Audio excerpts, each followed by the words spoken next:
I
didn't realize it's on repeated, man.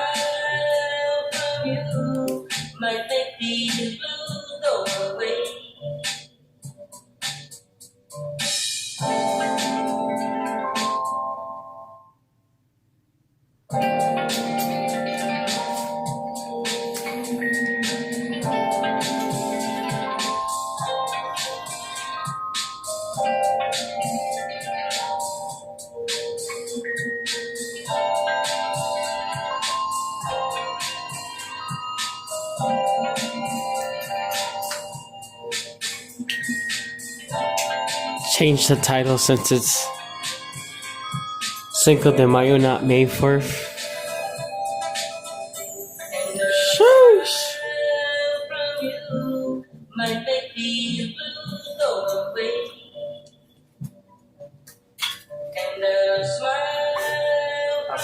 I'll see what I can do.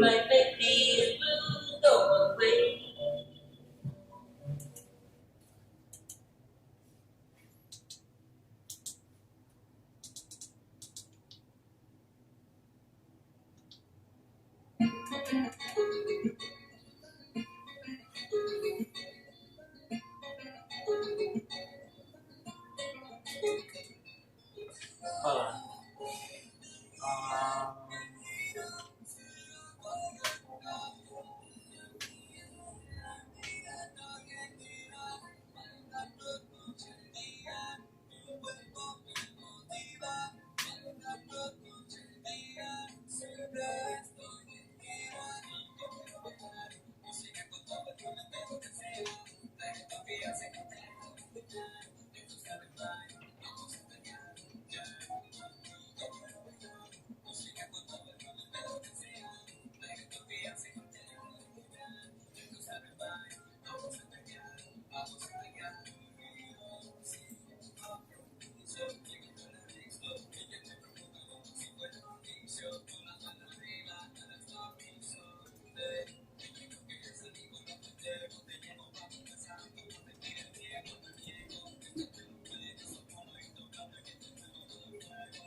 and he made some delicious, I guess, tacos to celebrate Cinco de Mayo. So Wait, what?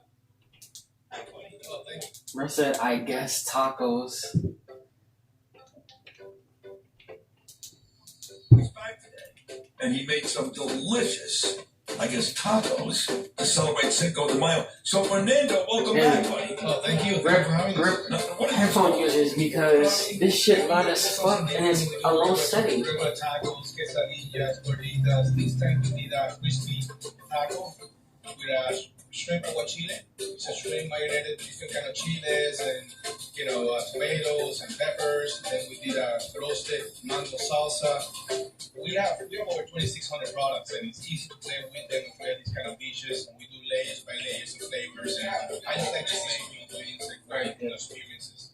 Boy, this is an amazing company.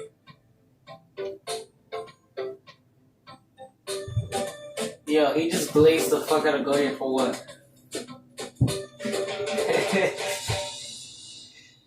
Yo, bro, what was that? I don't understand why the news fucking covered that shit.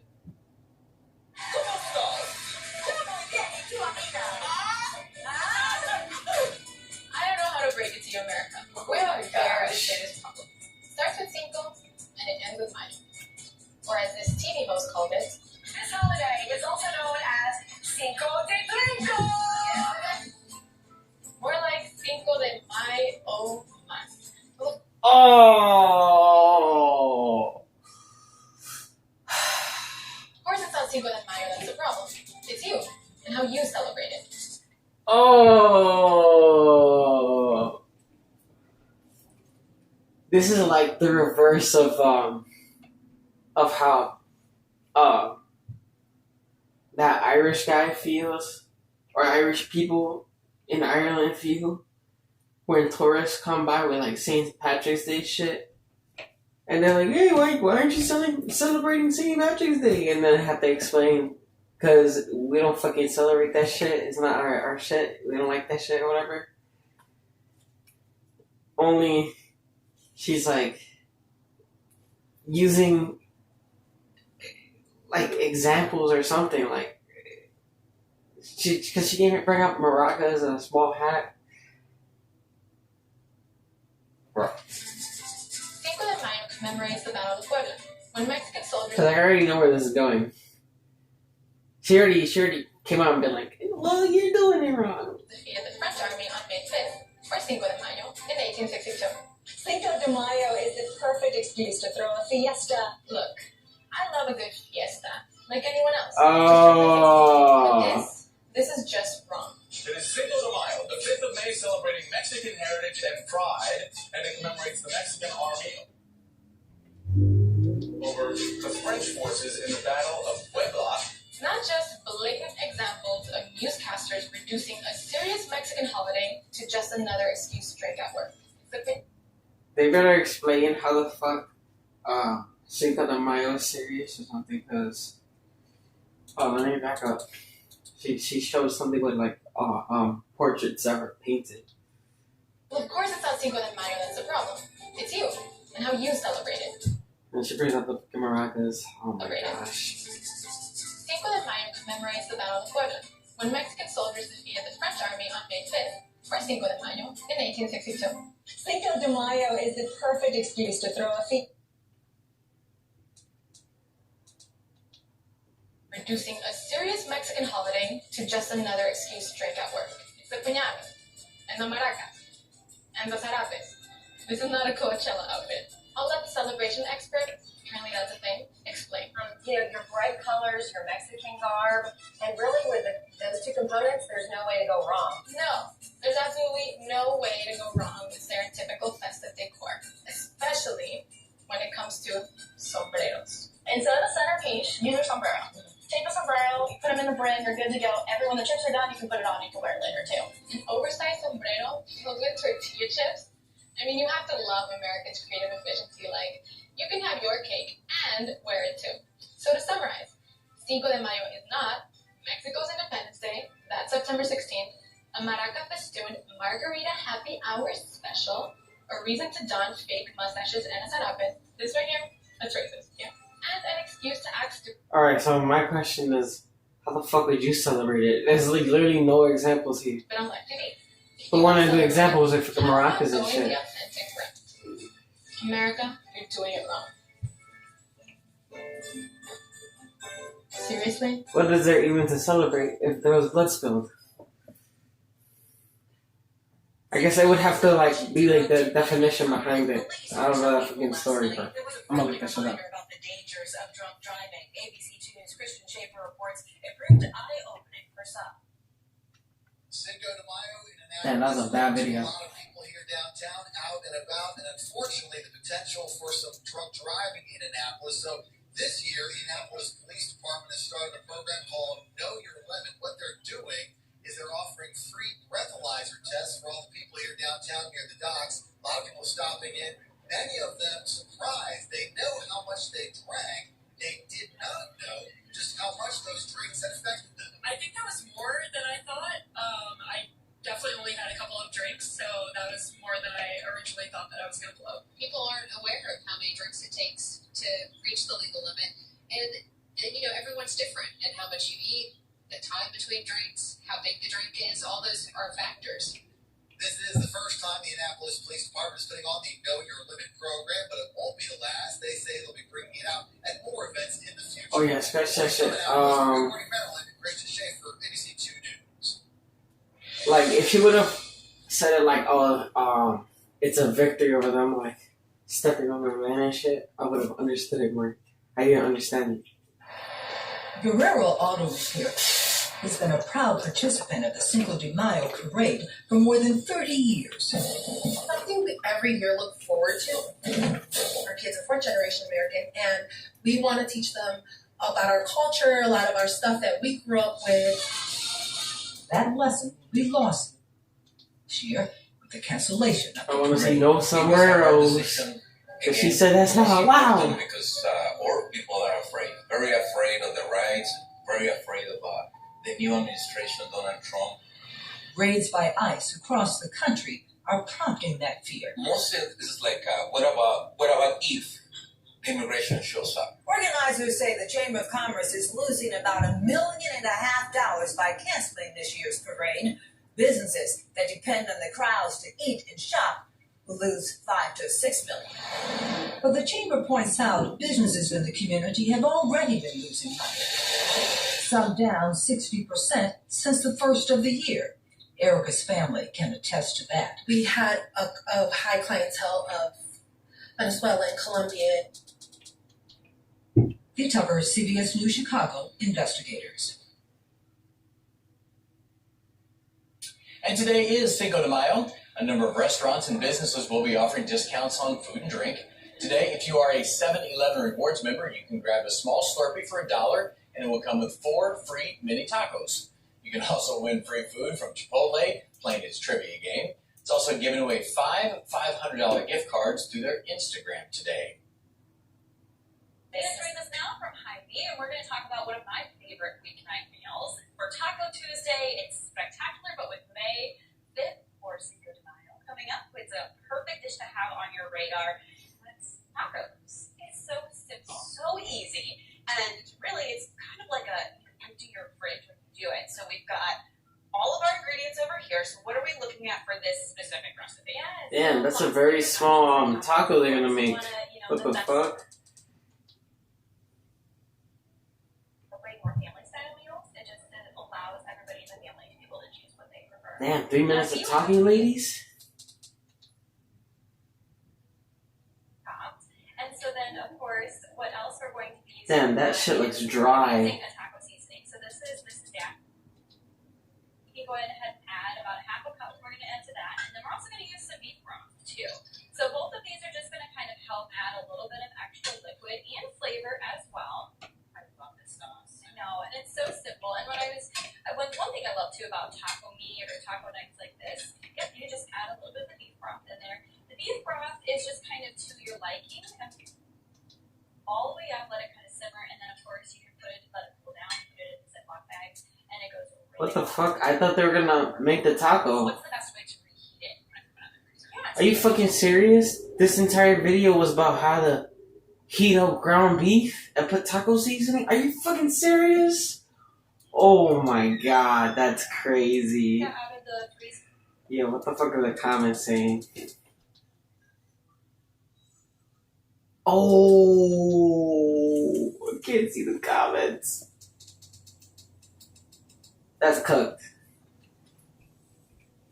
People in East Las Vegas were able to enjoy an early Cinco de Mayo festival with a twist today. It also came with a vaccine clinic. 8 News 9 reporter Victoria Sano was there and takes a look at this new approach to get. I think that's enough. It's a rainy Wednesday night in New York City, and there are still plenty of reasons to celebrate. Yes, it's Cinco de Mayo, but nobody really needs a reason to step out and support their favorite local place. It kind of feels like it's somewhat getting to a normal place, right? Like post-COVID, so it feels good to be out and celebrate. It's getting better. I just want it to get even better than this. It's always all about the margaritas at Cascalote Latin Bistro on 2nd Avenue in East Harlem. This is the Butterfly. That's Nareda mixing it up. After a long year, things are finally looking up. Restaurants are hoping this May 5th will be the busiest evening since the pandemic began, even with the weather. People are being vaccinated, they don't mind eating indoors. Casa del Toro and Hell's Kitchen is ready for more busy days and nights this spring and summer. Capacity restrictions and curfews will change in the coming weeks, but a new problem has developed. Many restaurants say they're having trouble hiring staff and keeping things stocked up. There aren't enough truck drivers. There aren't enough people working in the warehouses, so now we get the food. Damn, the drinks are $14. I can imagine it's in those small glasses. That roadblock in Seminole County tonight, we are told, is a bit unique. It's in memory of a Bernalillo High School graduate who died in a DW. Oh, damn. People across the country are hitting Donald Trump in the face. Trump pinatas and effigies have been a big hit since he had. For Cinco de Mayo. Susan, thanks. And if you have plans for Cinco de Mayo, they probably include enjoying some delicious guacamole. But avocados are getting more and more expensive. Last week, the price of a carton of Hass avocados hit an average high of nearly $79. A year ago, that price was around $40. There are a number of reasons for the jump, including less rain in the region where avocados are grown in Mexico, U.S. import suspensions, and enhanced safety. Damn. Well, Philadelphia's biggest Cinco de Mayo celebration has been canceled due to immigration fears. Organizers of the annual festival called El Carnaval de Puebla say they've gotten threats about federal agents targeting the event. The parade has been a tradition in Philly since 2006. Usually around 15,000 people attend. Organizers say they are going to try it again next year.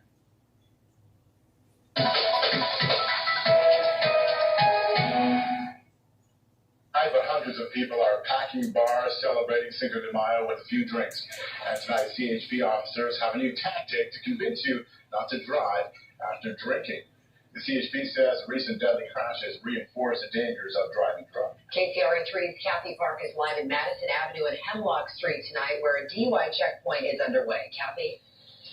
Kelly and Rob, we are standing right next to the checkpoint that got underway around 9 o'clock this evening. Dozens of cars have gone through, but so far, no arrests. It's Cinco de Mayo, gotta have fun. Bruh. After too much Apparently Uber helped, but reporting live. apparently Uber help with deals on Cinco Cinco de de Mayo Mayo. falling on Monday. Celebrations are kicking off early, and although Old Town may look quiet now, the excitement is building. For some, Cinco de Mayo is simply a chance to enjoy the sights, sounds, and flavors of Mexican culture. You know, it makes me.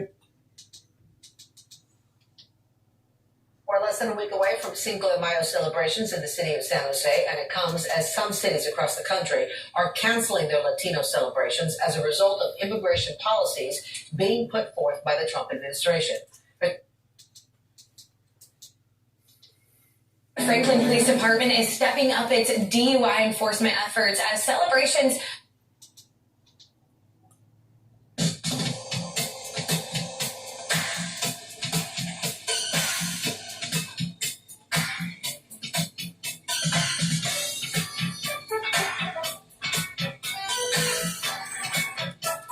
I like that song. I don't remember what the song is, but I know it.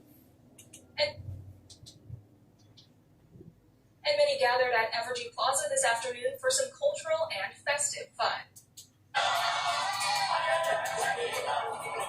Folks from around Topeka celebrated Cinco de Mayo a little early with multiple vendors, food trucks, music, and performers. Many of the vendors and entertainers came from outside Topeka to offer what they have to our community. In its second year, Wait, Mayo a little early with multiple vendors, food trucks, I don't want to see no sombreros because according to her, sombreros are off music, and limits. performers. Many of the vendors Mariachis with sombreros? What are you doing here? outside Topeka to offer what they have to our community. In its second year, the event attracts many around the area to learn something about their culture. I love showing Topeka kids Boom, there goes a sombrero. the beauty of the Latin culture, and that's what today's all about. You know, Cinco de Mayo celebrates a victory in Puebla, Mexico, over the French, and today is about showing the beauty and the culture. This is what we do, this is what we grind for, this is what we look Like forward he's to. spreading a message, but he's wearing a sombrero. What happened now? We look forward to seeing everybody Uh-oh. up in the community. Take off your sombrero. And if you haven't had a chance to get out to Energy Plaza, the event is going on until 10. Wait, aren't sombreros Mexican? Take off the sombrero! Damn. Cinco de Mayo. And if you're celebrating today, we just want to make sure you do it in a culturally appropriate way. What does that mean? Lucy on college campuses, a Mexican student group at Brown University, has put out a how to celebrate Cinco de Mayo guide. Here's the no-no list for you. Oh, no. No They put together a no-no list. Chipotle? Come on. No eating at Chipotle. I remember Chipotle was doing deals there, like Cinco de Mayo. Guess what? Some of these are sliced, these prices. Uh-oh. You can't eat at Chipotle. Because you know what? None of that is really authentic Mexican, and Chipotle is not an authentic Mexican business. The PC police say instead you should read a classic Mexican. Oh my god. What the fuck that gotta do with Cinco de Mayo? The one in the middle. The fuck? Shit. Novel, hold your friends accountable, and eat at only authentic Mexican businesses. Remember, again, Chipotle doesn't count. Here's our take on all of this from Bench from Heat Street, the brand new news, opinion, and commentary website brought to you what the from fuck News is Corp. happening, See again. I mean, come on, what's it coming to? They're taking the fun out of everything. That's what I'm saying. It's completely The crazy. fuck? Where are they going to find something is authentically Thank you. Mexican There's at actually university?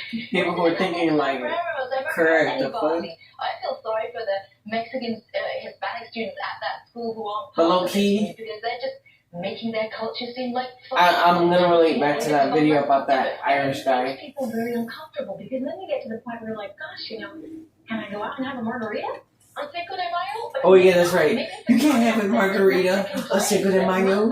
The fuck?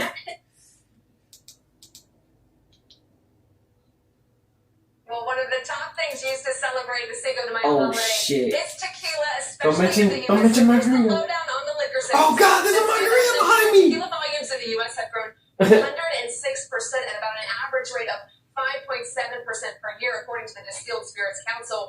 In 2015 alone, about 15 million cases were sold, with states like California and Texas consuming the most. Total tequila sales grew about 9.5% last year, with higher-end tequilas growing the fastest. So, what's driving the demand for the top-shelf tequila? Take a listen. I think people are just tired of something that has no flavor. So people have this vodka fatigue, if you will. So they're moving to things that have a robust, rich flavor. That does not Especially exist. high-end tequila. Because high-end tequila tastes like a fresh roasted agave. And also, specifically, Fuck we vodka don't add any fatigue. additives, so it's 100% natural, and people are really caring about what they put in their body today. Last year's Cinco de Mayo research from Guess Metrics says tequila sales were more than double the average day, but Avian President Jenna Fagnan says not only is that the case, but trends are changing with people now sipping tequila year-round. So, what is the #1 cocktail in the U.S.? Sipping The margarita, tequila? even when it is not Cinco Who de the Mayo, fuck and it sips has been tequila? for years. So, Wilfred and Sarah, that said, our friends at Avian were so nice and created an original cocktail for us called the Worldwide Elevated Exchange Margarita. I've been playing bartender all morning. What's in it? Margarita, she said A it. lot of surprises. A wild night at a Milwaukee intersection caught on camera. Witnesses say a Cinco de Mayo celebration turned dangerous. Aaron Maben is live at 16th and Scott. Well, actually, there were hundreds of people out here, Milwaukee police say. When reckless driving was happening in this intersection, there are still tire marks all over. Screeching, squealing, smoking. As one car after another does donuts during what Is this witnesses authentic? called a Cinco de Mayo Is this authentic? celebration. I watched a few cars do those donuts. Yeah, her eyelashes are so fake. It's so distracting. I was there from the beginning to the end. Recorded video Thursday night. I was there watching that shit. That shit was crazy. They were doing spins and everything. Near Cesar Chavez and Scott Street. Even though it was fun to watch, it's not safe to see. I didn't even call the cops nothing, girl. Get the fuck out of there. The fuck? I recorded a video though. And unfortunately, because she showed this, I think probably the cops was like, she got a video about that shit. But then I had to take her phone for evidence. It's not safe to be on.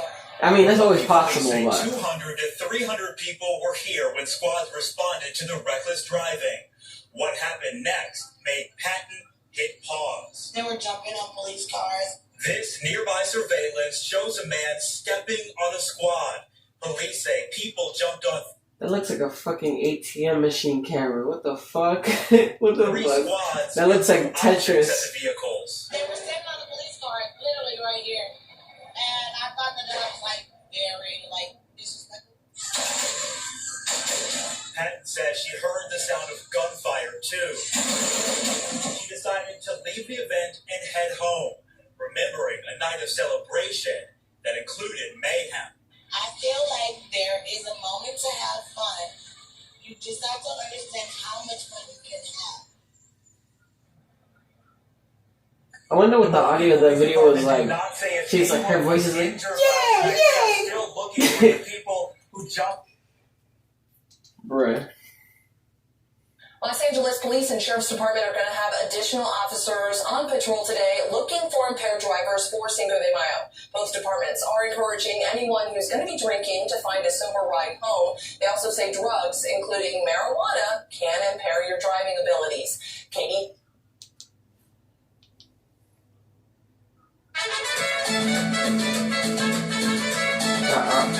Are churros appropriate? Or are churros crossing the line?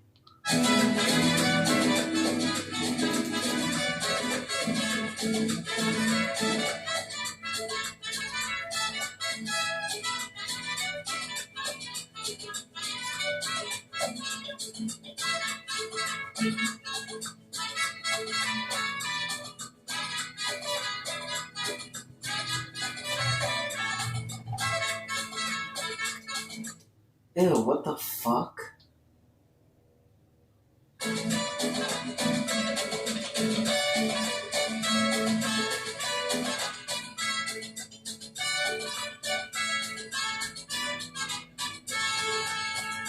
Fuck no. It was money. You know that guy's a portly fellow. Welcome to Brothers Bistro. What are we doing this week? We are cooking up some pork tacos on Sunday. It's going to drop. And so if you're not logged into YouTube, hit the post notification. This is a pretty super simple recipe. Yeah. Turn on the post notifications. Give us a big thumbs up. And you won't miss it. Yeah, and then you're going to see a cheese taco shell. Yeah. And a pork taco. It's going to be fun. And then you got a little quick tip for your... Bro, what is he doing with his hands right now, bro? All right, so, hey, with that, Smart Brothers Bistro, out for your health. That's right. Bro, wow. Now you're going to bring in some enchilada sauce. That's great. Pull my Raven. I'm back with another Cinco de Mayo favorite. Put your taquitas in some... Oh, yes. Good question. Who told you that this was a Cinco de Mayo favorite? 3 pounds of ground beef can go right on top and add your taco seasoning. Oh, yes. Good question. So there's no hamburger meat left over for the hamburger helper or the shepherd's pie. Now I'm adding refried beans and just smush and spread. Now add nacho cheese. Quick question. Wouldn't it be easier to just cover it over with napkins and throw it in the trash? Rotel, Black, and Fiesta Blend. Wait, quick question. Can you pass a drug test right now? It says at $3.50 for 40 minutes. And for toppings like salsa, lettuce, and of course sour cream. Yeah, that's gonna be a no for me. I don't want my stomach. His dad sold him and his sister into slavery, is living a simple, happy life. That is until his sister gets her throat slit, blood pours onto the floor, and she falls into a ginormous hole as a human sacrifice right before she was going to say she loved him. The boy kneels down in front of the puddle of his sister's blood and then stays there for hours until he decides there just isn't a point in living anymore. And he also descends into the hole.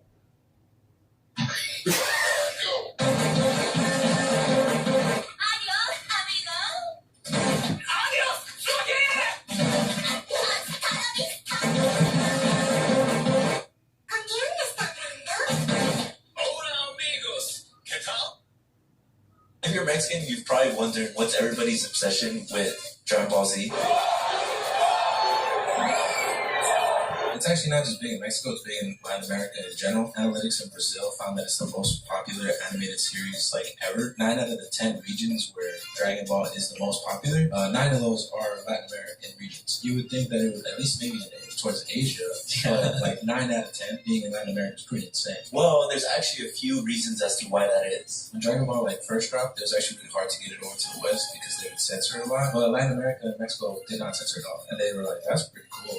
So obviously, it blew up there. America was just barely catching up, but Mexico had already seen it. So by then, they already had this head start of popularity and stuff. It's about family, it's about pride, and it's about fighting for your loved ones. I feel like that embodies the Latin American spirit right there. The boy kneels down in front of the puddle of his sister's blood and then stays there for hours until he decides there just isn't a point in living. And then he drops in the And he also descends into the hole. He falls in water and hits his head on a rock where blood comes out of his head. Then he gets electrocuted. But out of nowhere, a mystical jaguar takes him out of the water and tosses his body before he starts coughing up water. Now you may be thinking, bro, this is kind of sad. And yeah, the boy's next words are actually that he just wants to die.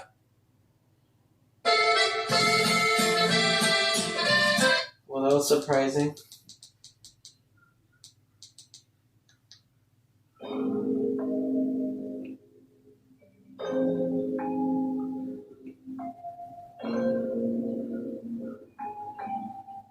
Juan dies Captain Tsubasa.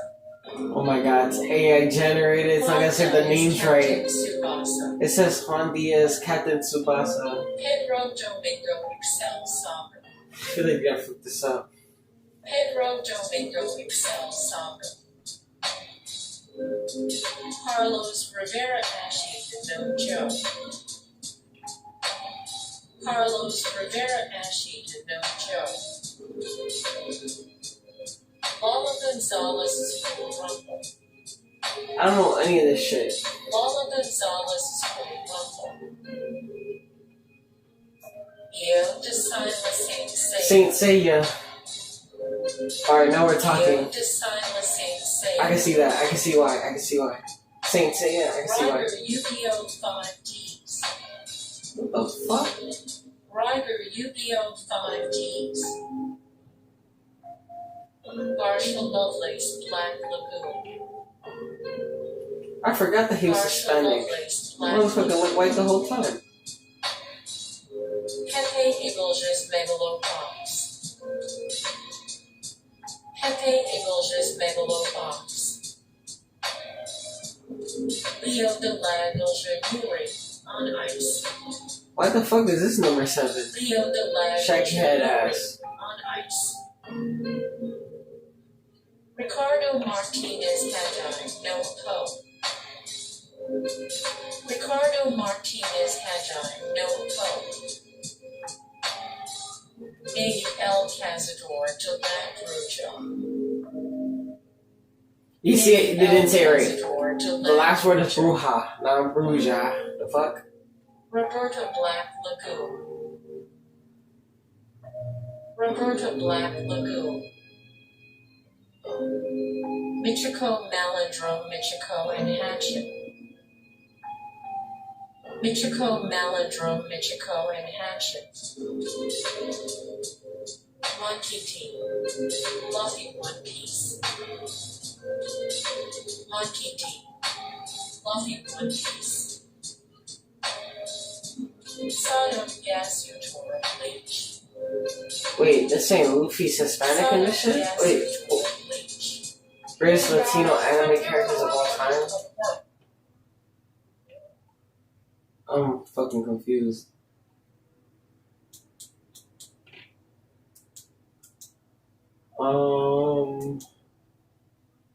Luffy is Spanish?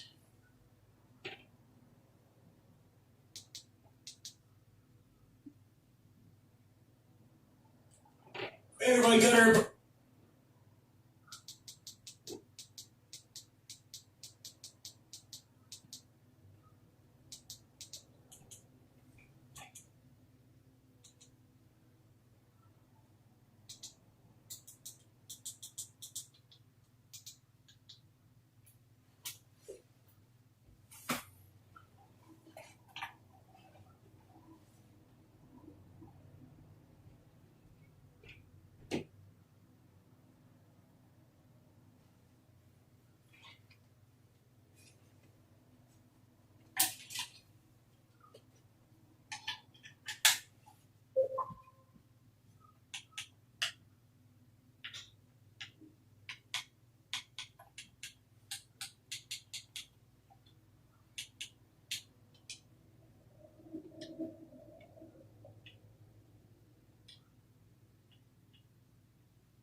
I thought I wasn't in the right spot or some shit.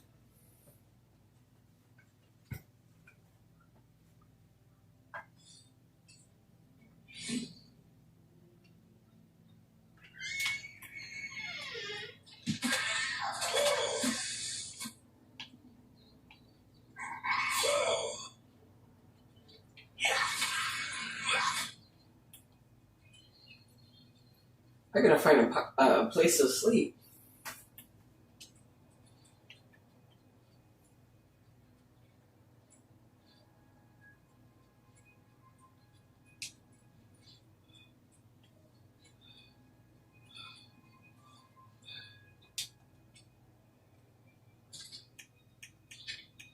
Oh, yeah, that's right. I haven't discovered yet. This game's been pretty good with fast travel.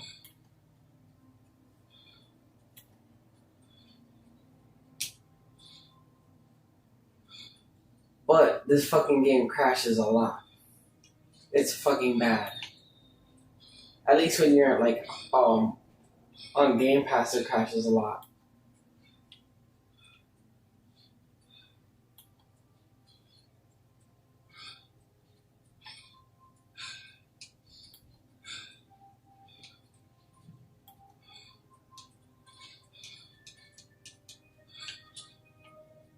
Wait.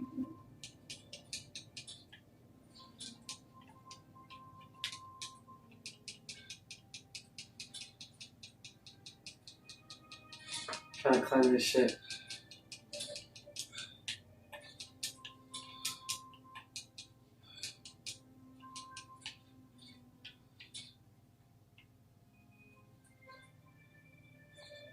What the fuck, have I went too far? guess so.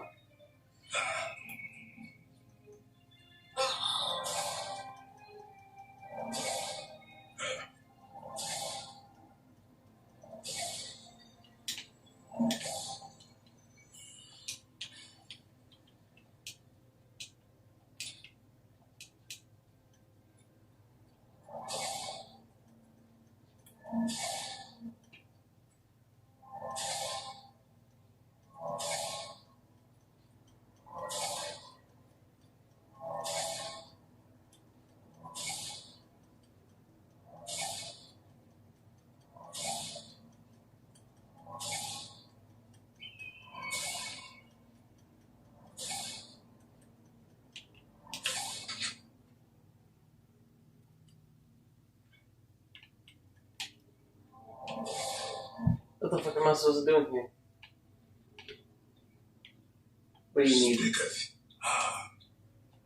I fear that whilst out rock picking, she was apprehensive, stolen away. My suspension is that ogres have objected her. Please search to the east of my sprawling abode. Suspension? I thought it would have been suspicion. Premises. I am most gracious and truly woeful. Alright, bet. I'll do that shit right now. Please. I am harm.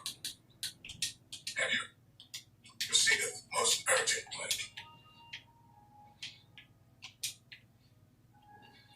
Oh, wait.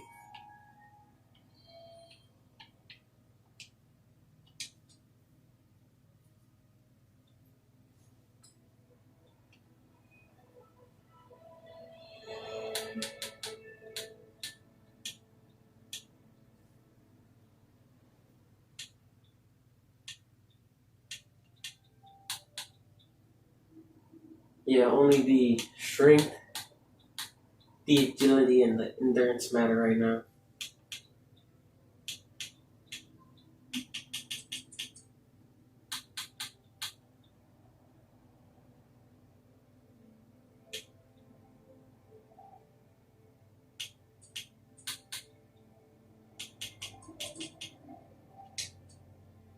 Let's go. More punching power. Woo!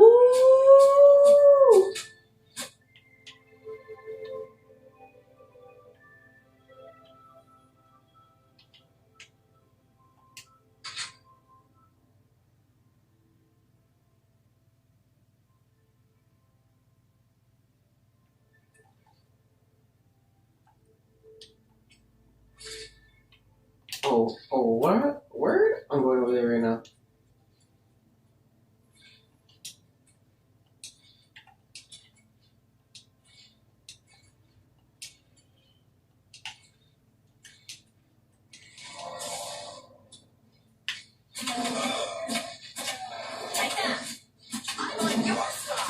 Oh, I didn't know that.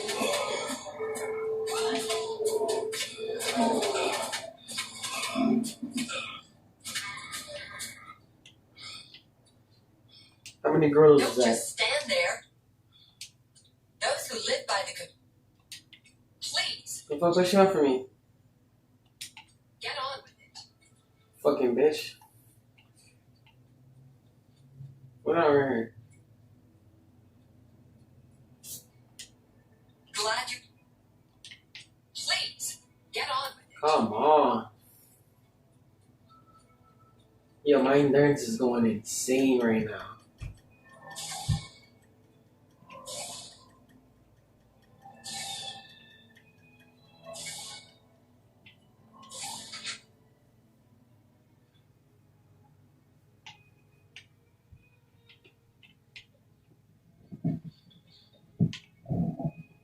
We is most pleased. F. Divide. We is most pleased. You found. Why is he talking like that? Don't tell anyone. Thanks for the help. Let this be our little secret. What the fuck? What just happened?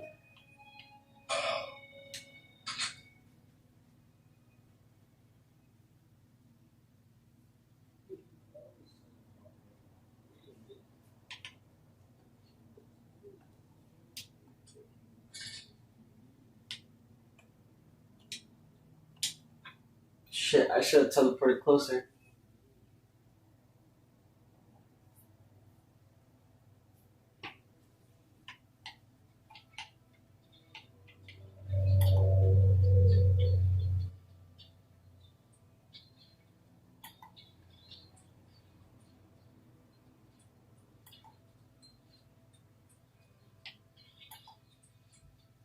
Hello. Get lost. As I'm saying, he's a fairy, of course. He's a fairy, of course. It's all just made up to give them blessings of my new upon you.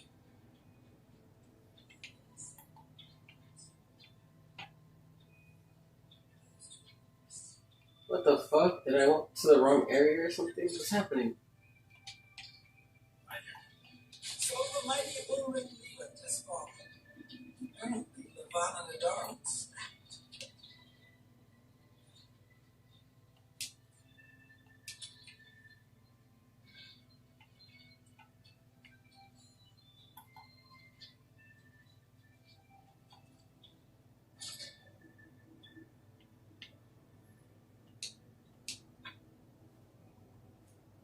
I don't know what happened.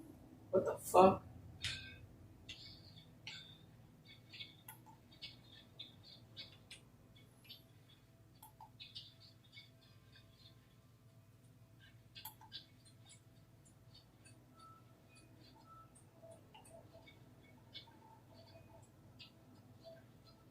What's the say 500? Greetings, Argonian. Get lost. Uh-oh, what happened? Why does it only say 500?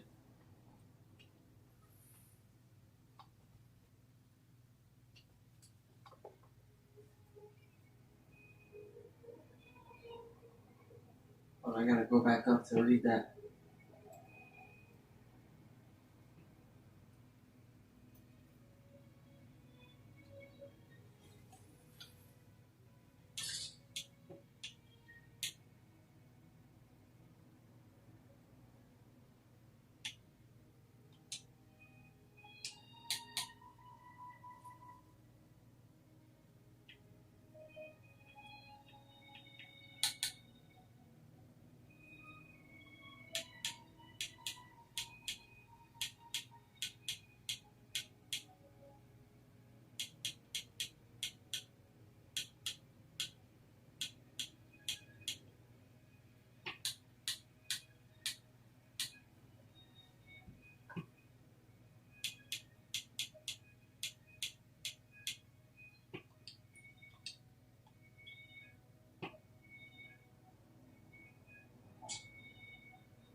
What the fuck? Why didn't I see that earlier? Why the fuck did it keep saying 500?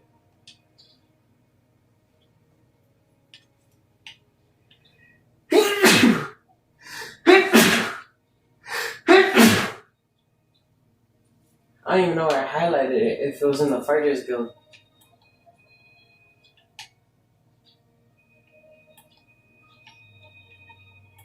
And I literally just passed the Fighters Guild. I was thinking about walking in there anyway.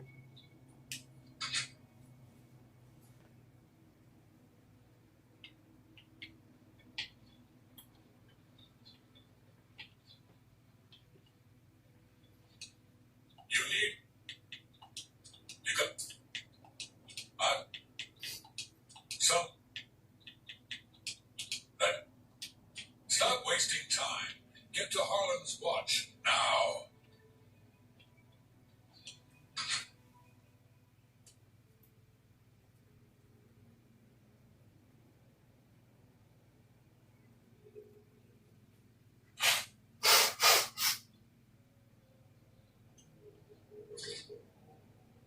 What the fuck? I'm in chain though right now? Oh.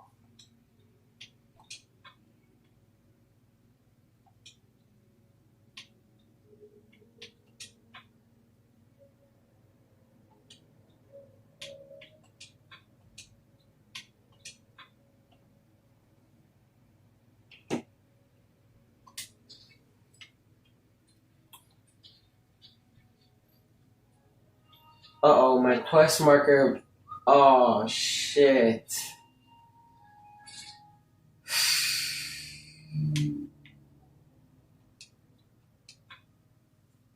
My quest marker bar is broken. Fuck. This fucking game does have a few quirks, but that's a bad one. I hope it doesn't say 500 when I beat this shit. When I beat this fucking mission.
Uh-oh.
Oh, man. Oh, man. You serious again?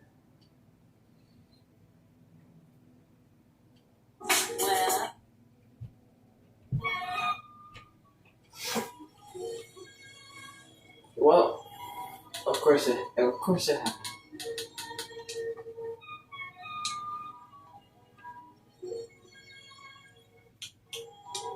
Joe, here's another one.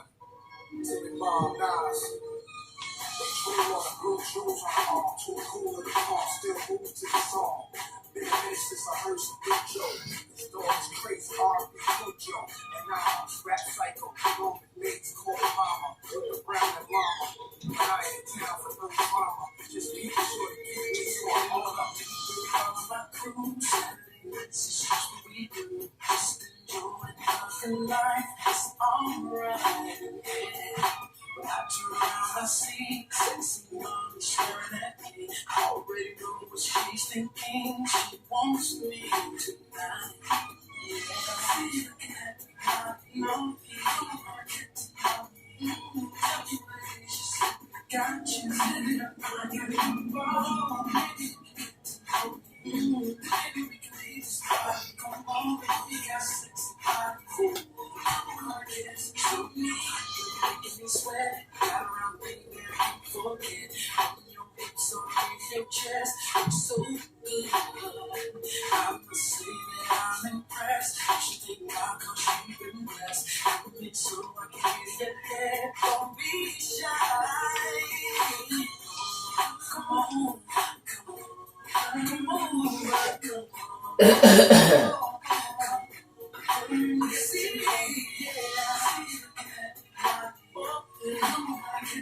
Yeah, the fucking tracker was so broken. Now it's fixed. The game had a crash for it to fix. That's so bad.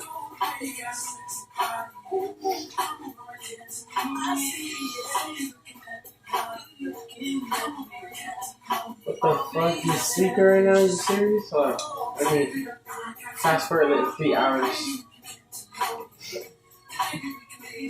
Did he come out?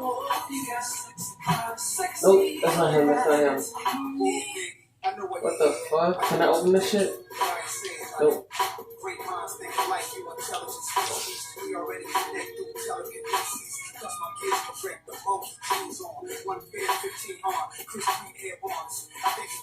Downstairs?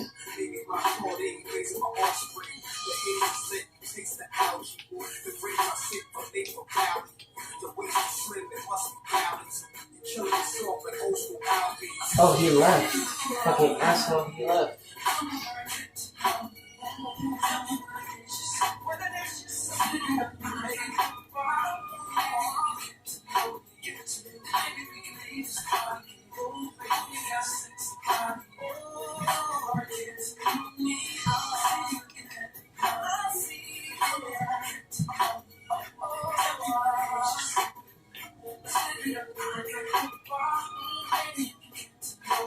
Bago Guanda, Bago Cash, Bago Kimchi.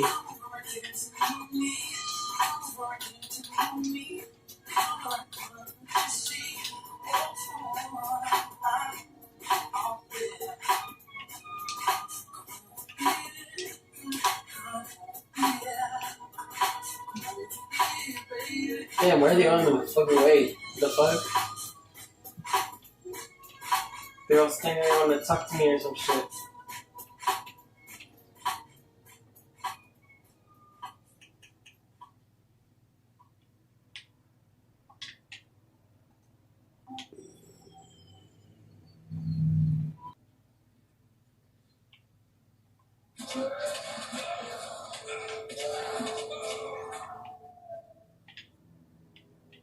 Good. I can finally get the fuck to the green marker.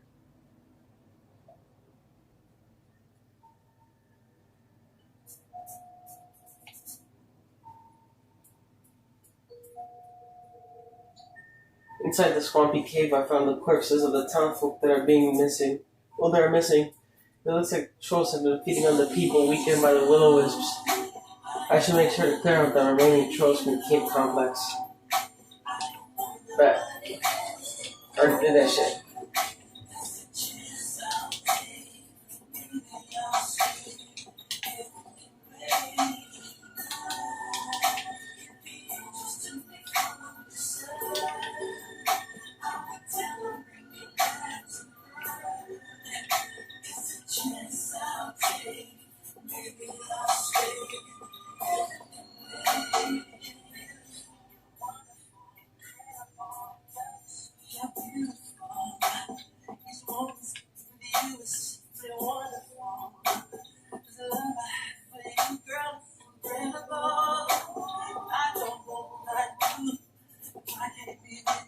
Clear up the remaining trolls?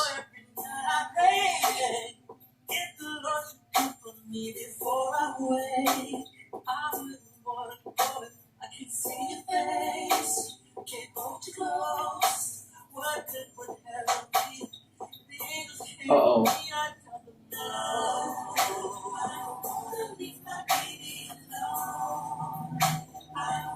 I gotta find the other ones.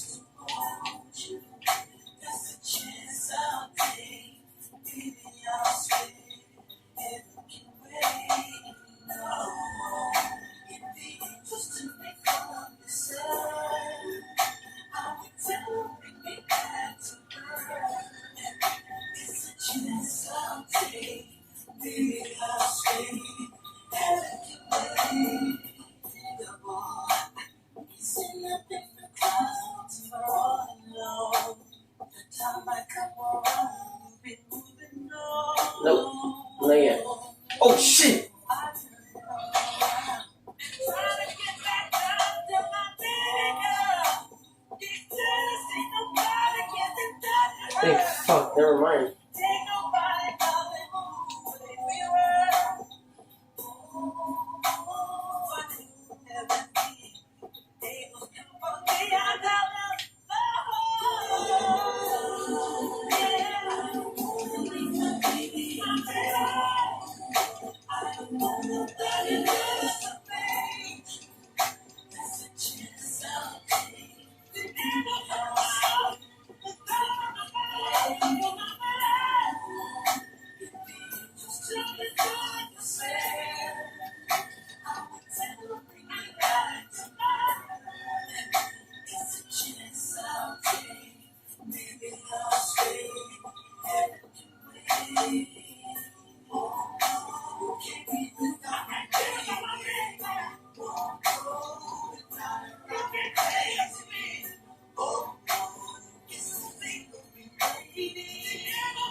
What the fuck? Why do I have to go back to Harlan's Watch?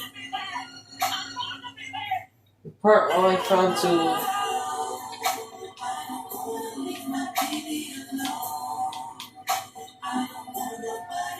Who the fuck is that?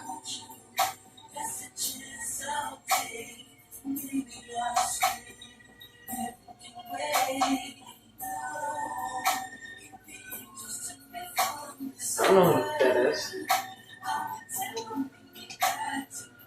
Harlan's Watch? I don't remember Harlan's Watch. I thought that was a game. Yeah, it's not.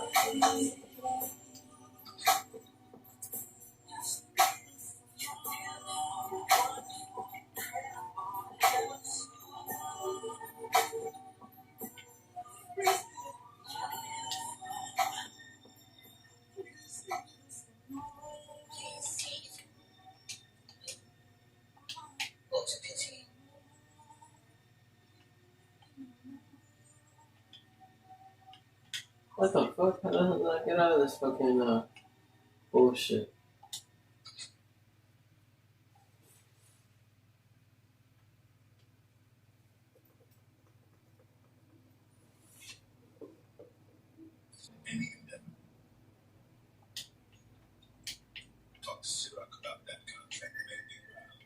Talk to Ciroc. I put your body on ice. I put your ass on a flight. On the drink, and you know how to beat. You know how to get on that DSOP. Yeah, can't hide your true colors from me, no. I'm on a minute, I can't even lie, I'm feeling it. She ain't into them guys who do a minute, no, I didn't mean to keep away. What the fuck? I've been there. Why does it say I haven't found this location yet? What the fuck? Uh-oh.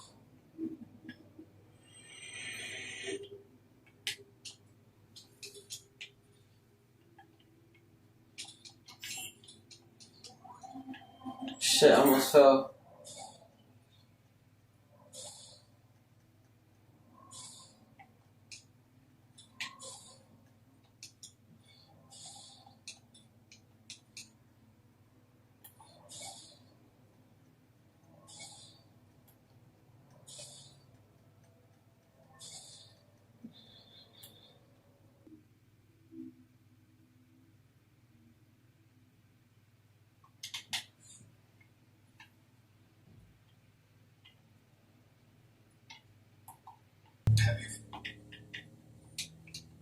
It's terrible.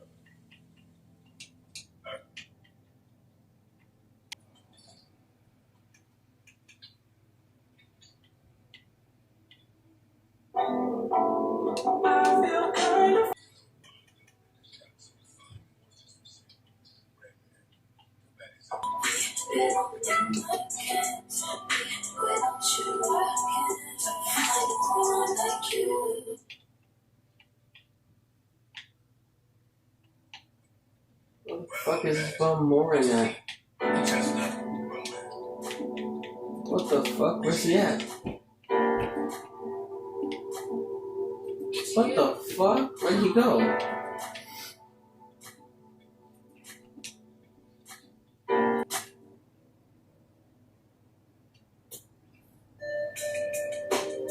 Should be prepared by now. But as you see, we have a new recruit with us as well. I need a word with you, recruit.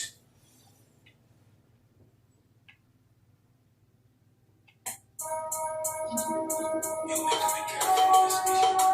Sometimes new recruits have complications. They're not used to it will increase your skills in battle. We use it all. It is a good.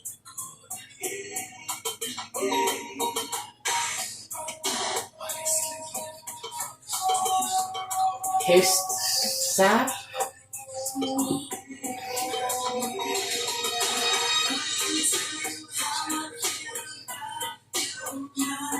This motherfucker is giving me his sap? Sounds, hey yo.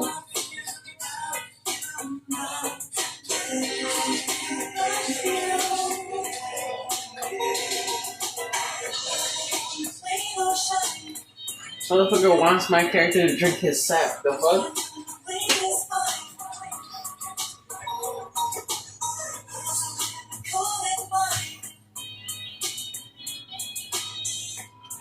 What?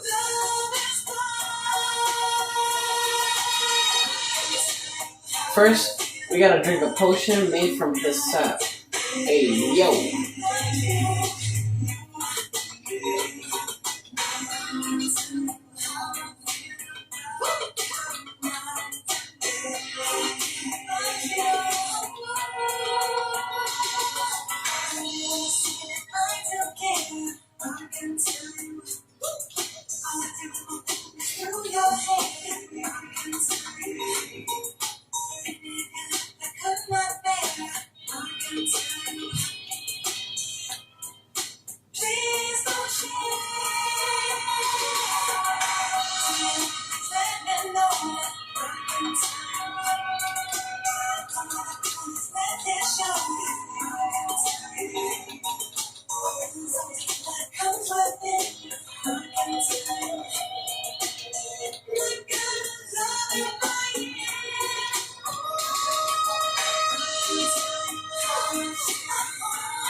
Oh, they wanted me to drink some bullshit? Oh, yeah, that's right.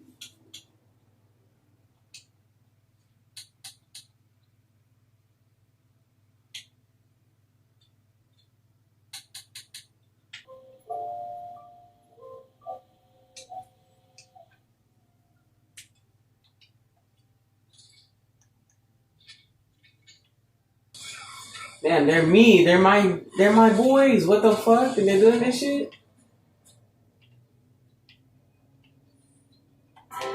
Look at them with the fucking skooma.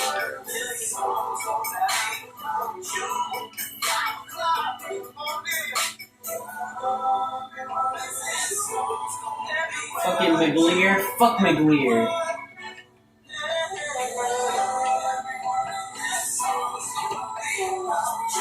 McLear's a little trash can.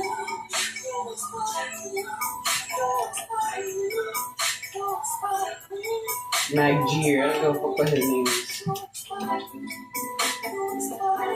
Oh, I've been getting him confused with Oren somehow.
What the fuck? Is she downstairs? Oh, never mind. Baby, don't you know it's beautiful, beautiful. Baby, don't you know it's beautiful. Don't you, baby, don't you know it's so beautiful, beautiful. Baby, don't you know it's beautiful.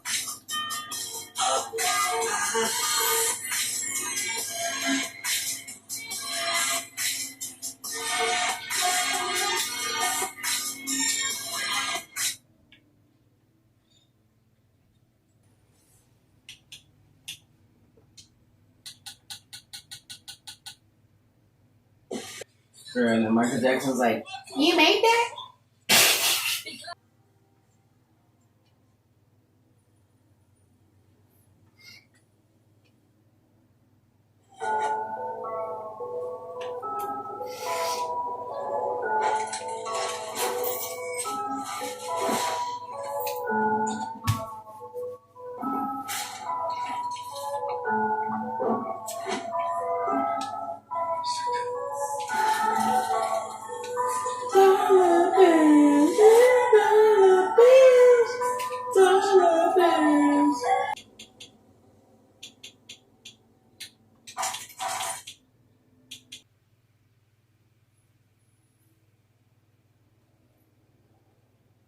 You must wait at least 24 hours and talk to her again?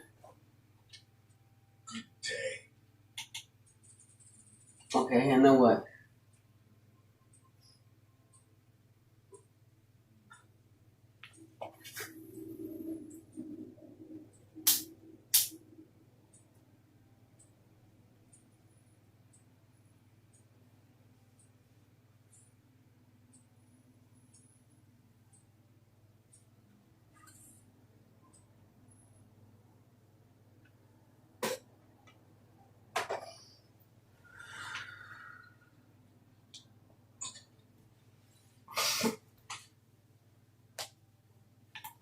Yeah, this mission of hers is stupid as fuck.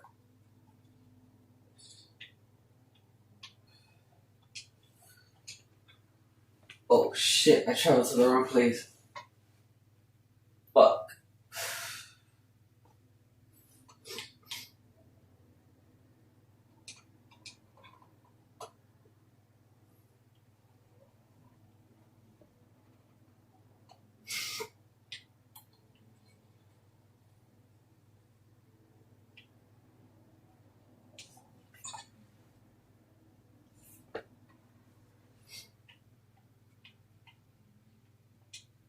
What do you want?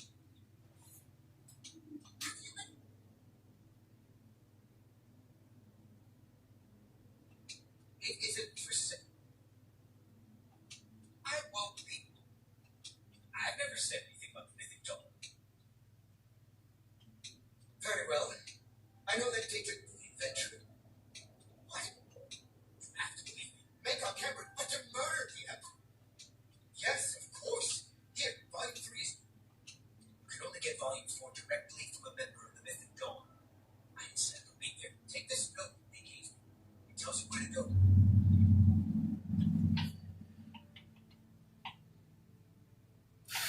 You know what I gotta do. Welcome, Fred. Where can you find? There are plenty. Goodbye. I mean, he has something to do with it, right? So. Good. Shit. Come up to me and. Oh, shit. What the? Pay arrest? I mean, pay gold.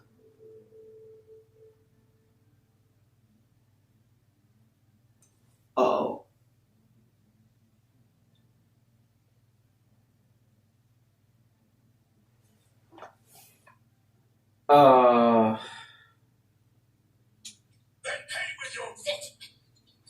What the fuck?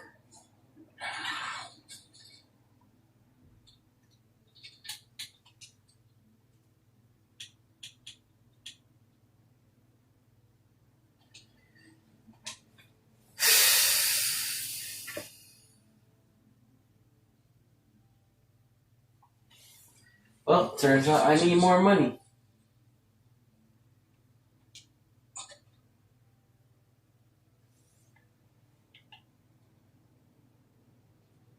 Hi there. Welcome. May I interest you in some of my fine wares? Damn, she only has 50 cents on her? Are you fucking serious?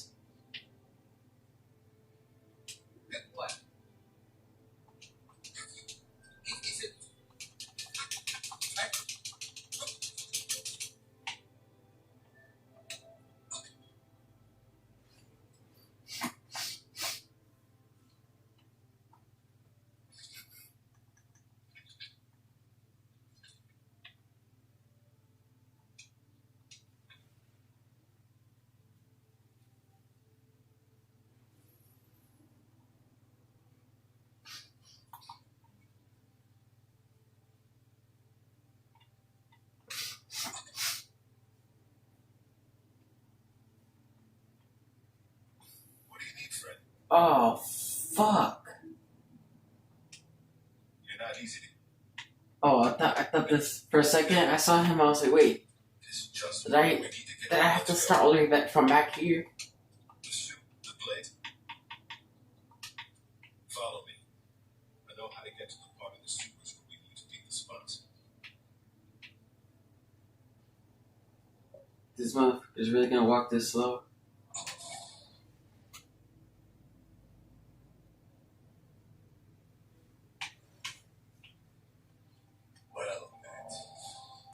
Let me do it for him so we don't waste no time.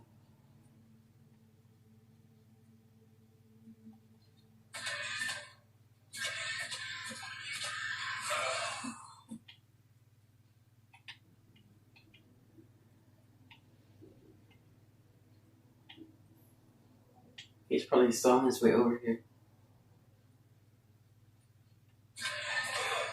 I can tell this is the way to go because there's enemies here. This motherfucker taking a long ass time.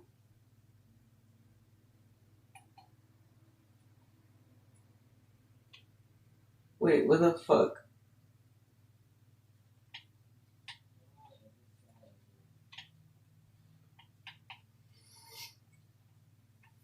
I gotta wait till he gets here because if I don't and I go inside, he's not gonna go through.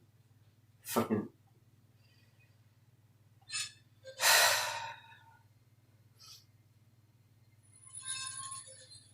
Over here! This freaking guy. That's why I gotta get in the water. Get out of the fucking water!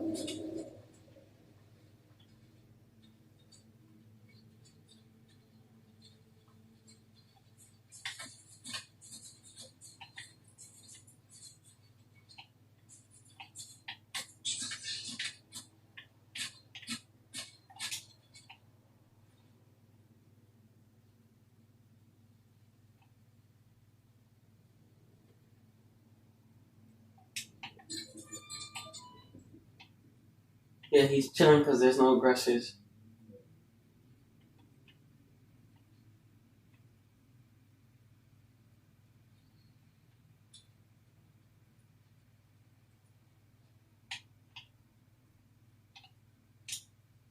Yet.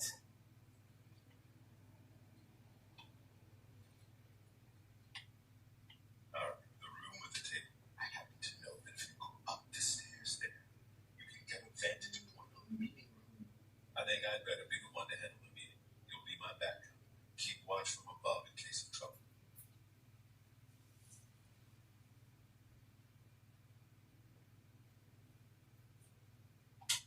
Good. Listen. But I'm lucky you're here to.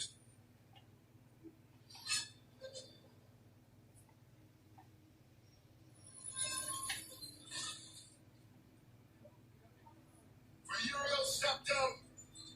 What the fuck?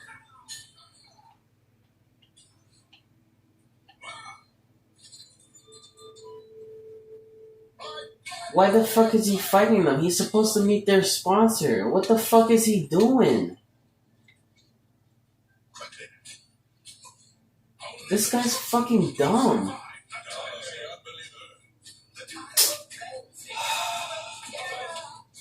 Look, this guy's fucking dumb. Now I gotta meet the sponsor, right? Because he died. Did he die? Oh no. He fucking died. Fuck.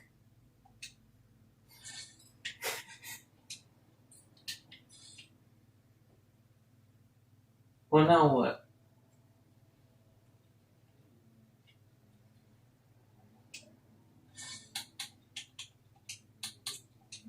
Well, at least I got the commentary.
Trespassing.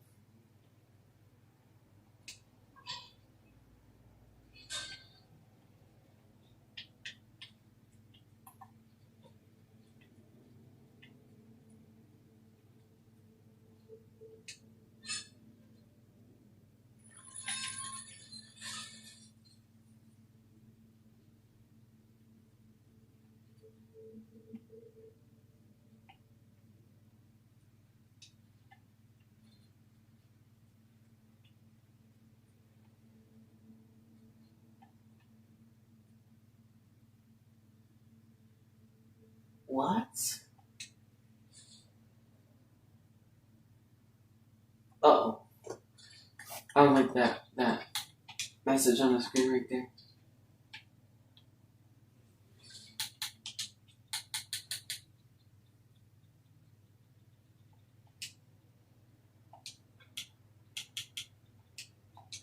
All my save times are like all irregular. What the fuck?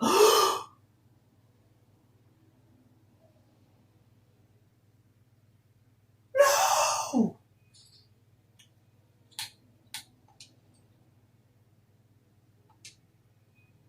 Oh, they fuck.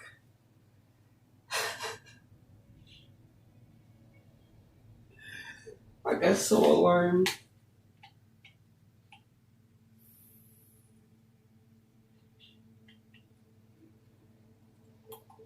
How the fuck did I get out of the sewer? The fuck?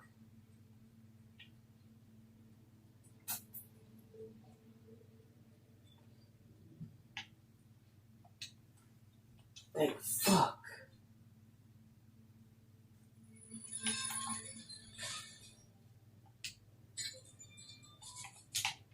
I don't give a fuck what they're doing. Where's the exit at?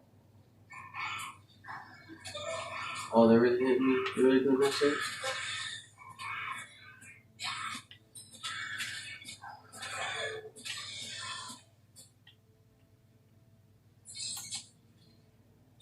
Fuck, is there rat in the water?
What the fuck? This gate is open remotely. Oh.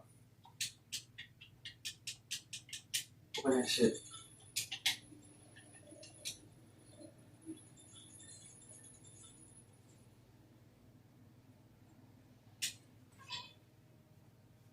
Yes, sir. Let's get out of here. I gotta do that dumbass. Wait until 12 o'clock p.m.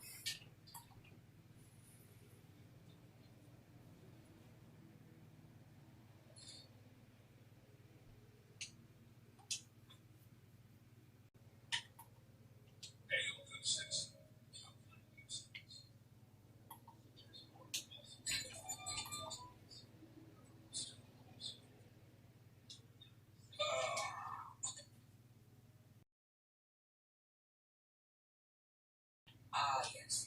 Well, it is ineffective. Check back. I'll keep studying the first 2 volumes of the.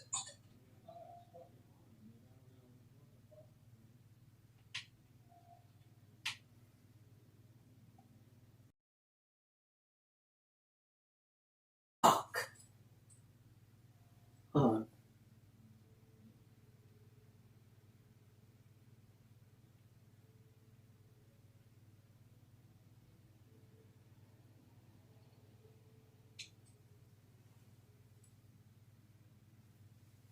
I really gotta do 24 hours.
A single bill was left behind that changes form and follows individuals until you pass it on to someone else. To clarify, you must pass it on and have that individual destroy them. Otherwise, you'll never be able to buy anything ever again, and you'll be stuck with the curse for the rest of your life. Every purchase adds more money to the pile and slowly drives you insane. Joshu attaches a screw to Zaihei's bottle, causing him to accidentally destroy the bills and accept the curse back once again. Josuke remarks how Tamaki stole his identity, but now he's done away with that rock means that her medical expenses have gone unpaid. The doctor says that Holly ate her own fingers since she can't distinguish them between food. They were able to reattach the fingers, but there's no cure for her illness. Plus, expenses are 120,000 yen per night. Josuke then has an emotional moment. If any other bad things happen to Holly-san, whatever the reason, I won't forgive it. She's someone who should be happy. Josuke needs the Rokakaka fruit and money to make his dreams a reality. Norisuke looks for a DVD from an exercise guru on the couch. He then realizes his wife is sitting on the couch. It's been quite a while, hasn't it? The children wonder who this strange woman is. Kato makes condescending remarks to all her children, as Hato seems to be the only child who knows who she is. Hato tells Josuke she was only 9 years old at the time that it happened. That's our mother. She was in prison. Kato claims she didn't do anything wrong, and that Norisuke abandoned her. Daya tells Josuke that Kato was found guilty of murdering someone's child. Kato then looks to hug Daya, but Joshu pushes a chair in front of her, making her trip. Joshu then tricks her with his stand ability, causing her dress to fall down. Are you really our mom? Why don't you let me suckle a bit? It's not too late, come on! Kato asks Joshu to help her pick up her cards, which causes a chair leg to go into his chin. Kato remarks that she always thought of her family. Jobin then reveals that he was the one who let Mom inside the house. I want to ride that cool bike, yells Josuke. Norisuke hops on the bike, yet Josuke wants him to look at the security footage from this morning. In the footage, there's a dark, shadowy figure lurking in the forest in the backyard. Based on Norisuke's research, he determined that Tamaki was the boss, and he only had 4 allies. Josuke explains they needed to import the fruit and hide all the revenue. Josuke then brightens the picture, revealing Jobin's face. Jobin knows about the graft, and he was business partners with Tamaki. In fact, he helped import the fruit into Japan. Because the walleyes cause the ground to move, they can't determine the grafted branch from the regular ones. However, Josuke is determined to find it for Holly-san's sake. Norisuke decides to help Josuke. He tells him about a plant appraiser that only he knows about. This person can tell the difference between a regular branch and a grafted one. Norisuke cautions Josuke not to tell Jobin about this. You need the right path for the equivalent exchange. Meanwhile, Kato is sitting on a hammock in Norisuke's garden. Norisuke is appalled by Kato's past actions, and he's not giving her a thing. Kato calls Jobin, informing him that Josuke's got a cell phone, and he's most likely planning to meet someone with it. Jobin arrives at a shrine, puts some gloves on, and then tosses some fried chicken at it. A rock human emerges from the ground. Jobin hands over the fried chicken and informs him that Tamaki and the others are dead. So, the favor I want to ask is... Josuke receives a letter from a small boy. In the light, Josuke notices a 2 stain on the envelope. Josuke determines it's not safe to open, but the little boy approaches him once more. In the past, an unknown man attempted to save his girlfriend from touching a generator, but he accidentally touched it himself and was left in a burnt state. In the now, the man informs Jobin he's got no interest in earning and laundering money with the Rokakaka fruit. Jobin explains the equivalent exchange that happened with Kira and Josefumi, creating Josuke. Dolomite reveals his stand, suddenly interested in obtaining the fruit. Josuke asks the boy who gave him the letter. Mysteriously, the boy begins smashing his face. This goes on for a while, making Josuke extremely concerned. The boy pursues Josuke, but a motorist gets in the way. The boy starts smashing his head against a window, as Josuke suspects that this has something to do with the letter. Josuke realizes that the boy is being controlled as it climbs through the window of a lady's car. Soft and Wet catches a coffee with one of its bubbles and tosses it at the boy. Josuke saves the lady as the boy continues his pursuit. The boy then collapses from exhaustion. Josuke then recovers a tooth with a bubble, wondering if Tamaki has other allies. Josuke wonders what the meaning of this attack was. He then wonders if they're after the fruit appraiser, as the female driver now begins to chase him like a wild beast. Dolomite smashes his mouth against a rock. Jobin announces that he needs to find the person that Josuke is after, so they can find the branch. Back to Josuke, the lady goes crazy as the boy wonders what happened to her. The lady falls down with Josuke asking if she's okay. The lady stands up, ferociously attacks Josuke, but hits her face against a metal box. Josuke then smacks her down with a trash lid, suspecting there's a user in the area. The lady is unrelenting, as her speed is getting faster. Josuke then pulls himself onto a steel grating, as she smashes into a wall. She proceeds to go forward, by repeatedly hitting her head into the wall, meaning her movement is linear. Unfortunately, she clenches onto Josuke's sneaker. Josuke slips out of his shoes, but she captures him nonetheless. Soft and Wet pummels her in the face, and then uses a shovel to smash her through a window.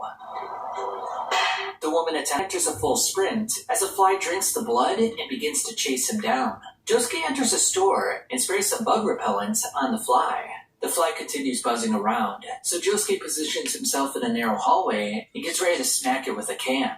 Josuke then reasons that he could close the door on the fly and crush it to death. Unfortunately, Josuke sees a bloodied woman lying on the floor. He attempts to close the door, but the baby lodges itself in the opening. From the fly to the mom with the baby in the carriage, then she hit her head and it went into the baby's carriage. The baby looks fearsome. Disability! Stand! It has no weakness! The baby touches Josuke's foot, causing him to lose control of his body. He mindlessly walks to Dolomite at the pond. Dolomite questions Josuke's motives. Josuke confesses he was going to meet with the plant appraiser to find the Rokakaka branch. Dolomite looks at the image of the plant appraiser on Josuke's phone and instructs him to drown himself. Dolomite reminisces about the girl from his past, as Yasuo whacks him on the back of the head. She instructs him to cancel his attack on Josuke, and once he does that, she wants to know who attacked her earlier.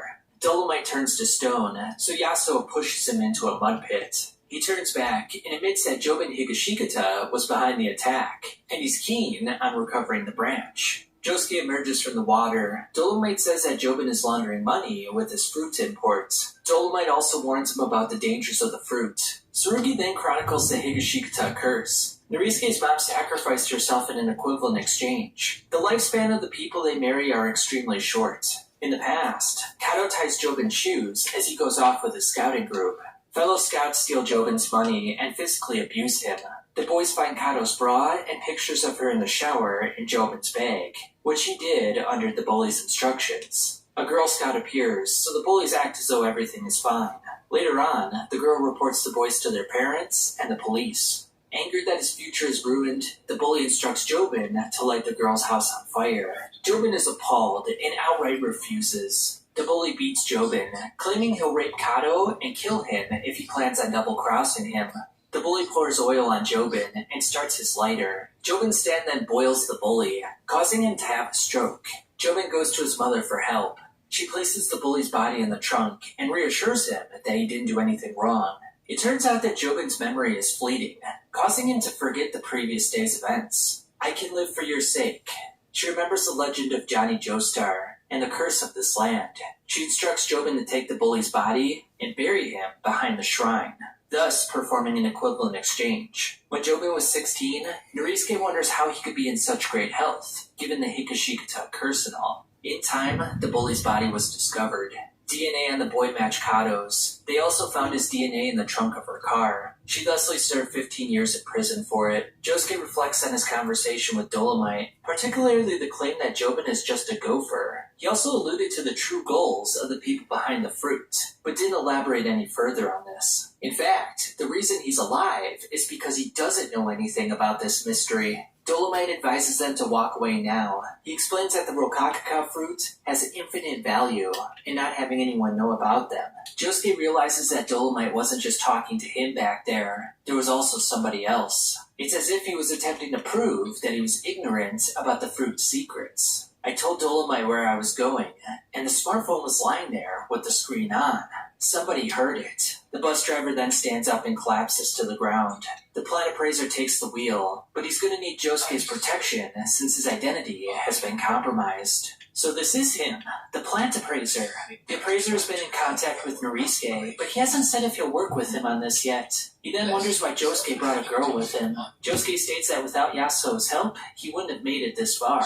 The appraiser says they're being pursued right now. The bystanders on the bus wonder what's going on, as Josuke wonders where they are going. The appraiser doesn't want to reveal any information, since someone might might be listening right now. The appraiser then clarifies Josuke's responsibilities. The priorities here are protecting me first. Then your own life comes second. She's third. Those bangs of yours, did you perhaps cut them yourself? Take a big step back and literally fuck your own face! The appraiser estimates her survival rate at 7.5% when they exit the bus. Yasuo erases everyone's phones on the bus with Paisley Park. Josuke questions the appraiser about the enemy. I know there's some dark enemy out there, one that slipped into society. As long as the fruit known as the Rokakaka exists, they'll do whatever it takes to get their hands on them. And you best not doubt my probabilities. The appraiser points at a tree, telling them they should practice recognizing them. The tree? It's not just one. What are those? The tree starts making its way to their location.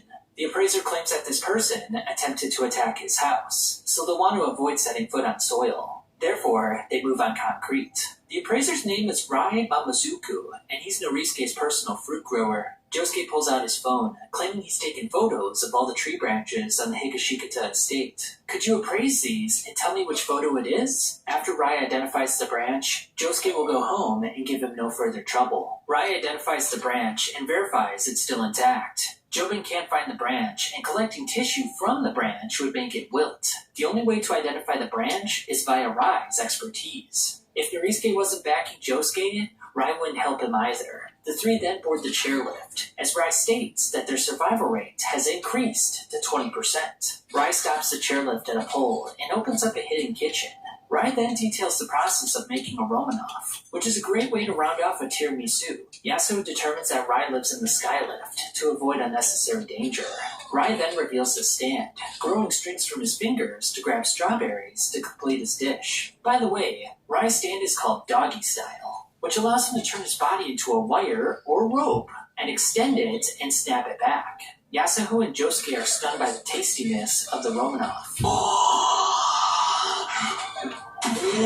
Rai then reveals a bathroom on pole 6, and the entire chairlift is his home.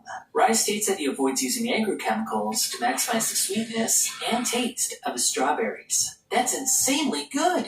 Rai believes that with the fruit, one can replace their entire body at the cellular level in just 2 hours. Rai speculates that the enemy wants to take the Rokakaka and convert it into technology, and more importantly, keep it for themselves. Therefore, they could create a new industry of immortality. Police officers find numerous trees surrounding the bus in the parking lot. Numerous holes develop on the officers' bodies in a mysterious fashion. Rai notices patrol cars, but no officers in the area.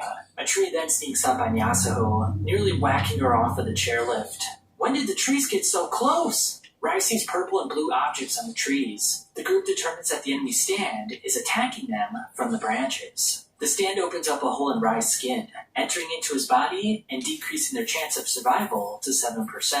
Josuke uses his bubbles to remove them from Yasuo's legs to destroy the tree. Rai uses a remote to start the chairlift. He then scolds Josuke for not protecting him first, as per their arrangement on the bus. Rai's body is being polluted by the enemy stand, which leaves him with little recourse. Josuke-kun, promises are sacred. I've got no other choice. I'm abandoning my left hand. They can't be brought back to normal. Rai pushes Yasuo off of the chairlift.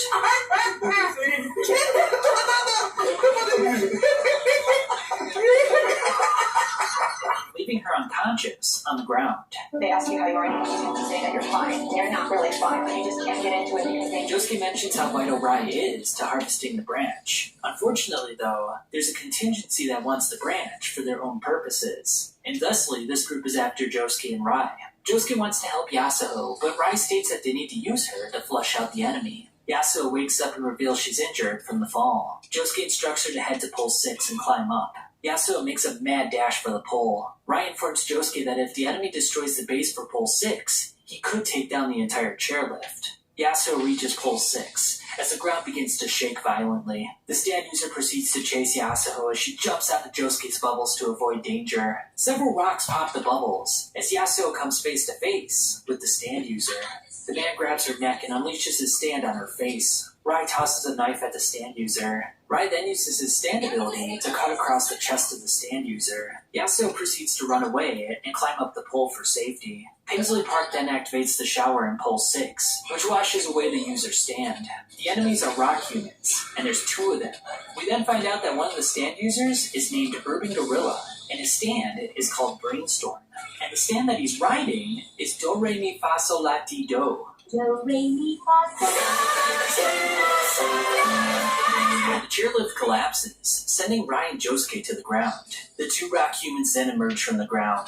Rai clarifies that Do Re Mi seems more like a pet rock animal more than anything else. Urban Gorilla threatens to rip off Rai's limbs. Urban Gorilla wonders whom he should kill first, as Rai throws a knife in his direction.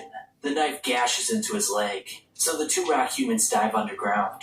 Rai determines that the pet utilizes caterpillar propulsion, a process that takes in the soil and minimizes the amount of surface level vibrations. Josuke and Rai make their way to the 7th pole, where the fuel is located. Josuke worries about protecting Yasuo again, with Rai reminding him about his promise. Josuke jumps off nonetheless, making his way towards Yasuo. I've changed my opinion of him somewhat. When all is said and done, Josuke-kun is a man I can count on. Paisley Park locates a bedrock on the map, which they could use to slow down the enemy. Do Re Mi emerges from the ground as Josuke prepares soft and wet for a counterattack. The bubbles have no effect as Josuke's shoes are getting pulverized. Josuke uses his belt to capture his bubbles and float above the enemy.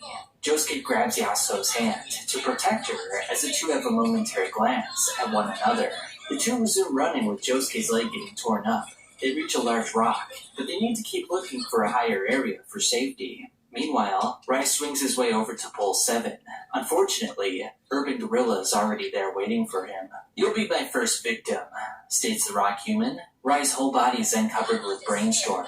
To give a brief explanation of Brainstorm, first, they grab onto the surface of the skin with their feelers. They break through the skin and extend their feelers inside. They themselves are the toxins, and they cause hemolysis, the breakdown of red blood cells. They then enter deeper and begin to double and double again, multiplying their numbers exponentially. Then the target's body starts to break down, as if the holes are being dug into. Yasuo blames herself for all the bad things that are happening to Rai. Urban Gorilla is hopeful in healing the disease and earning money from the Rokakaka. Apparently, the Rokakaka is not meant for humans, due to the differences of carbon-based life and silicon-based life. With the new Rokakaka, the rock humans will claim the top spot in the hierarchical structure of society. Rai proceeds to unravel his arms into a makeshift slingshot. He then fires at the rock human's eye, shattering the glass on his goggles. Brainstorm rips Rai to shreds, but he manages to fire another rock at Urban Gorilla. The rock human uses the pole as a shield as Rai collapses to the ground. Do Re Mi blocks Josuke's access to Rai, but he's unconcerned, saying he'll take some damage if need be. Yasuo worries about Josuke as he leaps off the rock. Urban Gorilla deploys Brainstorm into the nearby soil, creating a multitude of holes so he can dive beneath the soil and meet up with his partner once again. I'm a rock human. I'm above all of you. Josuke then sinks below the soil, with Yasuo watching on in a nervous fashion. Josuke! Brainstorm rips holes into Josuke's body. Your body is falling apart. It's too bad, really. Yoshikage Kira was right. Damo Tamaki and his men only used the lust for the Rokakaka to make money. They were nothing but drug dealers. Josuke determines that Urban Gorilla was a doctor. Rai utilizes his stand to funnel gasoline from the pole to Urban Gorilla's location. Dive! Yells Urban Gorilla. It's then revealed that Josuke's soap bubbles contain the gasoline, and with the help of Rai's lighter, they scorch the 2 rock humans. Josuke wants to question them further, but Rai doesn't wish to put his life in any further danger. Yasuo embraces Josuke as the rock humans perish. Josuke thinks about the fact that Urban Gorilla was a doctor. Yoshikage Kira was a ship doctor. Holly-san is a doctor too, and she's fighting against illness right now. Is there something connecting all of this somewhere? Rai inspects Josuke's bubbles. A line is vibrating at a super high speed, making it appear as a sphere. His ability is cord. Rai has identified the Rokakaka branch from the photos that Josuke took, and with the help of Pole 8, he's going to harvest it. Inside Tube 8, they're specimens of moss larvae, and they were raised for harvesting the fruit. They'll burrow into the vascular bundles under the branch bark. Then a new Rokakaka fruit will grow on that branch before winter passes. Jobin meets with an old man that looks like a child in a parking lot. This individual's name is Poor Tom. Poor Tom then thinks a girl across the parking lot is flaunting her assets at him on purpose. Jobin clarifies that he can't help Poor Tom with money laundering like he did for Tamaki. Poor Tom reports that Urban Gorilla and his pet are missing, and without the plant appraiser, they'll be unable to locate the branch. So, we're gonna close off the entire Higashikata Estate orchard. Poor Tom's stand, Ozone Baby, will block the area around the branch, preventing anyone from recovering it. Poor Tom wants Jobin to bury his stand in the Higashikata Estate, so it will take effect. With Jobin doing this, instead of Poor Tom, it will only affect Josuke and the plant appraiser, and leave the Higashikata family out of this. The woman from earlier drops her phone number out of the car for Poor Tom, confirming his suspicion that she was hitting on him. Rai recognizes Yasuo's usefulness, but he urges her to go home and to stay out of this from this point forward. Yasuo is then reminded of a situation when she was 13 years old, when she bought a hair braid. She explains to her mother that it was made in China, and eventually ended up in the hands of a Taiwanese girl. Her mother scolds her for spending so much money on a hair braid, as we find out that Yasuo's parents were divorced when she was 10 years old. At school, Yasuo forgets to buy her friend a birthday present, and at home, her hair is littered with dandruff. She then notices that even her skin is flaking off. After using medication, her skin returns to normal the next morning. Unfortunately, she can't find her hair clip. Tears stream down her eyes as she begins to panic. She then accuses her mother of being jealous and stealing the hair clip to prevent her divorced husband from seeing it. "You're always bad-mouthing Dad." The mother touches her hand as it flakes off, causing Yasuo to collapse to the ground. The hair braid stand then jumps into Yasuo's hair and bores into her scalp, causing the flaking. Yasuo then wakes up as her father takes care of her. Her dad likes the new hair braid. He then indicates he won't be able to see her on Sundays anymore, since he wants to start a new family with his girlfriend and spend more time with them. Her father then flakes off into tiny pieces. It turns out that this was not Yasuo's father, but a mere construct that was formed by the stand. Yasuo's mother comes home to find her daughter in the bathtub with her wrist slit. In the now, Yasuo's not sure why she saved Josuke's life back then. While recovering in the hospital, Holly Joestar says, "It's self-evident that there's not a single thing that is good to overlook." Kira remarks that Holly won't be a doctor anymore after this, as he shows Yasuo her hair clip. He proceeds to crush it with his foot and claims it's a fake. In the present, Yasuo tells Rai she has the same motives as Josuke and wants to get her hands on the Rokakaka for Holly's sake. Rai permits her to come along and even notes that the hair clip was probably a rock pet. Elsewhere, Jobin buries Ozone Baby in the Higashikata estate. The current time until harvest of the Rokakaka fruit is 12 days, 4 hours, and 33 minutes. At the Higashikata house, Jobin measures fish sausages with a ruler, thinking they're smaller than they used to be. In fact, Joshua has been meticulously weighing and measuring each sausage to determine if it's really a value pack, as the package claims. Unfortunately for him, Daya and Hado begin eating the sausages. In the past, Jobin complains to his dad about the seats at a baseball game, and the fact they couldn't book a reservation at a distinguished Italian restaurant. With the fruit parlor playing a prominent role in Morio, he believes they should be offered more privileges. But it seems they're losing power. Jobin suggests that they start importing olive oil, supplements, and processed fruit goods to up their game. Norisuke outright refuses, claiming a fruit shop need not be powerful. After Norisuke leaves, Yotsuyu introduces himself to Jobin. Yotsuyu has accepted the position of designing the Higashikata estate and invites Jobin over to taste some imported wine. In the now, Jobin turns off the security cameras so he can bury Ozone Baby without being noticed by anyone. The time to harvest is now 12 days, 2 hours, and 11 minutes. Rai and Josuke arrive at the Higashikata estate through an underground passageway. Rai tells Josuke that Yasuo went home to analyze the remains of her hairpin to determine what kind of creature it is. Perhaps it will lead towards the identity of the rock humans. Rai and Josuke peek outside. The plant appraiser identifies the Rokakaka branch, instructing Josuke not to forget the spot. Rai activates doggy style and places the larva on the branch. 2 nights. A full 2 days from now, we'll come back and harvest it. The two are going to lay low for the next 2 days, meaning they won't report their activities to even Norisuke. Jobin is not sure what abilities Poor Tom's stand have, but if Josuke or the plant appraiser get within its range, they'll die. Jobin wonders, however, how Poor Tom plans on attaining the branch without the expertise of the plant appraiser. With 12 days, 2 hours, and 2 minutes left until harvest, Tsurugi asks his dad what he buried into the ground. Jobin is angry that his son was watching him. Jobin explains that when he was just a bit older than Tsurugi is now, Kato helped him get better, and if Tsurugi gets sick, Jobin will be the one to cure him. That is why I buried that thing, so be absolutely sure not to go near it. You were friends with Yotsuyu before. Did you do something bad, Daddy? Suddenly, their ears hurt, and their noses begin to bleed. Jobin notices that all the plastic containers are getting crushed. Ozone Baby causes the dog to bleed profusely. The same happens to Tsurugi as the boy collapses to the ground. Jobin worries about his son as blood ejects from every orifice of his body. Poor Tom! This ability of his is insane. He has no way of choosing a target or discriminating who it hits at all. Jobin attempts to reach his son, but he also falls to the ground. Jobin deduces that the current attack was minor while in the shed. The symptoms, however, got progressively worse when they left, which means they need to get back inside. Jobin grabs his son. He then activates Speed King to drive the car backwards so he can fling himself back into the room.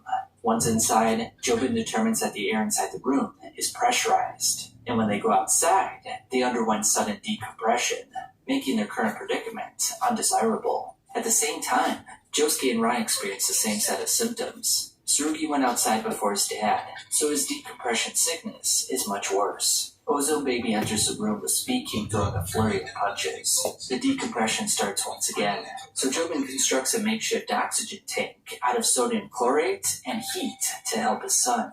The air in this closed-off shed is getting pressurized again. Ozone Baby, that form is an illusion of the enemy. Jobin reveals that he buried the stand in the soil of the orchard.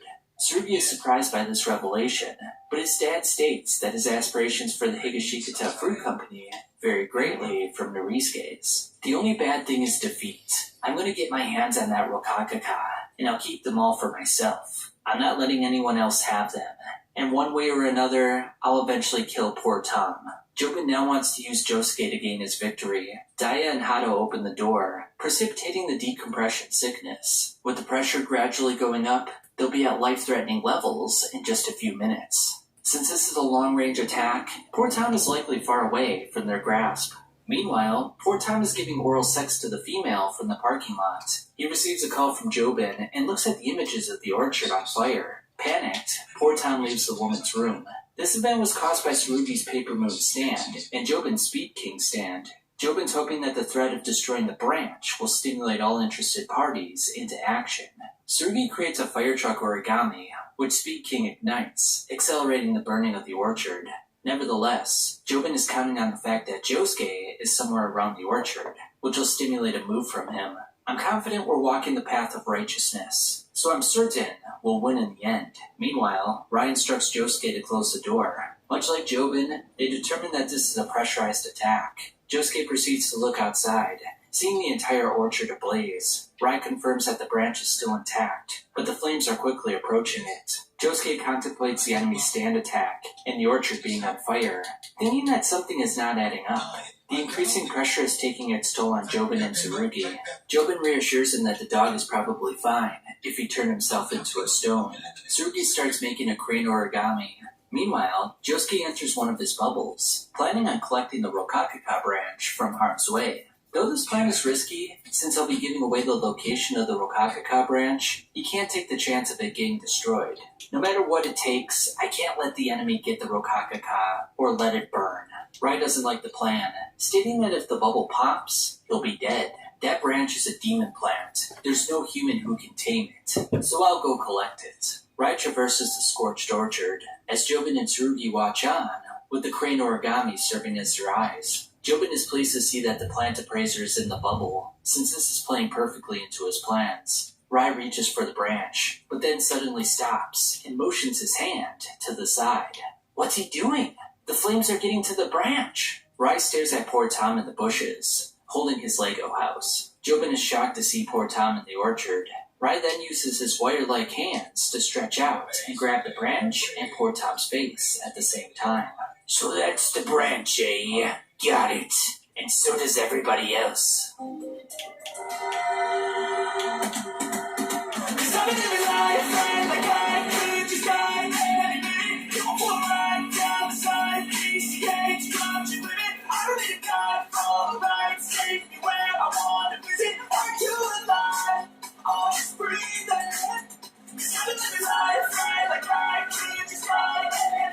Rai was a child, his parents grew prized pears, which would sell for big money. Unfortunately, a rival competitor ruined their orchard, forcing them to sell the orchard off. Rai could never forgive his parents for their error, so he decided to live alone on the ski slope. He henceforth cultivated strawberries on the plateau. The Higashikata fruit parlor bought the fruit, and Rai exclusively cultivated the fruit for Norisuke. Inside the house, Norisuke wonders what's happening to Rai. Jobin points out the plant appraiser and Josuke to Tsurugi on the phone. Poor Tom's neck is tied up by Rai's wire, yet he formally declares that he'll get his hands on the Rokakaka branch. Poor Tom increases the pressure on Rai with immediate effect. The rock human plans on crushing Rai's insides with pressure. Josuke uses his soft and wet bubbles to send several U seeds to poor Tom. Turns out that these seeds are extremely poisonous. Josuke pops the bubble. Rai releases the branch for just a moment to grab the seeds and force them into poor Tom's mouth. Rai explains that the U seeds can cause extreme hypertension, convulsions, and tear up the internal organs. Poor Tom pulls out a knife, but Rai knocks it out of his hand. Will I be crushed by the pressure first, or will the poison get to your heart first? Poor Tom uses the sheath of the knife to capture the wires and add more pressure to Rai. The fruit appraiser's body is torn to shreds by the pressure. I've won! Fuck you, asshole! Josuke starts to feel the heightened pressure as poor Tom grabs the branch and runs away. While escaping, poor Tom thinks about boarding the ambulance to counteract the poison.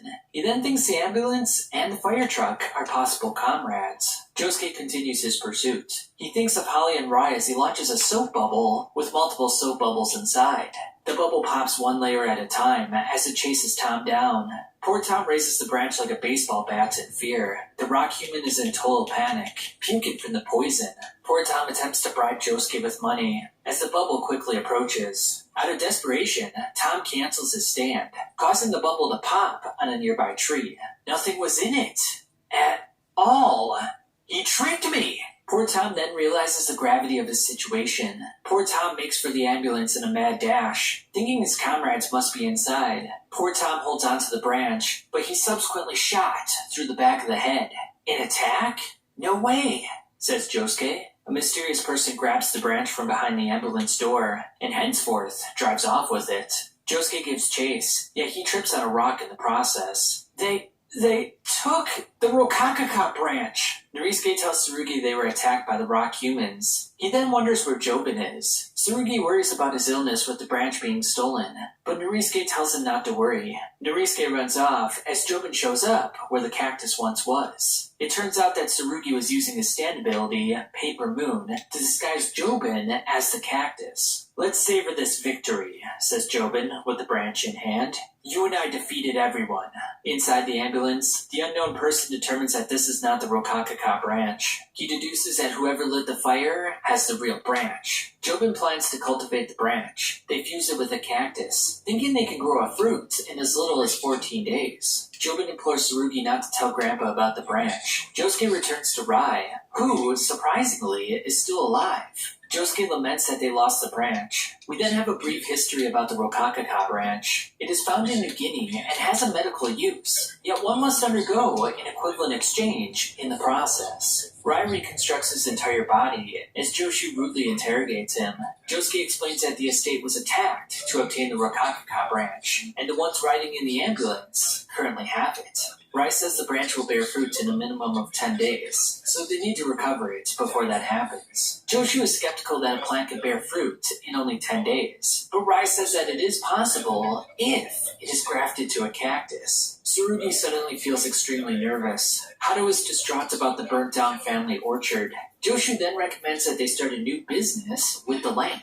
His grand idea is to host mushroom hunting tours. Joshu goes on and on about his grand plans, but Daya informs him that everyone already left. Rai determines that poor Tom and the people in the ambulance didn't start the fire. Who are you saying lit the fire? Asks Josuke. The culprit is Jobin.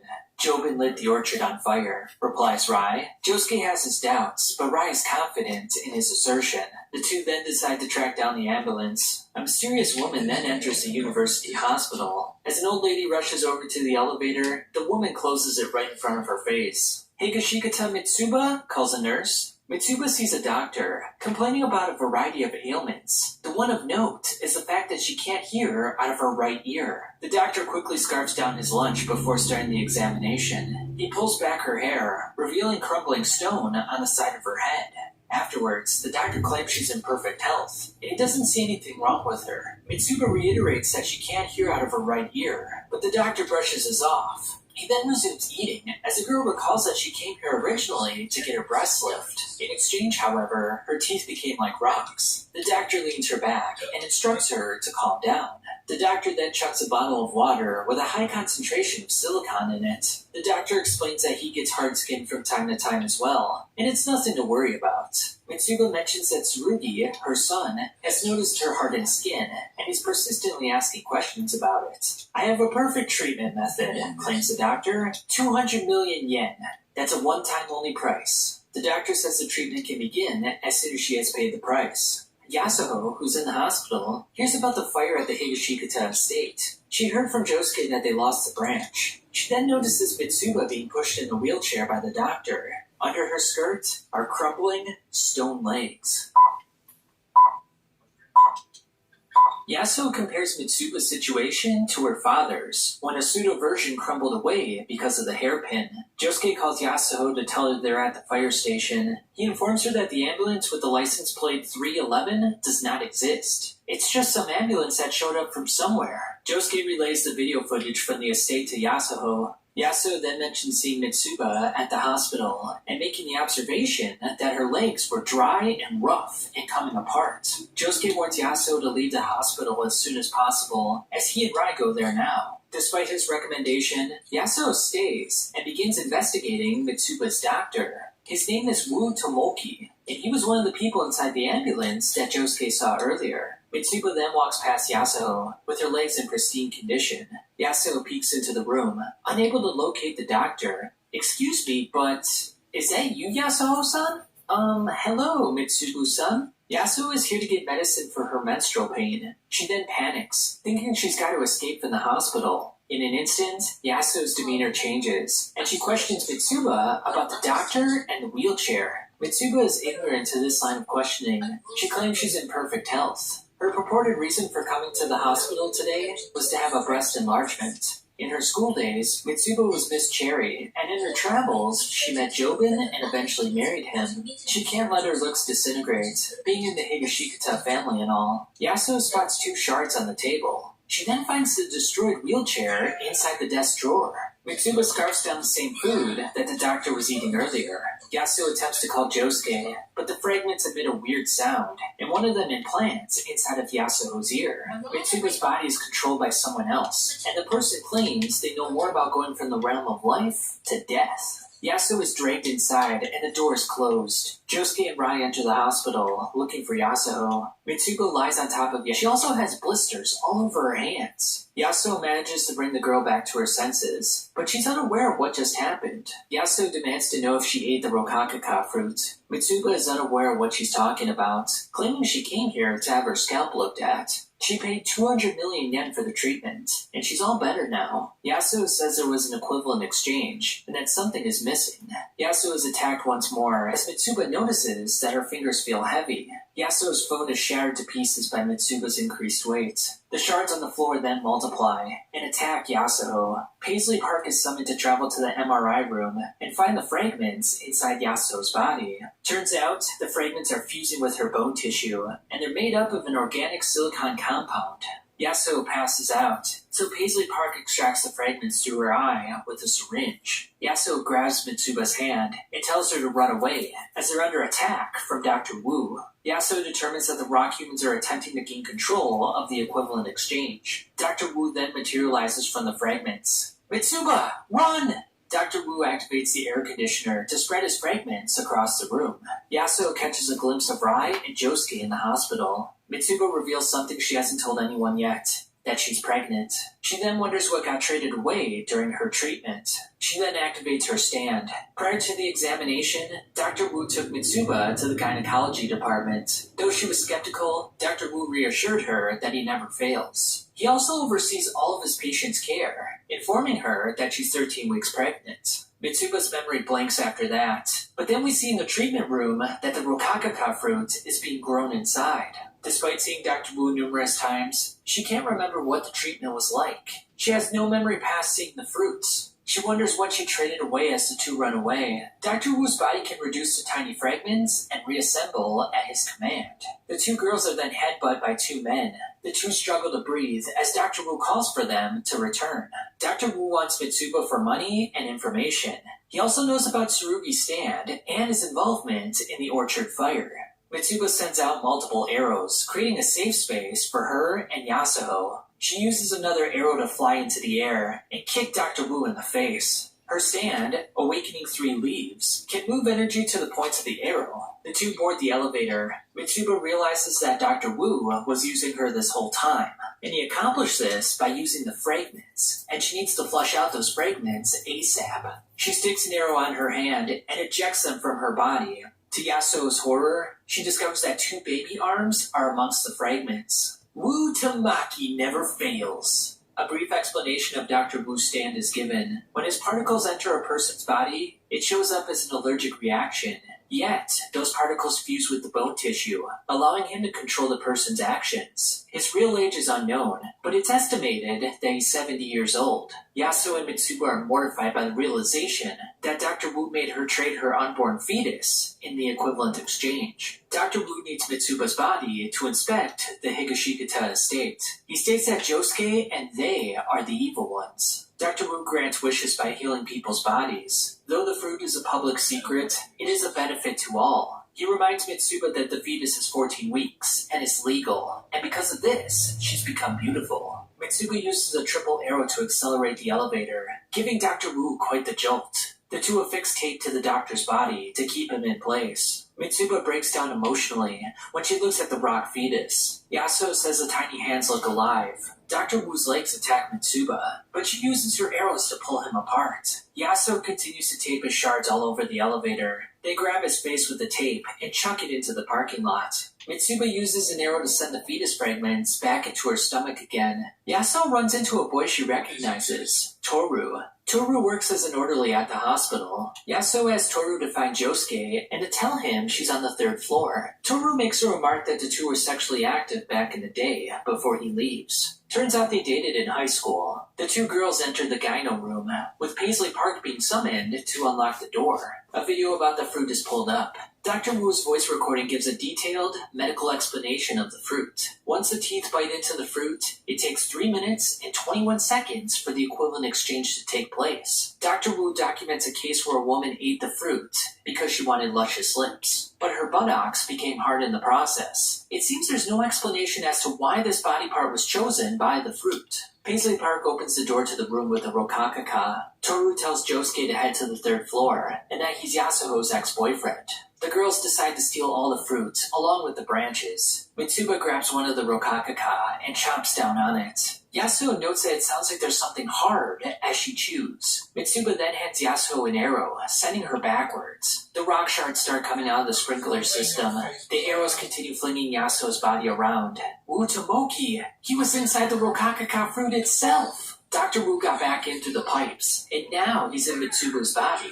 He uses Mitsuba as a mouthpiece. He wants to cure all the world's viruses through the fruit. He then sends the deadly viruses at Yasuo's body. Dr. Wu informs her that Holly Joestar made this lab, but she failed in her research efforts. Yasuo captures the arrows with tape and manages to purge most of Dr. Wu from her body. We then find out that Dr. Wu enters a patient's body and protects a vital part from the fruit, usually the brain. Dr. Wu turns the rokakaka to fragments and encourages the girls to eat them. The shards are captured with Josuke soft and wet. Yasuo warns them about the viruses. Josuke's bubble contains medical cement, which should keep Dr. Wu at bay. The group determines that the new branch is not in this room. Rai destroys all the rokakaka in the room. Yasuo mentions that Dr. Wu wanted Mitsuba's body to investigate the Higashikata estate. Josuke is confused, thinking that the ambulance person took the branch. She posits that someone switched the branch during the fire. Mitsuba's nose is then turned into stone because of the equivalent exchange. There are 10 days before the harvest of the new fruit. Rai determines that only 4 doctors had access to the Rokakaka: Dr. Wu, Ryo, Poor Tom, and the mysterious head doctor of the hospital. Now, the kanji for Ryo read as Girira, meaning that he was urban gorilla. With 3 of the 4 doctors now dead, they need more information about the mysterious Satoru, the last doctor. Yasuo is adamant that the branch is still at the Higashikata estate. Rai scolds her for her disobedience. He then rules out the suspicious Jobin, and claims that the branch was taken right in front of their eyes. He then questions Yasuo's story about the hair clip, suspecting that she was hallucinating. Josuke agrees with Rai's assessment of the situation, saying they need to find a photo of the mysterious doctor. Toru shows up once again. He's currently a medical student, and wonders what Yasuo's relationship is to Josuke. She says there's nothing going on between them. Toru notes that Yasuo instinctively grabbed his hand and positioned it on top of his. Yasuo quickly pulls away from Toru, with the boy leaving shortly afterwards. At the estate, someone licks Hato's ear. Tsurugi steps on Joshu's disconnected tongue, revealing that he was the culprit. We then get a brief aside about stand abilities. Stand abilities are a reflection of one's heart, yet you hide them from others, even your loved ones. But there are times when those feelings bubble over, and one cannot stop the flow of energy that is a stand. Tsurugi enters the office and drags Norisuke's body to the balcony. An origami frog hops out of the body bag. The time to harvest is 13 minutes. We then go back in time. These are the events that happened 7 days prior. Mitsuba picks up Tsurugi from the scouts. A scout leader then pulls her aside to recount a troubling event. Campers were teasing Tsurugi about his grandmother killing a child. A kid claims that his dad, Jobin, did the killing, and Kato took the rap for him. A frog then jumps on the girl's shoe, freaking her out and causing her to fall in the water. Tsurugi was henceforth blamed for the incident. Mitsuba says they cut ties with his grandmother, and the Higashikatas are not at fault. She then threatens to have the scout leader fired and calls for Tsurugi. Mina, the girl who teased Tsurugi, is then crushed between the school's gates. The crying mother asserts that someone pushed the gates together to hurt her daughter. I saw! That kid made the gates move! As she points to Tsurugi. There are 6 days, 4 hours, and 12 minutes before the harvest of the Rokakaka. Rai, Josuke, and Yasuo begin their search for the mysterious head doctor. The 3 don't have an appointment with him, so Rai attempts to barge in. Rai asks the receptionist why there's no picture of the head doctor on the website. A cryptic man with a cane walks past them, raising their attention. That's Satoru Akafu. Head doctor! Wait! Yasuo takes a picture of the back of his head. The 3 chase him down, eventually spotting him on the stairwell. An unknown stand lurks behind Josuke. Josuke attacks with soft and wet, but it suddenly disappears. Josuke claims the stand did something, but the other 2 saw nothing. Stop! Where are you going, Satoru Akafu? The 89-year-old runs away. The 3 give chase, but Rai runs into a gurney with a patient on it. The 3 lose sight of the doctor. Toru checks in on the patient and calls Yasuo over. The child is suffering from an emergency diabetes attack. The child choked on a piece of chicken and is now entering cardiac arrest, i.e. a heart attack. With Yasuo's help, Toru manages to dislodge the chicken fragment. Toru embraces Yasuo. Looks like we ran into each other. Had a good time. Seems like that's always the way with us. Josuke claims that Toru used the gurney to distract them. Toru dispels the notion by pointing out that the head doctor is sitting on a chair. Elsewhere, Mitsuba wonders if Tsurugi is hiding something from her. Tsurugi wonders the same thing about her. It is now 6 days, 3 hours, and 25 minutes until the harvest. The video footage shows Tsurugi by the gate. Mina suffered minor injuries from the incident. Mitsuba defends her son by saying Mina got herself caught in the gate. She threatens the other parents and tells them to keep their children away from her son. Mitsuba puts arrows on their coffee cups, causing them to splash in their faces. Mitsuba then sees the head doctor on the video footage of when the gate incident happened. She then wonders why he was there. At home, Jobin accuses his wife of getting plastic surgery on her nose. Turned on by her new look, Jobin takes her to the bedroom to fool around a little bit.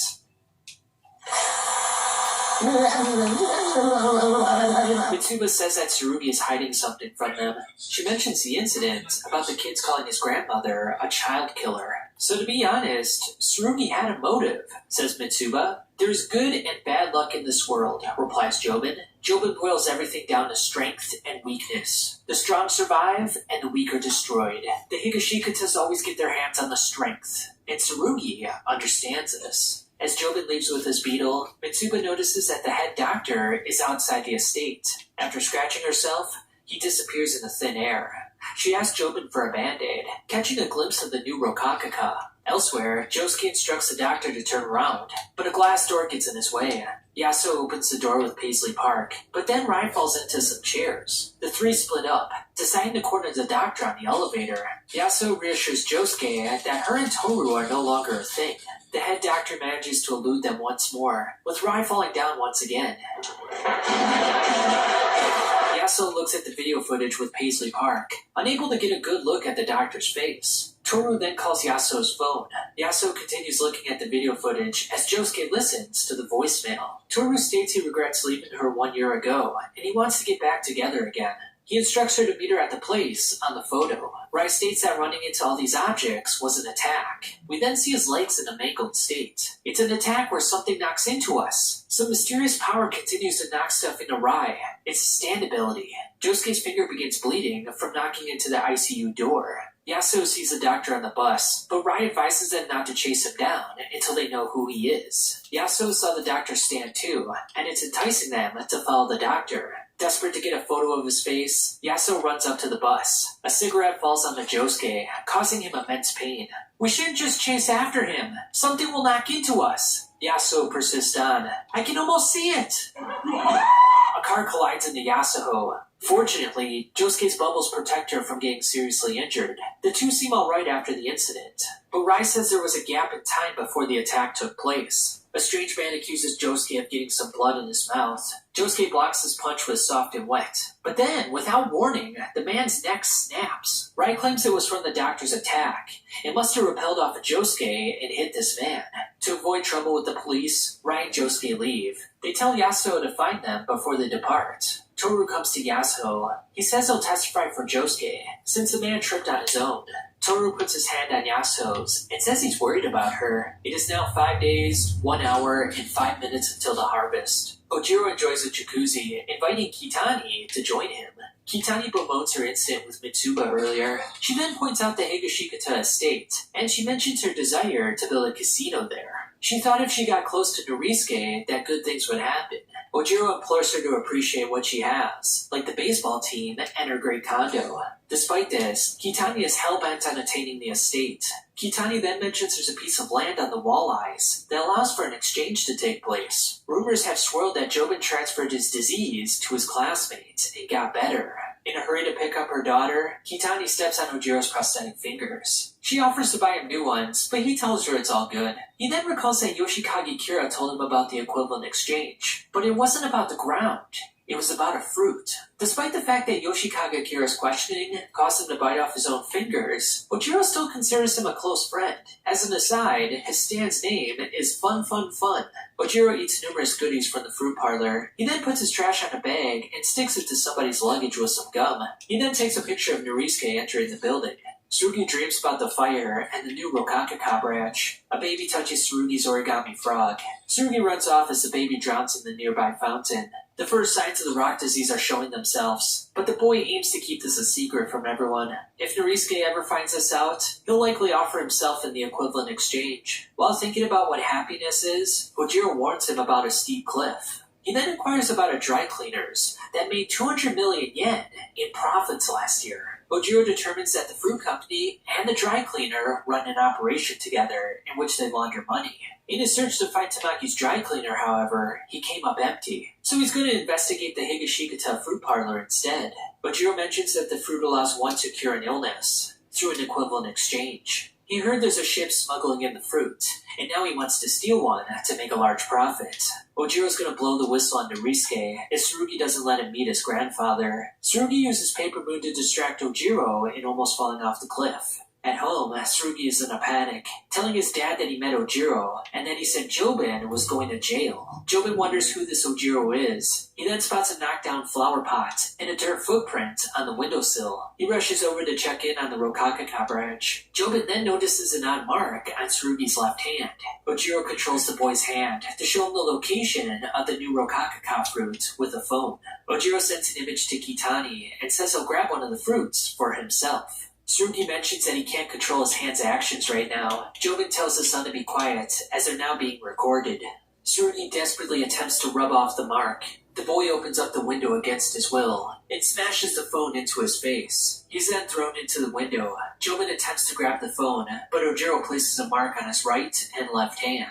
Time to choose. Jobin strangles Tsurugi against his will. Are you going to strangle your own son? Or maybe push him onto a piece of glass till something gets cut off? Ojiro gives Jobin a third option, to hand over all the fruit he's cultivating. Tsurugi begs for his dad to stop, so Jobin, reluctantly, is ready to make a deal. 3 more days until the fruit can be harvested, says Jobin. As a final precaution, Ojiro asks to see their stands, so he'll know what kind of attack range they'll have. Ojiro determines that Jobin's stand looks pretty strong, so he forces him to close the window, with the broken shards of glass landing on his son.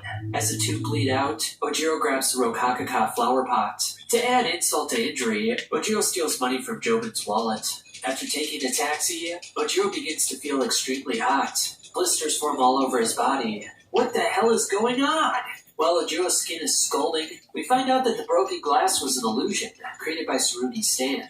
Jobin aims to collect the plant, but he wonders why trash like him showed up at the estate in the first place. At Kitani's condo, she picks up a ringing phone. Jobin tells her that his Speed King can store heat in one place, and it keeps it from dispersing.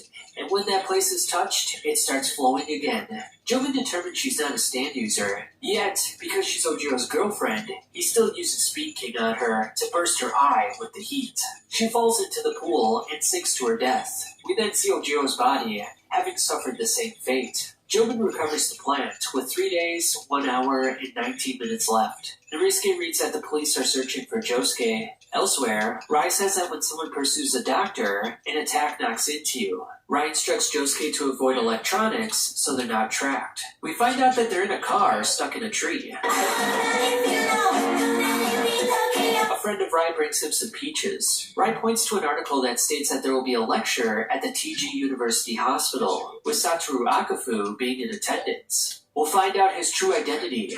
Josuke then notices an obituary for Ojiro in the newspaper. There are now only 48 hours until harvest of the fruit. Josuke feels the presence of the mysterious stand once again. He attacks, but again, nothing's there. The two jump out of the car, with their senses on high alert.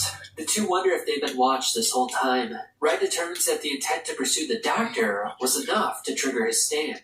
The two get moving with the cops telling them to stop. It starts to rain, with the droplets tearing through their bodies. It's gonna crush down right on us! Josuke creates a shield out of his bubbles to protect them.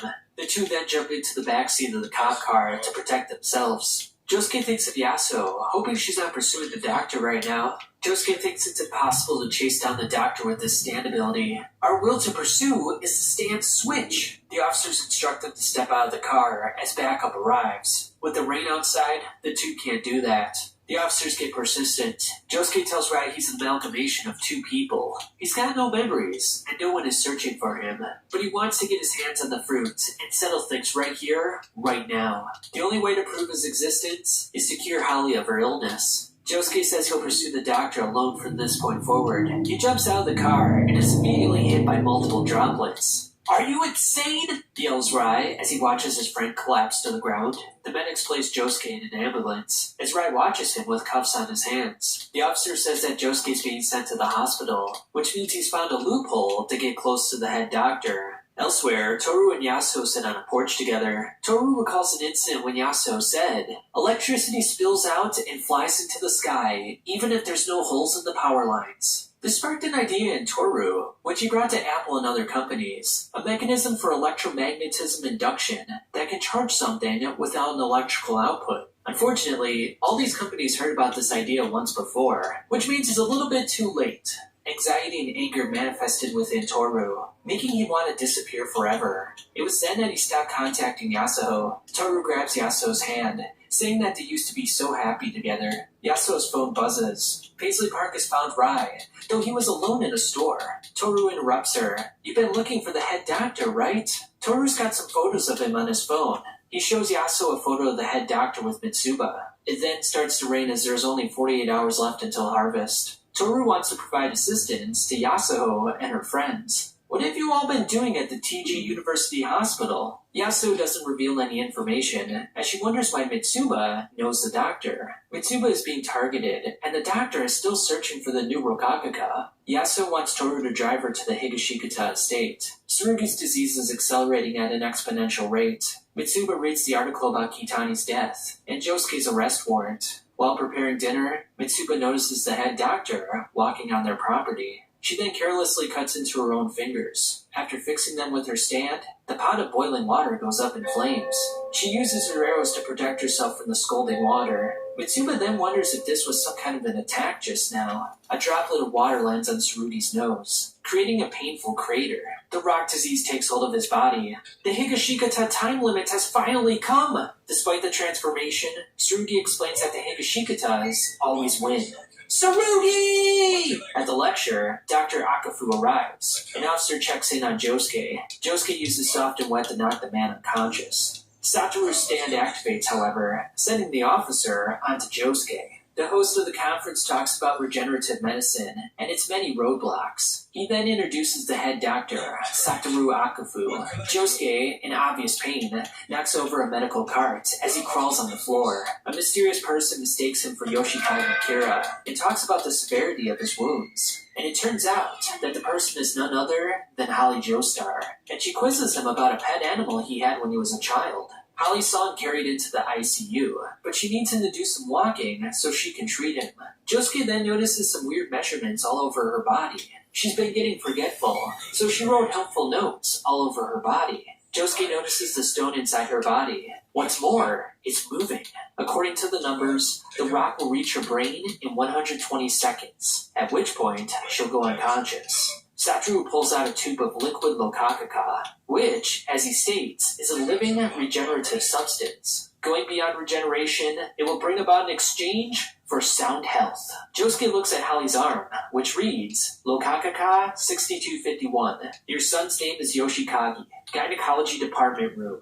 Do not trust Wu Tomaki, and you're losing your memory. Satoru reveals Lokakaka 6251, which has successfully treated many animal subjects. He now wants to explain how the medicine can be used to heal the brain. Holly explains that in the past, she was instructed to take less overtime by the hospital. It was then that Satoru took over, and a bunch of new doctors were hired on, including Dr. Wu, Poor Tom, and Urban Gorilla. Even Tomaki's group were subordinates of Satoru. Holly uses an axe to break her way into the Rokakaka room. Then I'll huff, and I'll puff, and I'll blow your house in. She hands Josuke the Lokakaka and tells him to take it orally. Though his wounds will be exchanged for rock, he has no other choice at this point, given the severity of his wounds. Holly determines that another coma is imminent. Don't go after him. The head doctor, no matter what. Apparently, the doctor has no face, and every form of harmful force will come crashing into him if he chases him down. Josuke is unrelenting, vowing to kill the doctor. He chugs the Lokakaka liquid, with his mouth immediately turning into stone. This is insane! I can't breathe! Now I can't drink the rest of the Lokakaka! This was another attack from Satoru's stand. Holly opens a hole in his cheek and pours the liquid through it. The head doctor's form cannot be grasped. Yoshikage, you absolutely must not chase after him. Holly enters a coma as Josuke cries over her. She was under the impression that I was her son, Yoshikage. Josuke's wounds miraculously heal up. My name is Josuke Higashikata. Though his memories are gone, he knows for certain that Holly is his mother, and he's her son. Soft and Wet destroys a wall as Josuke swears to save her life. Holly's words then ring through his head that he can't chase Satoru, but it's okay if the doctor chases him.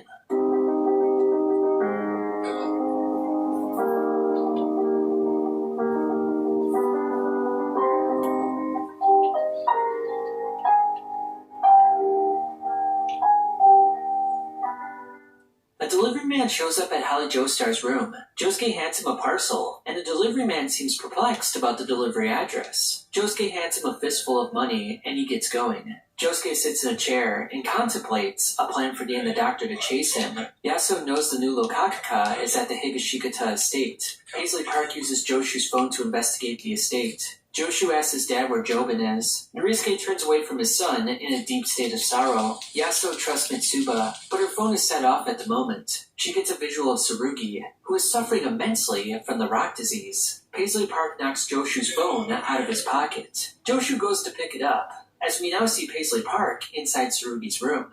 "What's going on, Tsurugi-chan? Are you sick?" asks Yasuo. The boy urges her to leave immediately. Yasuo asks about the new Lokakaka, but he tells her to go home. "I love you, big sis. You shouldn't be here." The phone is grabbed by a mysterious person and thrown in the toilet. She looks up to see that it was Jobin who did this. Jobin flushes the toilet as water squirts out of Yasuo's body. 3 hours and 24 minutes before the harvest. We will be able to harvest before sunset. And Tsurugi, the Higashikata family will shine on and on. Norisuke has made up his mind to perform the exchange, but Jobin says with the fruit, that will no longer be needed. If the phone gets submerged in the water, Yasuo worries what will happen to Paisley Park and herself. "Somebody, help! I need to get the phone out of the water!" Yasuo uses a security camera to beg for help, which Mitsuba sees on the monitors. She determines that Yasuo was here to see Tsurugi. Mitsuba walks into Tsurugi's room. "What is all this? Dear, what in the world are you doing?" says Mitsuba. "Shh, Mitsuba. Just shut that door and step out of the room." Paisley Park is getting destroyed in the water. Mitsuba wonders if this is concerning that thing that's in the stag beetle room. Since Yasuo saved her at the hospital, Mitsuba begs Jobin not to hurt her. Jobin has had enough, saying he can't reveal the secret to anyone, including Norisuke. Yasuo begs for help, as Mitsuba says that Dr. Akafu is on the wall of the estate.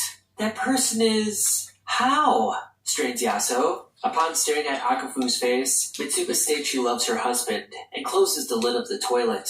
Yasuo turns her attention to Akafu, but her body is thrown around like a rag doll, detaching her right arm in the process. Akafu leaves as Mitsuba tells Jobin that was the head doctor. Mitsuba says when you see the head doctor, things crash into you. A calamity, as it were. Mitsuba looks to flush Paisley Parkway away with her arrows. Yet, the attack backfires. The arrows shoot across the room and break into the nearby wall, revealing the nearly grown Rokakaka. Akafu's stand definitely caused this backfire. Norisuke bursts in the room with everyone else. He saves Paisley Parkway from the toilet and wonders what the hell is going on. Jobin claims that the Higashikata family will win, and this is the right path. "Dad, put that smartphone back in the water." Yasuo notices Akafu in the garage. "Jobin, have you had the new Rokakaka branch this whole time?" "Yes, that's right, Dad.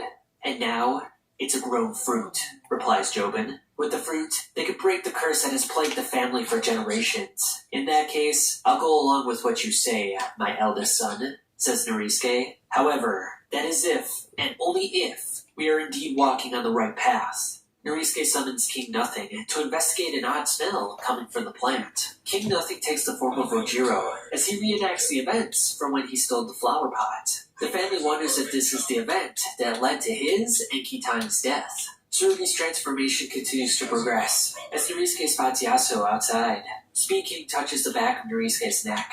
"I'm sorry, Dad. Please, I can't turn back from this path. Please forgive me. Jobin, you..."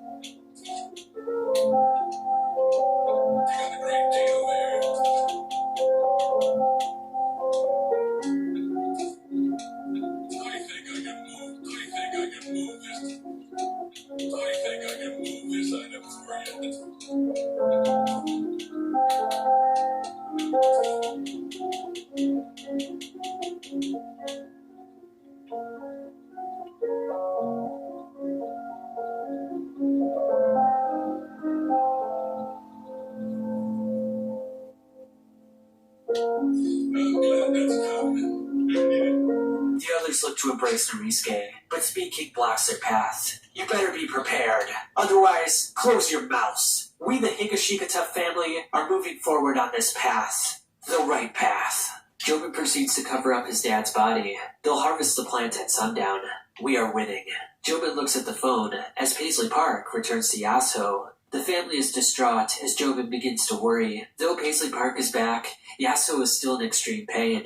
Mitsuba considers this to be a calamity, one that has been following them for quite some time, and now the whole family is caught up in it. In a jail cell, Rai reveals that he snuck in a fully charged phone and a knife from the evidence locker. He can't leave because the elderly man outside has his back turned. This presence haunts Rai, and he determines that it's some kind of calamity energy. When he tries to look at his face, numerous misfortunes occur in the jail cell. He tries to call Josuke, but his food bursts open with maggots. Rai uses the phone to show his cellmate, Dr. Akafu, or, more precisely, the Calamity's power.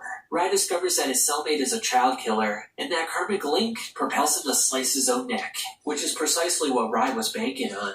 Rai uses his wires to hide in the man's clothing as they take him to the hospital. After reconstructing his body, he notices the stand in the parking lot, which means that the user is in some other place. Yasuo attempts to chase the doctor's stand. Yasuo calls Toru and begs for his help. Toru says he'll call an ambulance, but she doesn't want that. She just wants him to come over. The boy then decides to head over. Because outsiders know about the fruit, someone will try to steal it from Jobin.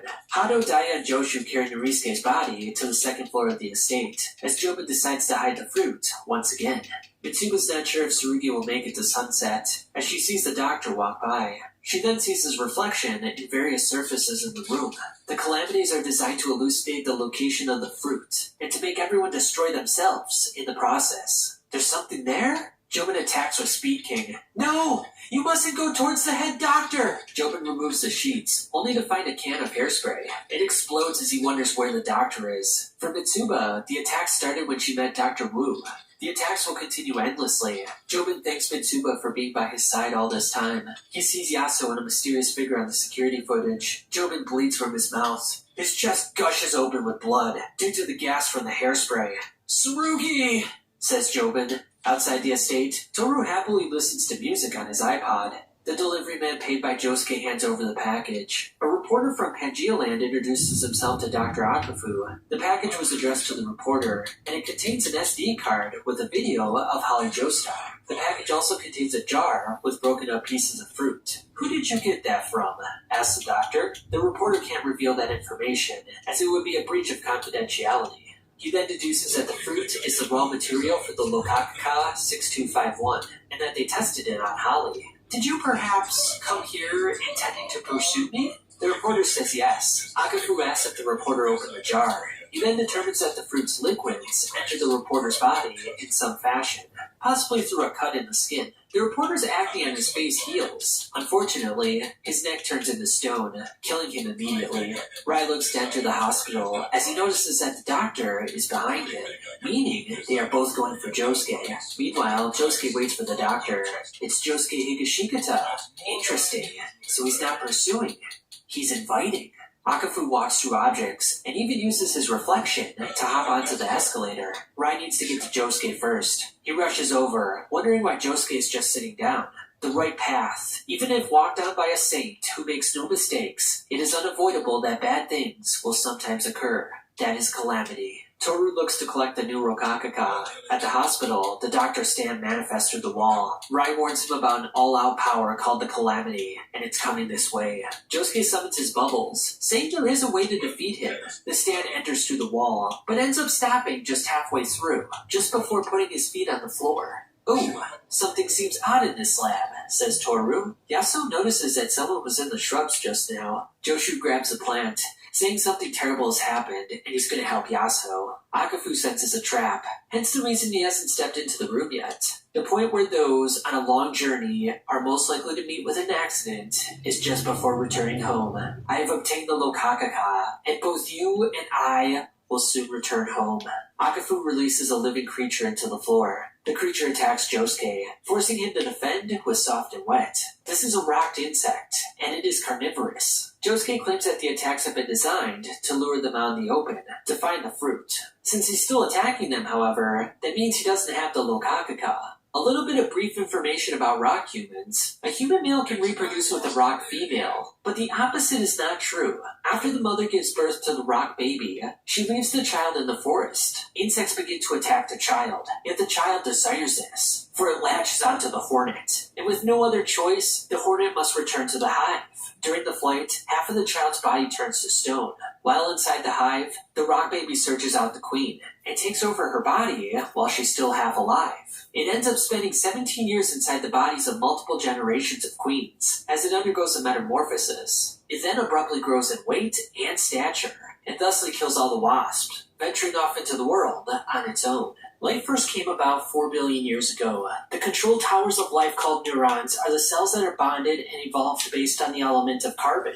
At the same time, life cells that bonded from silicon were born. And while they were only a few in number and percentage of living cells, the silicon-based existed alongside the carbon-type organisms, as if hiding next to them.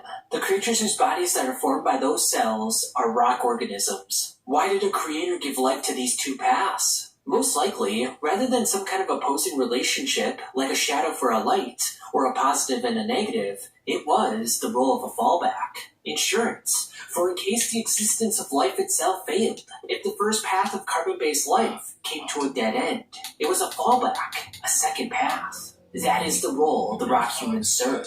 Rock humans' actions are fundamentally independent, and they have no families. But sometimes, if it's to their advantage, they will form groups and slip into human society. Rock humans have a fascination with ground, rock, and stone, see blessings from the earth as true benefits, and make special places that give rock humans special power and their true homes. Bearing in mind humans' ecological behavior to spread and migrate across the continents, and they're continuing to migrate to this day. We then see a flashback of the Steel Ball Run, with Johnny Joestar, Gyro, and the Sandman. There is no chance of forming a relationship of mutual recognition between them and the rock humans, nor any chance that they can assimilate. The Devil's Palm and the Ground of Morio, says Lucy Steele. We then see a briefcase that says Speedwagon on it. At a funeral for Rai's dad, Norisuke gives the boy a hug. Rai claims that insects ruined his father's orchard. It turns out that a typhoon made landfall and precipitated a rock slide that killed his father. Rai then notices an odd person at the funeral. In real time, he realizes that this was Dr. Akafu. The doctor says that the flow is carrying the fruit to him, just as the flow will make Josuke pursue him. The insect goes for another attack. After summoning Soft and Wet, asbestos fills his eyes and mouth. Rai blocks an oncoming attack. "Don't move, Josuke! It's poison!" Akafu explains that trying to escape or extending the joints causes you to spew more asbestos. The doctor says that Rai's father was caught in the flow of calamity, wonder of you, as it were, thus sealing his fate. The insect then burrows into the surface of the desk. "You're hiding something, aren't you, Josuke Higashikata?" Josuke attempts to pummel the insect with Soft and Wet. "The bottom, Josuke! On the underside of the table!" Josuke's left hand gets caught, but he continues punching the desk. The boy moves to the wall. Because Josuke stood up, his body begins spewing copious amounts of asbestos. Akafu claims that the insect usually goes for the throat, to clog up the airway. The insect then goes for the throat, but Rai prevents this. Rai then destroys the insect and points his wire at Akafu's head. From this position, 2 centimeters away. "Do you think some calamity will occur to block my way, Josuke?" Josuke says they can't pursue him, as Rai is only 1 centimeter away. Akafu claims that no one has gotten this close to him, so he's not even sure what will happen at this point. Rai's parents died to a flow of calamity. His being here today is by mere chance. Rai clenches onto Akafu's neck. "I've got you now! Die, motherfucker!" Rai's stand misses the doctor. Josuke's soap bubbles collide with him, causing catastrophic damage. The calamity brought out his bubbles. Akafu notes that Josuke stored several things inside the bubbles, that he's making spin at high speeds. Are you kidding me?" Josuke's in disbelief, thinking that he was controlling the bubbles. Rai demonstrates that the bubbles are a line that are spinning. Inside, there is spin, and within it, there are things that cannot be seen.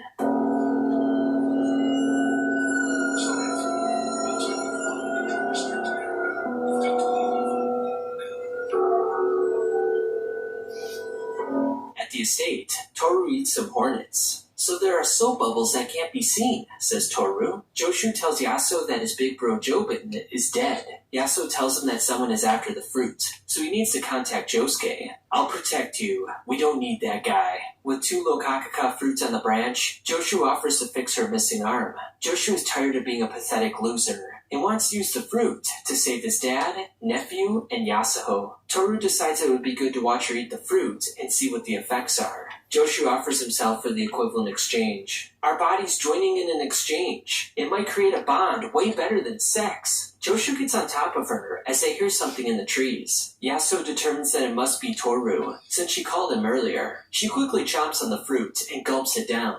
Joshu's leg goes through hers. Little strawberry, I ain't scared. Yasuo's arm grows back to normal as Joshu's withers away. My right arm is... It's frickin' disappearing! As a child, Yasuo begged her mother not to leave her at summer camp. Yasuo inspected her phone with Paisley Park and found out that she was going to Okinawa with someone. After cutting her finger and running off, Yasuo meets up with Toru. Toru looks like an adult, the same age he is now, and states he's a troubled soul. He's looking for a person, but he doesn't know who. Yasuo wants to help him out, so she uses her phone to search for someone. She henceforth shows him a picture of Dr. Akafu. He looks good. I could easily impersonate him, thinks Toru. Toru walks into the woods, saying they should meet again after she's forgotten all about him.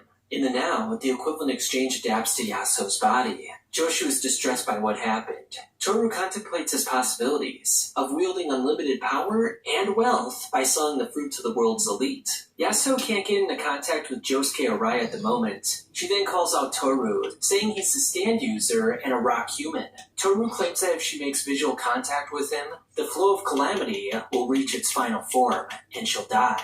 He wants her help, yet he warns her about the dangers of pursuing him. He claims that everyone will eventually die, but she can still live if she leaves the new Lokakaka where it is and go home. How long have you been in my life? Says Yasuo. Yasuo grabs Joshu's phone, but Toru advises against it. Give it back! It's mine! Screams Joshu. That right arm is mine!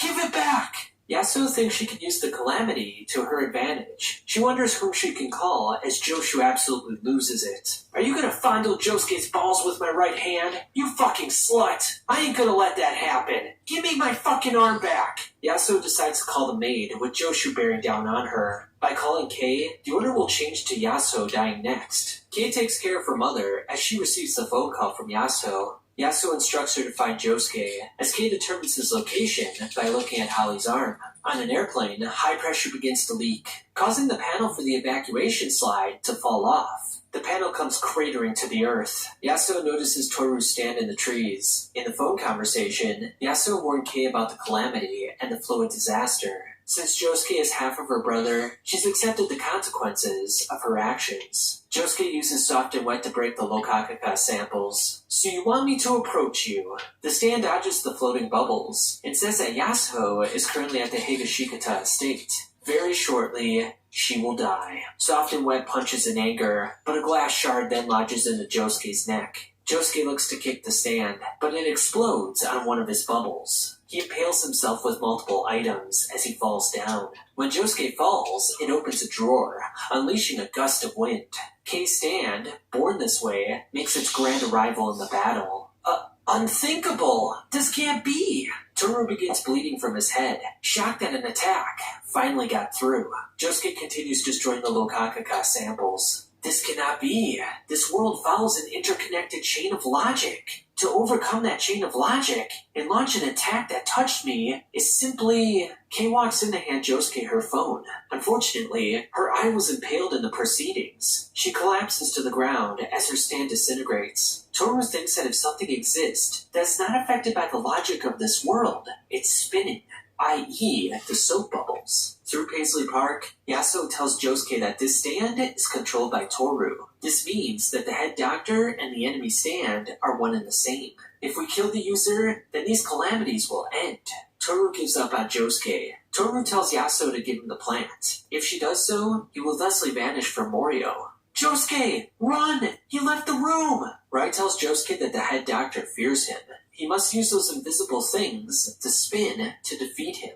They can surpass his ability, I'm sure of it. Toru says Yasuo will die as Joshu barges in on the situation.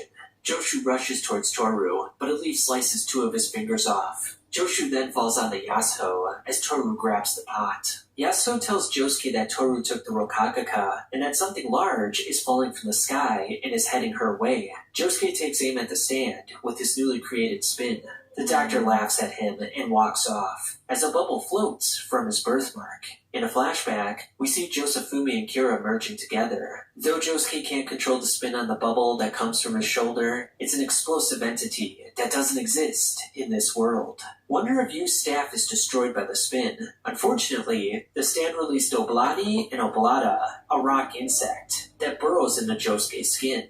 Josuke attempts to peel it off, but the insect rapidly multiplies. Meanwhile, the falling debris fastly approaches Yasuo as Toru moseys his way on out. Yasuho-chan, I'll protect you! Josuke urges Yasuo to protect herself with Paisley Park. Paisley Park stops the elevator that Wonder of You was in. Fire, Josuke! One more shot! Go! The hatch is ready to make impact. Josuke lines up his shot. Yet, at the last moment, the bug deflects it, making it veer off to the right.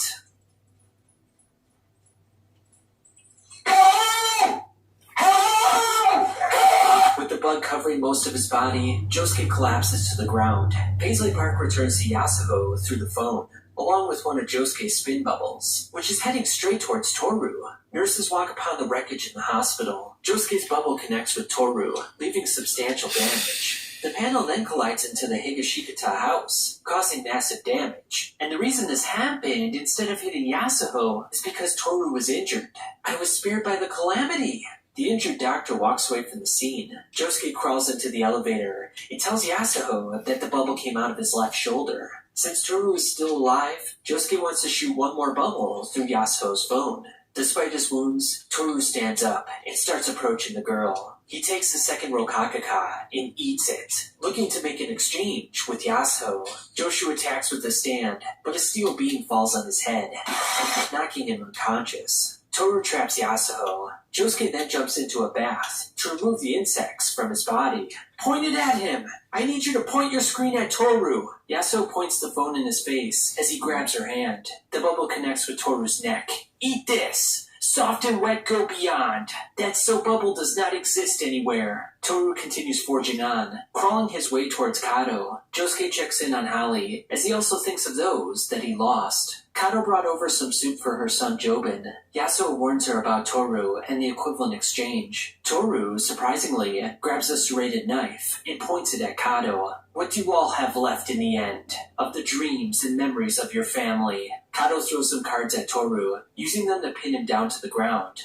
Yasuo urges her to run due to the impending calamity. Wonder if you arrives on the roof. Kato places her hand in front of Toru. Do you want to touch me? Kato has something hidden within her cards, but then we have a flashback. Jobin panics in front of his mother about something. Two of his beetles performed an equivalent exchange with each other. Below the beetle terranium sits the Rokakaka. Jobin worries that more enemies will eventually come for him. Jobin reveals that only him and Tsurugi know about the branch and the orchard fire. Jobin loses composure, but his mother instructs him to focus on his family's good fortune. Kato says the Higashikatas must break the curse, as she throws some of her cards on the plant to hide it. In the present, Toru wonders what's in between the cards. My family's curse. And now, you will undertake all of this. Tsurugi comes out of the cards and lands next to Toru. The equivalent exchange between you and Tsurugi. Will the illness come to this side? Kato smashes the Rokakaka branch between her cards. How dare you do this to me? Screams Toru as Wonder of You attacks Kato. The stand and Toru disintegrate to rock, as it looks like the Higashikata curse has finally been passed on. Toru calls the branch Divine Providence, as Kato tells him to accept her grandson's illness. He begs for Yasuo's help, telling her to kill the bitch, but he ends up shattering into a million pieces.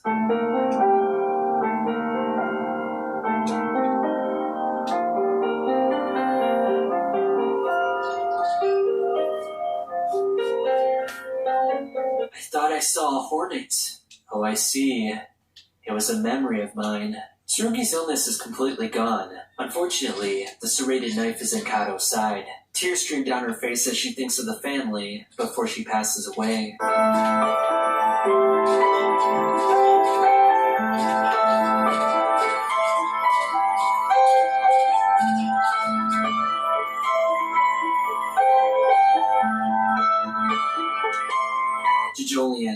This is a story about breaking a curse. One cannot see the shape of a person's heart. The sacrifices the Higashikatas endured were far too large. Despite it all, the family acted in the name of hope. Because at the moment, the curse was broken. Tsurugi determines that Jobin's attack on Risuke was only minor, meaning he's still alive. A mysterious hand then lurks beneath the blanket, covering Risuke. Yasuo thinks it's a doctor's hand, but she finds nothing. Fingers then protrude from the inside of Norisuke's mouth. Even without a user to control it, will the head doctor still not disappear? The laws of calamity are just things that exist, and Toru was using it to his own ends. The doctor resides within Norisuke's body. Josuke arrives, telling everyone to stand back as he fires another bubble. The calamity blasted to bits. It is now 1941 as we investigate the Radio Gaga incident. Lucy Steele arrives in S City. A man offers to carry her bags, but ends up running away with them. A young man kicks down the baggage thief and returns the bags back to Lucy. She offers to pay the man to watch after her for today. However, he says he needs to meet with his girlfriend. He then tells Lucy that the image in the photo is from the Radio Gaga incident. Fumi, the boy, meets his girlfriend, but he then realizes that the man from earlier stole his wallet. Fumi then takes Lucy up on her offer. She mentions that she works for the Speedwagon Foundation, and she's a botanist who's going to investigate the land. Fumi then recounts the Gaga incident, in which a girl stripped off her clothes and started saying ga ga ga ga ga. A farmer's truck arrived, but after it passed, the girl disappeared, leaving only her toes and a little bit of blood behind. The two begin their journey towards the orchard. They stop at the Higashikata fruit orchard. As Lucy inspects the estate, Fumi notices the remains of a bird on the ground. The driver then states that someone is calling him. The driver begins stripping off his clothes, repeating ga ga ga over and over again. He comes to his senses, but then a farmer's truck drives by. Once it passes, the driver is gone. Fumi finds his clothes and his left hand lying on the ground. Lucy tells Fumi to go back to the car. She then mentions the Devil's Palm in North America. The land brought out latent powers of the human heart. Though it brought about new life in a manner of speaking, it led to misfortune. Lucy came to the Morio hunting grounds 30 years ago, noticing it was similar to the Devil's Palm. Lucy came specifically to find the Rokakaka. Fumi returns to the car as Lucy hears a cryptic voice guiding her to the guardrail. Her shirt gets caught in the guardrail. In fact, it seems to be eating her clothes. Between the steel plates, Lucy sees severed fingers. Fumi watches on in horror as Lucy looks completely helpless. The guardrail is alive! Dead corpses reside within the guardrail as Lucy gets sucked inside. Fumi, however, manages to save her at the last second. The boy is shocked that the guardrail is sentient. Lucy compares the guardrail to an animal. Fumi carries her to the car, but the grotesque monster grabs onto her. Bring me with you! It's the driver! Lucy deduces that the guardrail is keeping him just barely alive. Fumi gets pulled in this time. His shirt is ripped off as Lucy notices the star birthmark on his shoulder. Fumi's face is pulled in as Lucy tells him to start the car's engine. He then summons thorn-covered vines to activate the car and drive it into the guardrail. Fumi unleashes his stand, throwing the guardrail into the field. The boy decides to carry Lucy away from the area. Fumi-kun, let me ask you one more time. I want to know your name. It's Joestar. My name is Joseph Joestar.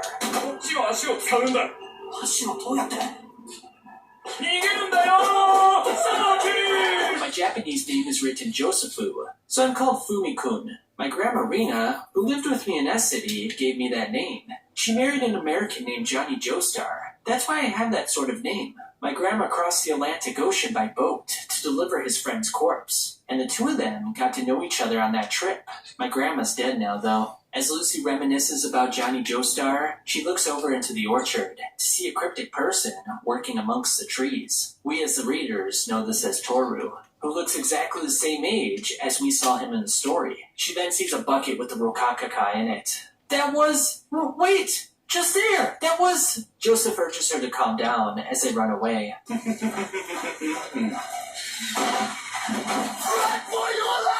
Lucy Steele, 65 years old, died due to a lung disease in New York, in her home country of America, 3 years after the Radio Gaga incident. After the incident, Joseph Joestar, 17, was concerned about Lucy Steele's health, so he traveled with her back to America. Unfortunately, because of America's entrance into World War II, he wasn't able to get back to S City until the war ended. He henceforth worked as Lucy's assistant, and received an education and earned citizenship in New York. In 1952, he got to know a woman who worked at the Speedwagon Foundation named Susie Q, with whom he married and had a child. And that child would turn out to be Holly Joestar. In 1993, the Higashikata fruit parlor was taken over by Norisuke, the fourth generation. As he built up the company, they eventually sported the second highest revenue for a fruit company in the nation. In 2010, they rebuilt their former main building that was built 250 years earlier to a modernist architectural design. And of course, the architect, Yotsuyu, was the one who designed it. Yasuo thinks of Holly Joestar as there's no longer any Rokakaka in Morio. Josuke also thinks of Rai and his sister. They might still exist, like in some land in the islands to the south. But here, there's no one left that can search for the other Rokakaka. A lady with a baby drops her phone on the ground. Yasuo helps her out, and she investigates her phone with Paisley Park, discovering that this woman is Josefumi's mother. Josuke recognizes her from the accounts from Karira. It doesn't seem like she recognized Josuke. My memories, my very first memories, they begin when I open my eyes under the soil of the walleyes. I'm not Josefumi or Kira Yoshikage. I'm the one that came from the soil, Josuke. Because Yasuo used Paisley Park to investigate the phone, she found a lot of photos of Josefumi inside, which means the mother never forgot him. It looks like she was looking for you all this time. As tears stream down Yasuo's face, they determine that the name Josefumi is probably the name for a Magetta maker. The two meet up with the Higashikatas outside the fruit parlor. Inside, they say that Norisuke is going to be discharged from the hospital tomorrow. So they want to celebrate. They can't decide what kind of cake to have, so they leave the decision to Josuke. Me? You want me to pick the cake? Josuke, just choose one. Pick one, Josuke. Yasuo looks to exit the shop with a tear in her eye, finally realizing that Josuke found his family.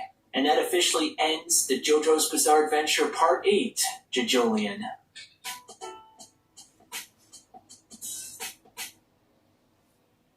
JoJo Lands is the 9th and current part of JoJo's Bizarre Adventure. The first chapter was published on February 17th of 2023.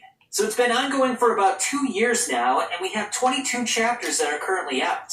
It's an exciting story that focuses on Jodio Joestar, a 15-year-old boy living in Honolulu. Not only that, it features 4 other companions, so it's a 5-companion crew here. We got Jodio, his brother Dragona, Paco, Usagi, and Charming Man. Each one has their own unique stand abilities, and it's an absolutely exciting and enthralling tale. And in this video, we're going to be talking about all 22 chapters that are currently out. So it's going to be a summarization and analysis of what's going on in the story. And then at the end of the story, I'm going to talk about my favorite character, funniest character, best stand ability, best poses, and an overall score for the manga itself as of right now. So I got over an hour of content for you guys. But with that said, guys, let's start with the JoJo Lands Chapter 1. The new adventure stage is... This may sound like bullshit, but this is the story of one boy becoming rich in the subtropical islands. This boy, Jodio Joestar. The island's floating in the middle of the Pacific Ocean, Hawaii. And this is Chapter 1 of JoJo Lands, Mechanism. To start things off, we see a couple of police officers driving in their patrol vehicle as they pull someone over. One of the officers approaches the vehicle and tells the passengers to turn off the radio.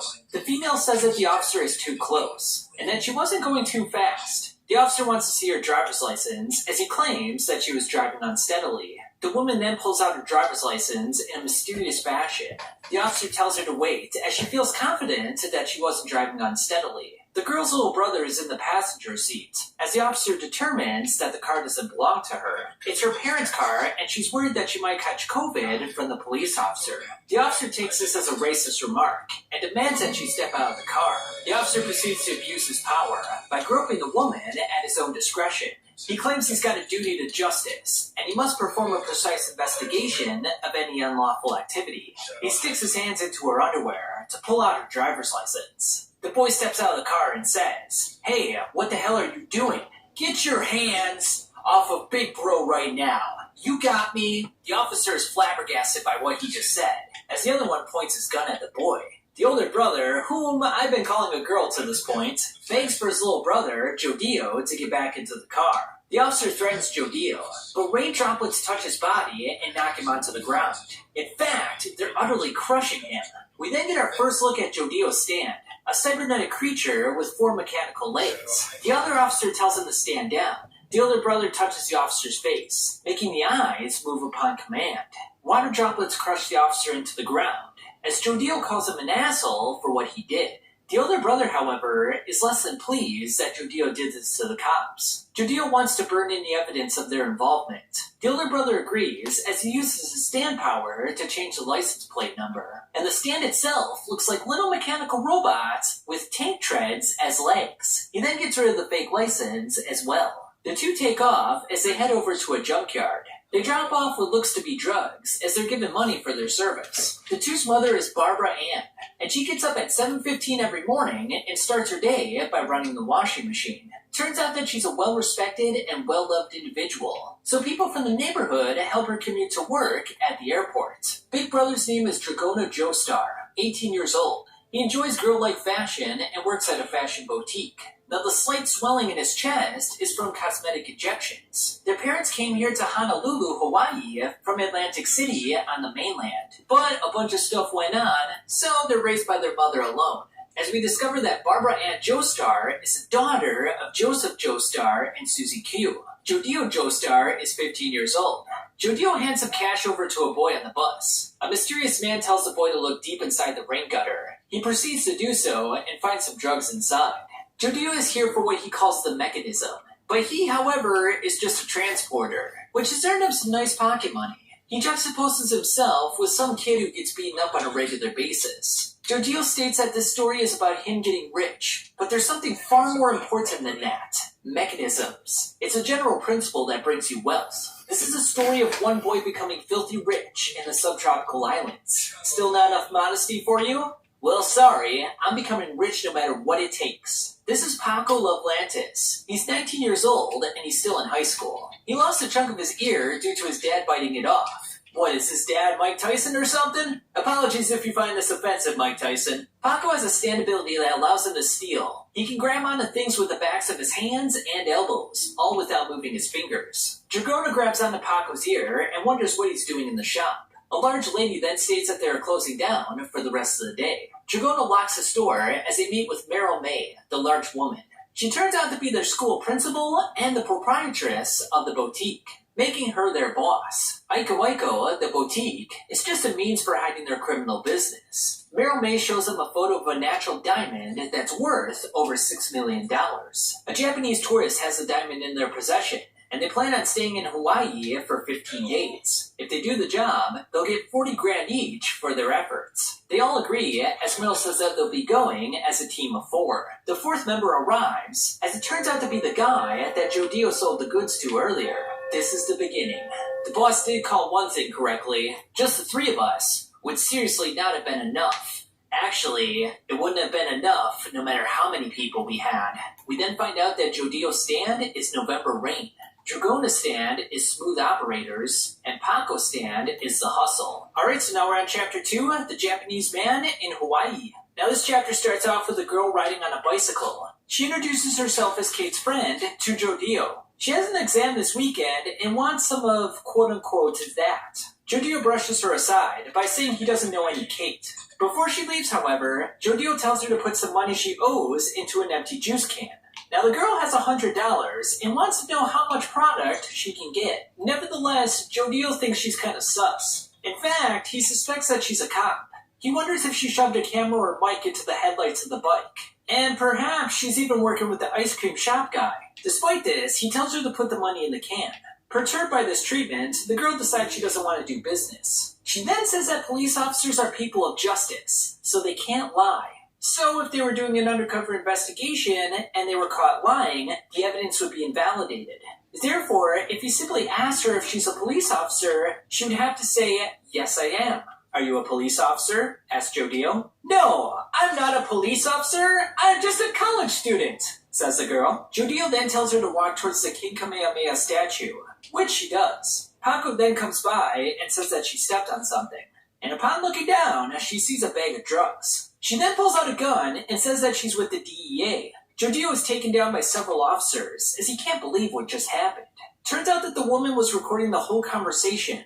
Now, the two of them are just small fries. The DEA is after their boss. She then tells the officers to read them their rights. Now, it turns out that the officer that's holding down Jodio is the same officer that pulled them over the other day.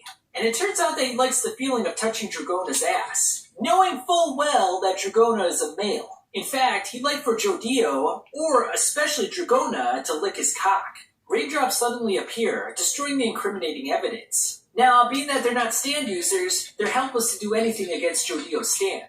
On an unrelated note, Jodio has an antisocial personality disorder, meaning he might be a psychopath. Barbara Ann, his mother, was in disbelief when she heard this, but Jodio said he'd be careful. I'm about to lose my shit, claims Jodio. We next see the main group at the Hawaii Kona airport. Usagi was supposed to secure a car for them, but he suggests that they split the price. Now, Usagi is 17, Dragona is 18, Paco is 19, and Jodio is 15. The four of them get in the car and begin their mission. Now, it turns out that the Japanese man's house is still occupied at the moment, but he's all alone with no other guest. And because of this, he'll most likely be spending his time at the pool. Now, Jodio's going to keep watch while the others go inside and retrieve the diamond. And they're going to concentrate their efforts on the master bedroom. Jodio then spots a cat on the premises, as he urges the others to remain patient. Dragona says he wants a camera, as Usagi unveils his stand ability, and it's called Mat Kudasai. It takes an existing object and transforms it into something you want. Okay, we're going in. We then see the Japanese man swimming in the pool. While using his binoculars, Jodio immediately recognizes the man. I have his books at home, and I always watch his anime online. He's a mangaka, and the target's name is Kishibe Rohan. Alright, so now we're on chapter 3 of JoJo Lands. They'll do anything to achieve their goal. The team is made up completely of stand users. Jodio strolls his way into the mansion, while Rohan continues swimming in his luxurious pool. Jodio hides behind some furniture, and begins to gush over the fact that he's in the presence of the real Kishibe Rohan. This is a half-drawn manuscript of Pink Dark Boy. Sheesh! I'm so nervous my fingers are shaking. Just being able to see art like this is making my day, says Jodio. Meanwhile, Dragona summons smooth operators to open the door. With the door open, Dragona's group is right ahead inside. But Jodio warns them not to stand by the sliding glass door in the living room. That way Rohan doesn't discover them. Dragona, Paco, and Usagi enter the lavish estate. Dragona instructs them to just focus on the diamond, since they'll risk attention from airport security when leaving the island. Unfortunately, Paco and Usagi are straight up stealing everything they can get their hands on. And this dude Paco is even stealing a toilet plunger. Dragona sternly tells them to put everything back, and to only look for the safe. Usagi cuts up an expensive piece of art, only to find that there was nothing on the backside. Totally worth it. They then enter a room with rocks lying on the floor. The rocks! Hank? They're mineral. Jesus, Marie, I got some gems coming that are very delicate, all right? Jodio finds pictures of volcanoes and lava. What's so interesting about taking close-up pics of cool lava, says Jodio. Paco considers the possibility that Rohan is refining medicine in these beakers. Usagi determines that the stuff inside is lava. What I'm trying to say is that a flask is a tool for heating and cooling. A beaker is for measuring quantity and mixing. Lava isn't smooth. It's all sharp and hard and rugged. I have no clue why he has it, though, says Usagi. Jodio looks at a picture of Rohan's dog as a mysterious cat walks by. And it turns out to be the same cat that was outside. Okay, so then, that cat from earlier that's been wandering outside the house? Whose is it? Rohan steps out of the pool as Jodio begins to panic. Jodio warns the others, telling them to get out of the house ASAP. Rohan then wonders where the stray cat came from. This couldn't possibly be someone's cat, could it? Dragona determines it's too dangerous. They'll have to look for the diamond another day. However, Paco and Usagi then come upon the safe. Dragona commands the two to stand guard while she opens the safe. He summons smooth operators as Rohan opens a door to go inside.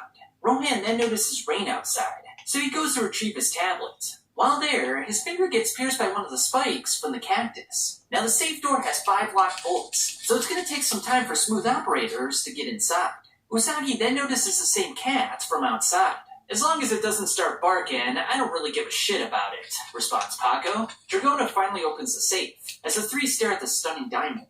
Dragona then wonders why there is cool lava inside the safe. They got no time to worry about this, as they make their escape. Paco then notices some fishing line wrapped around his ankle. The line self-tightens around his ankle, causing him severe pain.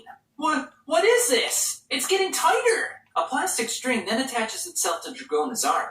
It begins to rapidly tighten. Another one goes for Usagi's foot, but he dodges at the last second. The object sort of looks like a fishing line. However, it's floating up in the air, and half of it is see-through. The strings only get tighter, as Usagi suspects that this is the cat's doing. Do you think a security device like this exists? That's a stand. We're being attacked. That cat's been targeting us the whole time, says Usagi. Rohan then suspects that the cat is up to something, and that the rainfall just now was aimed at a particular spot. Jodio then suspects that Rohan is a stand user as well. He then attempts to warn the others. Alright, so what's going on, guys? Chapter 4 of JoJo Land versus Kishibe Rohan.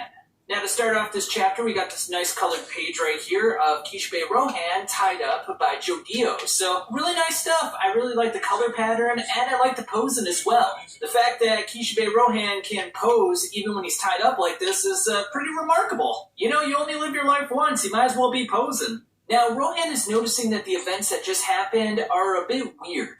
And it seems like he's suspecting that he's being attacked by a stand user.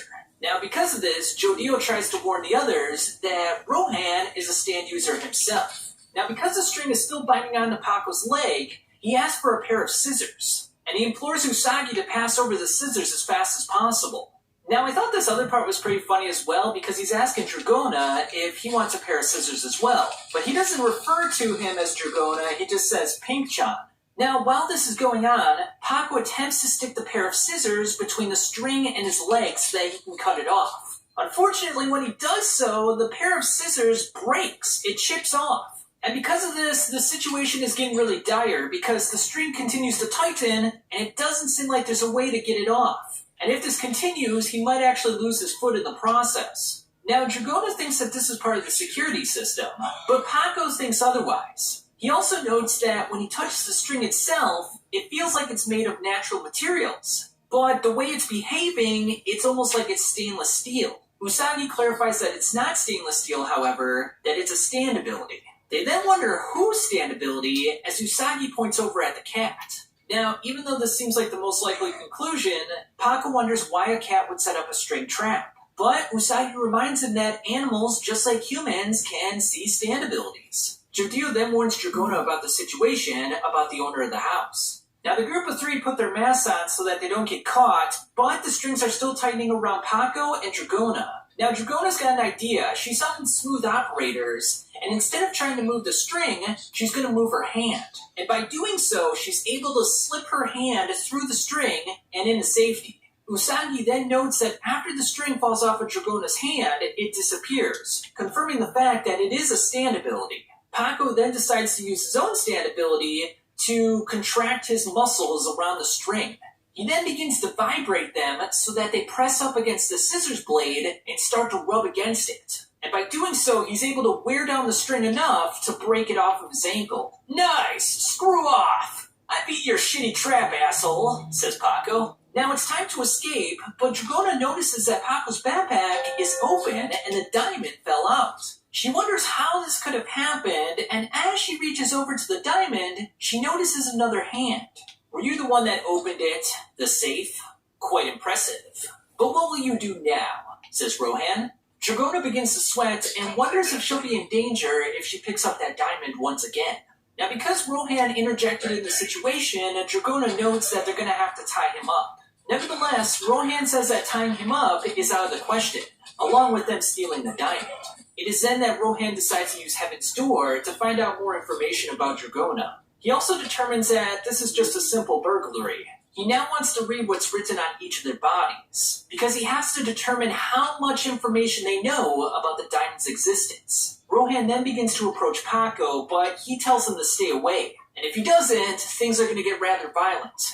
Rohan doesn't take any heed to his words and makes his advance. But before this happens, Paco leaps over him and grabs him from underneath the chin with his arms. And it looks like the way he did this was by holding onto the ceiling with his back muscles, so pretty impressive stuff. Now, in a surprising turn of events, Rohan decides to throw the diamond over to Usagi.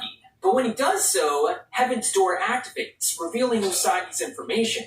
Rohan then uses this distraction to reveal information about Paco as well. And by attaining all this information, Rohan discovers that Meryl McHugh is the one behind this heist. Now, because the four of them don't know any information about the diamond and are just in it for the money, Rohan is quite relieved. Now, Dragona thinks that he has the diamond in his hands, but when he opens them up, they're empty and the diamond is sitting on the floor. A coincidence or not, the mystery of the diamond deepens. Alright, so now we're on Chapter 5, November Rain. Rise up to the pinnacle of this world's mechanisms. Now this chapter starts off with Dragona realizing that the diamond has fallen out of his hands. At the same time, Rohan is tying up Usagi and Paco. He then uses his cell phone to call the police and let them know that someone broke into his house. He then lets Dragona know that a patrol car is coming in about 10 minutes, so they really don't have a lot of time at the moment. Rohan then wants to tie up Dragona just like the others. Out of desperation, Dragona picks up the diamond again and tries to run away. And while he's sweating, it appears the diamond transported from his little pocket bag over to a cup by Rohan. So something mysterious is going on with the diamond. It's really peculiar at this point. Rohan then notices a bundle of banknotes that are lying by Paco, indicating that he was trying to steal them. Or maybe this is another trick. And Dragona is like, what the hell? That freaking diamond! Just what is going on with that diamond? Now Dragona demands to know who Rohan is, yet Rohan just sets his focus on tying him up. However, while this is going on, rain begins to pour within the house. Of course, this is very unusual, so Rohan determines that the other cohort that was standing by the pool must have caused this unusual phenomena. In fact, it's most likely a stand ability. He then goes to check in on the carpet, however, the concrete underneath breaks through, allowing Jodio to catch him by the neck and tie him up. After doing so, Jodio apologizes for the inconvenience. Now, while Rohan is tied up, he determines that the rain was adding weight to the concrete. Now, Paco and Usagi want to give Rohan a thrashing, but Jodio stops this from happening. And that's because he respects him as a mangaka. Now, Dragona reminds him that Rohan called the police, and the diamond is acting strange for some reason.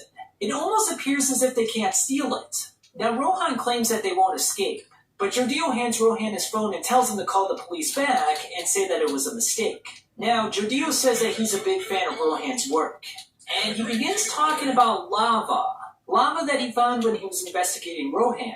He then pulls out the shards of the lava rock to show Rohan, and upon doing this, Rohan gets pretty nervous. He's starting to sweat. And Jodio even determines that the whole reason for his vacation here was not for the diamond, it was in fact for the lava rocks. And it's very possible that the lava rocks are more valuable than the diamond itself. And by knowing all this information, Jodio says that if they're stopped by any police officers at the airport, that he's going to take the lava rocks that are so valuable and throw them into the ocean. So essentially, he's trying to blackmail Rohan.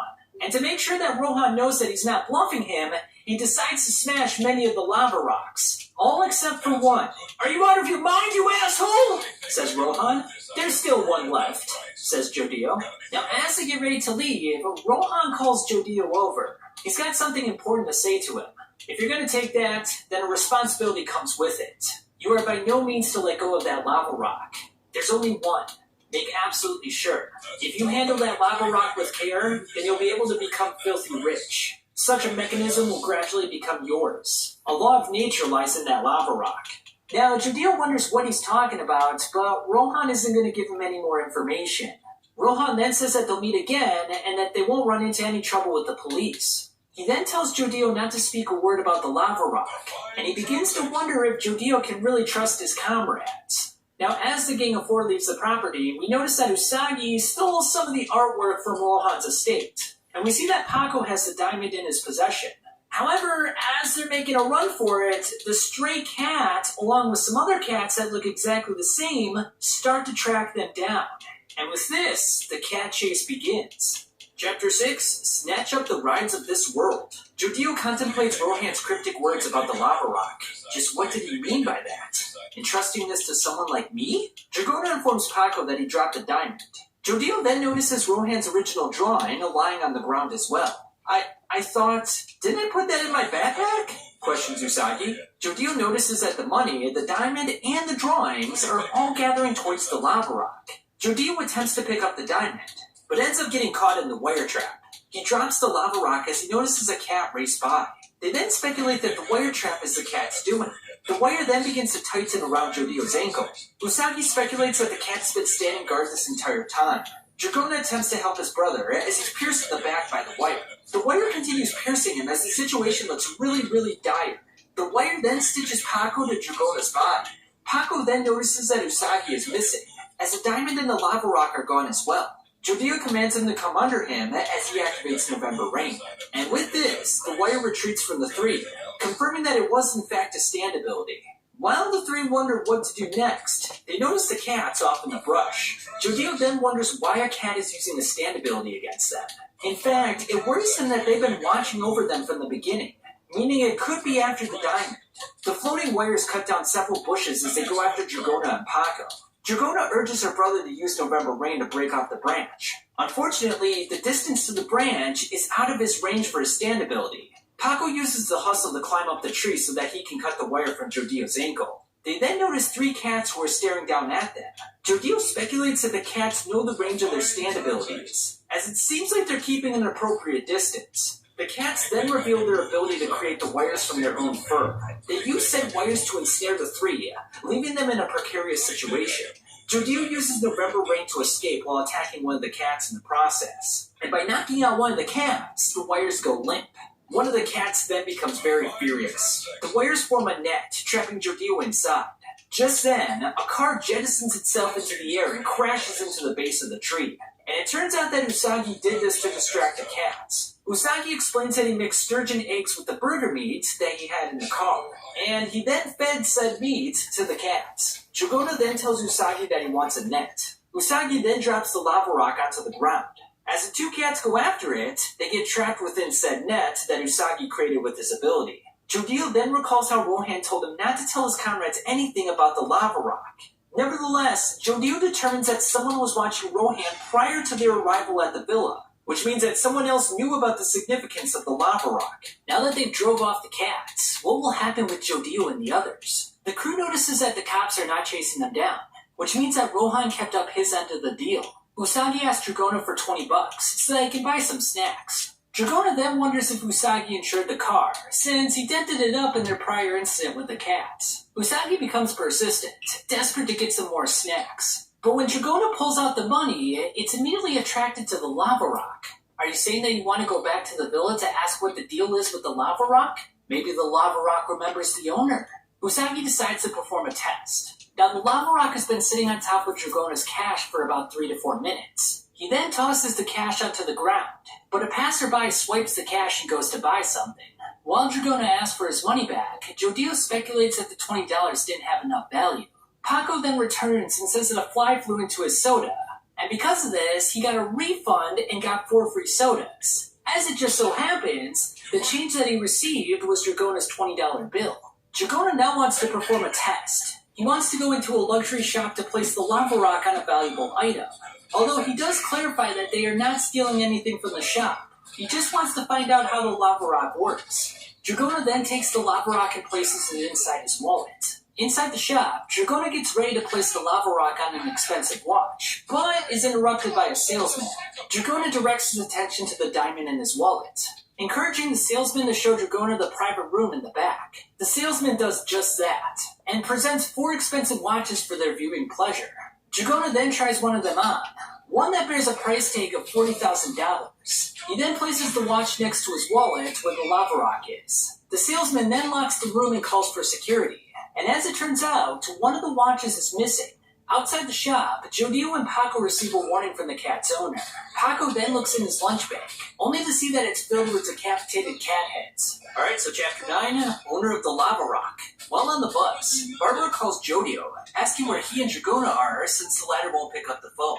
Jodio explains that they are on the island of Hawaii, and that Dragona has his phone in airplane mode right now. Now Barbara hopes that they're not hanging out with Paco, as Paco wonders where the package came from. Paco wonders if it's the Mafia, or perhaps it's even someone lower than that. Paco states that the original owner of the lava rock could be the one that's after them. Now Jodio recalls a map on the iPad next to the pool, a map of a mountainous terrain in Hawaii. In fact, there was a mark on the map. Paco suggests that they get the lava rock back, since they were only tasked with stealing the $6 million diamond. Now Jodio is certain that the lava rock belongs to Rohan, and and he was still trying to determine what it actually did. The mysterious person watching Rohan is not the real owner, and does not know of the rock's abilities. If the Mafia is truly after them, they won't be leaving any witnesses, which means that Jodio's crew wouldn't make it home. Meanwhile, Usagi drops all his pilfered goods to show that he doesn't have the watch. The salesman and the guards continue looking for the watch, as Dragono wonders where it could have gone. Now what's interesting is that he touched all 4 watches, but only one of them disappeared. The salesman has had enough of their games, and begins to call the police. Dragono says that they're being detained unlawfully, and that they know nothing about the missing watch. The salesman puts his phone away, and says that they are free to leave only after they've checked their cameras. So no matter what kind of trick the two of you pulled, you'd better cough up that watch post-haste, you shitty small-time crooks. The salesman pulls up the video on his tablet. Yet in the crucial moment when the watch goes missing, the shopkeeper's shoulder blocks the view. A second camera shows the watch slipping under Dragona's wrist. Dragono checks his pendant pocket to see that Smooth Operators is holding the watch along with the lava rock. The shopkeeper accuses Dragono of theft. Dragono, however, has no recollection of using his stand to do any of that. He then remembers when the diamond rolled into a cup back at Rohan's villa, making him wonder if he also did that unconsciously. The bodyguards approach Dragono, preparing to search his entire person. And I gotta tell you guys, Dragono gets groped a lot in this manga. I feel like that's gonna be a running gag throughout the series. Dragono, who is a guy who obviously looks like a girl, is going to be groped by a lot of people who, think he's of the female variety. The salesman then grabs onto the lava rock, and because of this, the watch gets attached to his shoe. The watch slides away on its own, and heads for the elevator. After attaining the watch, the clerk and the guards apologize for their baseless accusations. Now the salesman assumes that the watch is too shiny, as it falls down once again. While leaving the store, Dragono deduces that the watch will return to him, even after he's left the island. Through people's emotions and connections, these things that are worth money are sure to eventually come back. Paco wants to call back Dragono and Usagi, since they have the lava rock with them. Just then, another Paco returns with some food. Confused by this, Jodio turns around, finding out that he's been with the imposter this entire time. The skin on the fake Paco begins to disintegrate, as he says, "So, you won't give the lava rock back, even after I went and gave you a chance before you knew too much?" The fake Paco then gashes Jodio across the neck with a sharp knife. And before we start Chapter 10 of JoJo Lands, Volume 2 of the manga has already been released, and it's a really nice image of Jodio and Dragono. And this chapter is titled, The Hustle, Part 1. Dark clouds hang over Hawaii. If you ignore warnings, all that awaits you is death. Paco looks on in awe, as his impersonator stabs Jodio across the face and onto the ground. Paco demands to know who the imposter is, but the imposter simply lunges at him with killer's intent. Paco uses the hustle to grab onto the food tray to parry the attack. He retaliates with a punch. Wow, to get back into these girls, I haven't paid that much. Into a pile of What a chairs. fucking... Paco determines that the dirt-like material floating around the man's face is a stand ability. The mysterious man sheds his disguise and thrusts his knife into Paco's face. Paco nimbly dodges all the attacks. He then grabs onto the knife with a hustle and punches onto his own elbows. The ripple courses into the assailant's body, allowing Paco to grab onto his neck, which he notes feels kind of weird. "How about I strangle you?" The man's hand suddenly emerges from a cloud above Paco, pointing a knife towards Paco's head. Paco prevents the attack, realizing that the enemy can use dirt fragments to distort perception. Jodio realizes that Paco used the hustle to contract the muscles in his neck, allowing him to avoid a fatal blow. Paco then wonders if this guy is truly a human. Dragono and Usagi exit the store, informing Jodio what happened with the luxury watches. Usagi tells them to be on their guards, as Jodio reveals the cut that he just received on his neck. Paco doubts that the enemy is a part of the Mafia, but he is nervous about his cryptic stand ability. A couple exit the luxury shop as Dragono notices that the woman has the watch on her wrist. Usagi reminds him that the watch will make its way back to them eventually, through the lava rock. The group agrees to go back to the car, as Dragono notices that the woman took the watch off. Dragono becomes worried when she sees some birds that come to eat some nearby food that's right next to the watch. Naturally, one of the birds clutches onto the watch with its talons, as Dragono begins to panic. Yes, it's happening already! It's headed right back to where the lava rock is! Paco urges caution as Jodio notices that the woman is still wearing the watch. Just then, the bird begins to disintegrate, as he grabs onto the lava rock and stabs Dragono through the neck. Dragono collapses to the ground, losing a significant amount of blood in the process. Jodio quickly activates November Rain to pin the assailant down to the ground. Losing consciousness, Dragona summons Smooth operators to perform an emergency operation. Alright, so now we're on Chapter 11, The Hustle, Part 2. Smooth operators successfully prevents Dragona from bleeding out. Usagi is relieved to see that Dragona is fine, as he confesses his love towards him. Nevertheless, Dragona rejects him, as he's more focused on finding the guy that stole the lava rock. Now, Jodio's November Rain caused the assailant to bleed out, leaving a trail of evidence for them to follow. Paco then grabs the man by the neck, but it's not the assailant they're looking for. Paco then begins to choke the man who bought the watch for his girlfriend. He demands to see their ankles, to see if they're bleeding or not. And if they are, they might be the assailant. We then find out that the enemy is fused to the car door, with his knife pointing toward the girl's neck. The two begin fighting each other, with Jodio calling upon November Rain. The enemy disappears once more, as Leo, the man in the car who bought the watch, continues to berate them. The woman's watch begins to travel away from her, giving Jodio's cohorts an idea where the enemy is. Dragona pulls the diamond out of his pouch, taking note that it's trying to get back to the lava rock too. The group looks around the beach as Paco inquires about the attack range of Jodio's November Rain. They live near some rafts, as Usagi expresses his fears to Dragona. Now fused with a splash of water, the enemy emerges behind Paco, ready to stab him. Jodio stops him and begins dragging him into the water. The enemy turns the tables, however, but Jodio activates November Rain to cause some serious damage. Nonetheless, the assailant continues to attack Jodio with the broken blade. Jodio alerts Paco to kick the raft into the water. The air bubbles from the raft allow Jodio to catch his breath, as he plans to see how long the enemy can last without oxygen. Paco informs him that the enemy is actually a pretty good guy, and since he knows more about the lava rock than Rohan, it would be a good idea to work with him in the future. Let's team up. Tell your little brother not to let him drown. Elsewhere, we see a man catching a fish with the $80,000 watch inside.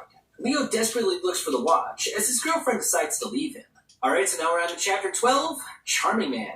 The island of Hawaii is introduced, with having an average rainfall of 30 millimeters in August. Though it's been quiet ever since its eruption in 1801, Hualalai is considered to be an active volcano. There's not a single river that flows on its land. A flashback shows Charming Man with his younger brother, Mauka, racing bikes on a valley in Hualalai.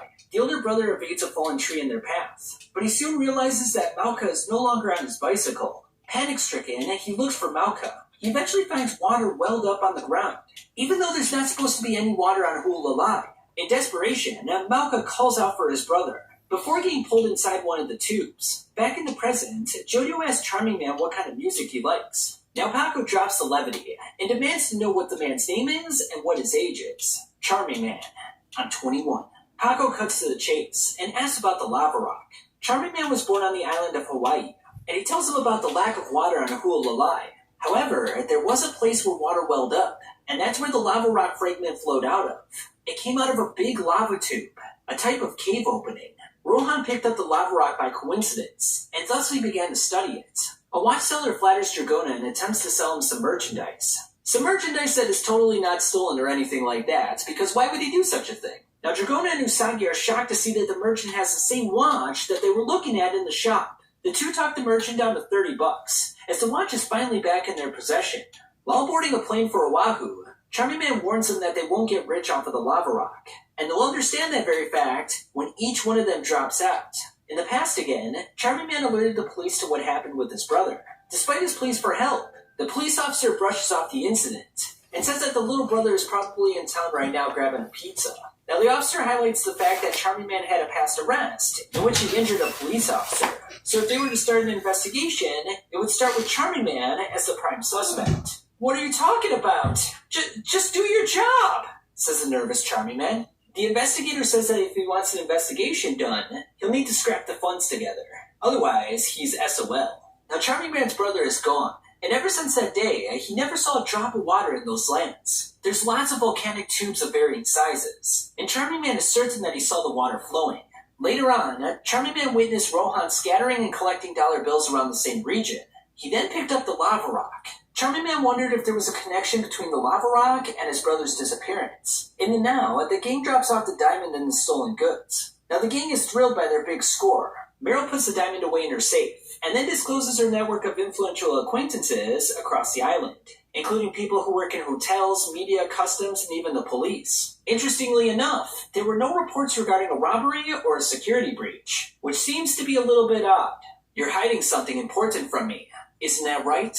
You'd best tell me before you get into trouble down the line, says Meryl. Dragona says that they were going to tell her, but it's a long story. Firstly, Dragona points out to Meryl that the diamond that she put in the safe is now back in her hands. Second, they have a new friend named Charming Man waiting outside. Now, Meryl thinks that this information is quite interesting, as she decides to think things over. Alright, so now we're on chapter 13, the absurd event that happened to me that year. What will be the next value that the lava rock attracts? A flashback to 4 years ago begins, showing Dragona and Jodio becoming aware of their stance. Dragona is 14 years old, playing volleyball inside a pool. A girl implores Dragona to hit the ball towards her, as he smacks it accidentally in her face. The girl laughs off the incident at first, but immediately retaliates by smashing the ball into Dragona's face as hard as she can. Try that again, asshole, and I'll fucking kill you. Even in this boring-ass phys ed class, we sure as hell ain't winning anything with you on our team, says the girl. She wishes that Dragona would just disappear from the world. Later on, Dragona goes onto the school bus looking for a seat, but none of the other kids want to sit beside her. He then finds a seat on the back of the bus, but accidentally sits on an ice cream. The girl who threatened him earlier says that he sat on her ice cream. She demands that Dragona go out and buy her a new one. In fact, she demands that he buy ice cream for everyone on the bus. We find out that from one of the teachers that Dragona is a transfer student from New Jersey. We also find out that the rude female in the class has a pair of rich parents that donates a considerable amount of money to the school system. Now the girl wants Dragona to pay her back a different way, as she begins to rub on his cock and balls. The bully begins to strip Dragona, and even mocks him for wearing a bra. Some of the other classmates hold Dragona down, as the girl intends to draw a bra on his chest. She then clamps a curler onto his nipple, eliciting severe pain. A raindrop then falls onto her head, interrupting her harassment of Dragona. The teacher tells Jodio that this isn't an elementary school bus, and that he shouldn't be here. The girl finds Jodio creepy, and mocks Dragona further by calling him Jodio's sister. Jodio retaliates by dropping a raindrop through her eyelid, causing immense pain. After exiting the bus, Jodio wonders how long this girl has been picking on Dragona. The next morning, Dragona doesn't go to school. Jodio uses his stand ability to mess with the bus's door lock, and just then, a fire begins to burn everyone inside the bus. Now, he feels no remorse for the people stuck inside, especially the girl that was picking on Dragona. That is, until he sees a parrot fluttering about. He then uses November rain to put out the flames to save the parrot. Dragona hears about the bus incident from his mother, and while he looks very angry, he actually is quite relieved. Dragona hugs Jodio, advising Jodio to keep the whole incident a secret just between the two of them. Dragona then uses smooth operators to transfer the scarf from his body onto a nearby spoon. Smooth operators, and yours is November rain, says Dragona. Now Dragona narrates this event as something absurd, and absurd moments can be extremely important moments in one's life, despite the fact that that person will have no responsibility of them happening.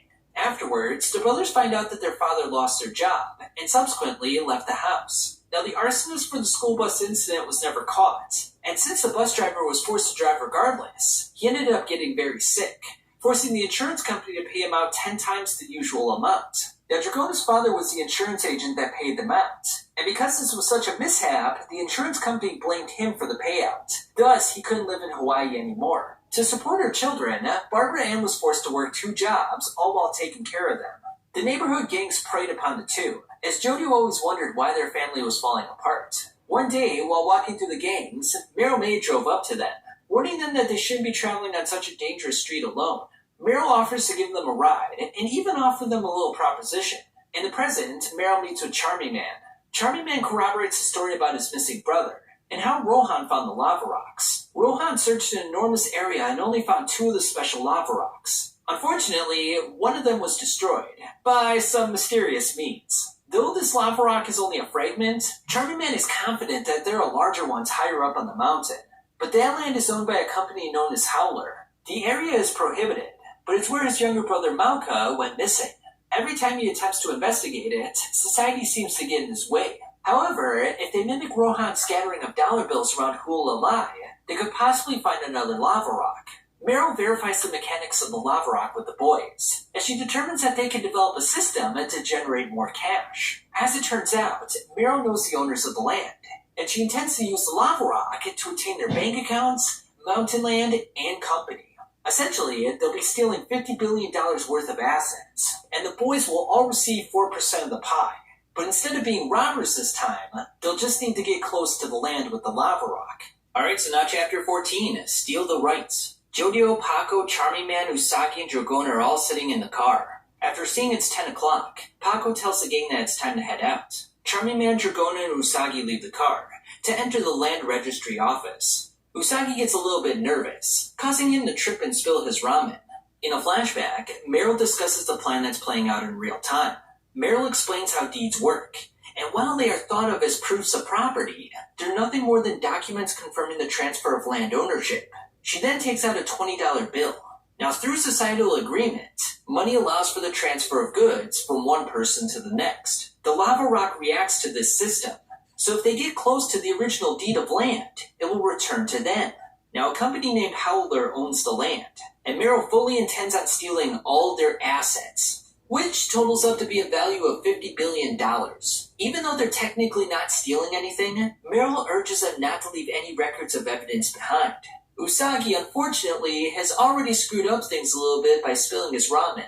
Dragona then uses smooth operators to alter Charming Man's ID by giving him a fake driver's license number and a fake picture.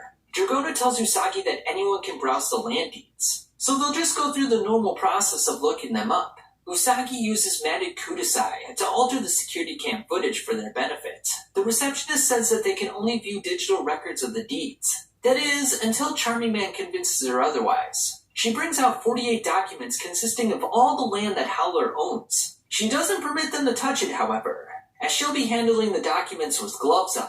Usagi pretends to study the pages, while Dragona puts her pendant with the lava rock near the pages. As Dragona touches the lava rock to the page, it begins to vibrate.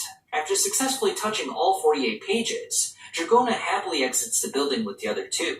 Charming Man calls Paco and Jodio as Usagi starts puking his guts out on the sidewalk. He continues vomiting as he struggles to breathe. They check his neck, noticing rock fragments protruding from his skin. Now they can't call an ambulance right now, as they wonder if this is some kind of an attack. Usagi stops breathing as Jodio and Paco wonder what's going on. Charming Man says that they could abandon Usagi, since they've only known him for 3 days. Now Usagi is suffering from pulmonary edema, which might be from a drug reaction, possibly an overdose. Usagi tells Dragona to ask matted kudasai for a straw. Matted kudasai transforms as such, as Usagi stabs his own chest with the box cutter and sticks the straw inside. And this allows him to breathe as they take him over to the car. Through matted kudasai, Usagi sees an enemy stand inside of him. What's more, it's making holes inside of his blood vessels. He determines that his heart is under attack, and he even has a sensation of drowning. Usagi demands that they drive away as Charming Man suspects that he's on drugs. Although Usagi has experimented with drugs in the past, he assures them that this is something different, as he pleads with Dragona. Jodio says that they should consider the possibility of an enemy stand attack. And what's more, they should determine when it entered Usagi's body. They explain what happened inside the registry, but nothing seems suspicious. Just then, an ambulance passes by with the woman from the registry inside, and it turns out that she has the same symptoms as Usagi. Blood spurts from her eyes as Usagi realizes that that's going to happen to him next. Jodio determines that this is an automatic pursuit stand, and it affects anyone that gets close enough to the original document. Now, Charming Man is impressed with Usagi's ability to take things all on his own, like stabbing his chest to open up his airway. He then detaches his own eyeball, which crumbles like sand and enters the straw inside of Usagi's body. The eye roams around as he wishes for more light. Matted kudasai responds to this and turns on the light for him. Charming Man then notices an enemy stand making a hole in one of Usagi's blood vessels. He catches up to the stand quickly, as he notes that his movements are slow and dull. He pins the stand down, but a weird growth starts protruding from his eye socket. Now, because he touched the stand, he's suffering from the same effects as Usagi. Charming Man is so close to finishing the job, but Jodio warns him that he's developing cancer. Jodio then turns around, only to see Dragona is foaming from the mouth. Onlookers then talk about the registry clerk, and how she's the daughter of a politician who's investigating the illegal activities regarding water sources on Howler's land. Jodio wonders who the enemy is, and why they got attacked by simply browsing through the land deeds. Now, Charming Man's vitality is draining, as he loses track of the enemy inside of Usagi's body. Now, though the stand is weak, merely touching it is dangerous and fatal. Jodio panics over Dragona, as he tells Paco to drive away from the land registry. Dragona, Usagi, and Charming Man are all suffering in pain as Jodio determines that there's a sequence of events that are happening here, and if they follow the sequence, they can determine the stand's location. He commands Dragona to send smooth operators to his right lung. Now he'll need to drag it out of his lungs, as Jodio asks him for some kind of signal that he understands, and Dragona gives him just that. Jodio then summons November Rain, sending a droplet down Dragona's mouth. With smooth operators clutching onto the enemy's stand, the droplet obliterates the stand with remarkable precision.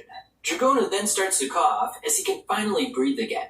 Dragona will help Usagi find the enemy as Paco says that the user will be showing up sometime soon.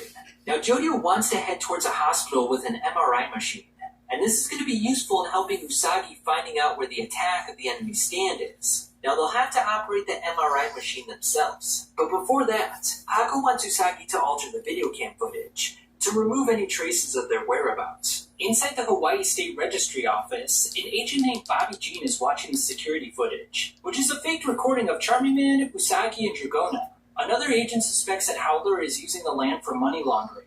A young girl who Bobby is watching wants a figurine of a cat, who she calls Hula Nyan Dancer. But the guard feels uncomfortable about this. The guard offers to give it to them for free, as Bobby gives them some money anyway. The girl's nose then begins to bleed. She tells Bobby there's footage of 3 students leaving the building. She then deduces that one of the images that they're looking at is faked. Now she doesn't care what happens to them, as everyone eventually meets their demise. And she's revealed to be the stand user who's attacking Jodio's team, as the nosebleed was caused by one of her bag's groove being destroyed. Now that they know that they're dealing with stand users, she tells Bobby to check the traffic cameras. Jodio's team notices the woman from the land registry office in the hospital's ICU. Outside the room, the woman's crying father, Congressman White, says that Sophie was so full of life this morning. He suspects it's the work of terrorists, who are trying to keep him quiet about Howler's land and properties. Suddenly, Sophie's ECG shows that her heart is flatlined. Nurses and doctors rush into the room, as Congressman White is beside himself. White's tablet is then left behind on the chair, and on the screen is his signature. Dragona then uses smooth operators to peel off a fingerprint from White's tablet. He then slides it onto the sensor, thus making the authentication complete. A man surrounded by 3 women then feeds them some top-quality dashi. Ocean warming has limited the supply of this delicacy, so they're quite rare at the moment. This man is revealed to be Howler, as the 3 attendants say that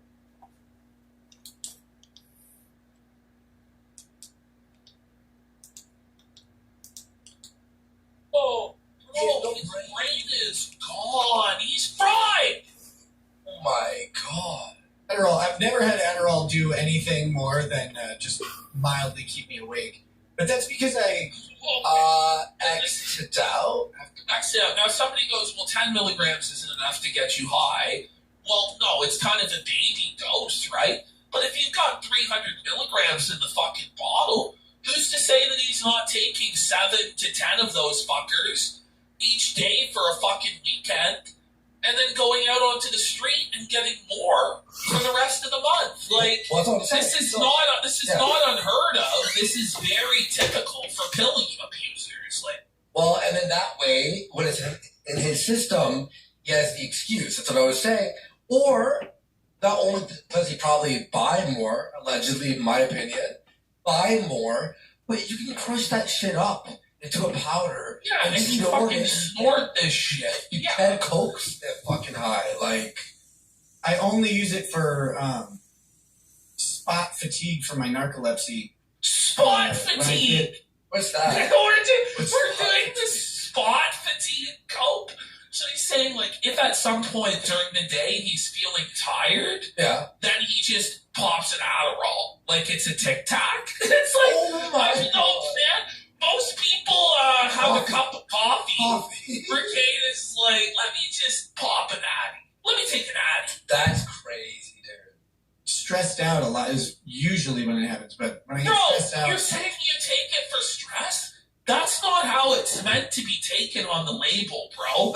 It doesn't say take 1 every time you're stressed or have a spot fatigue.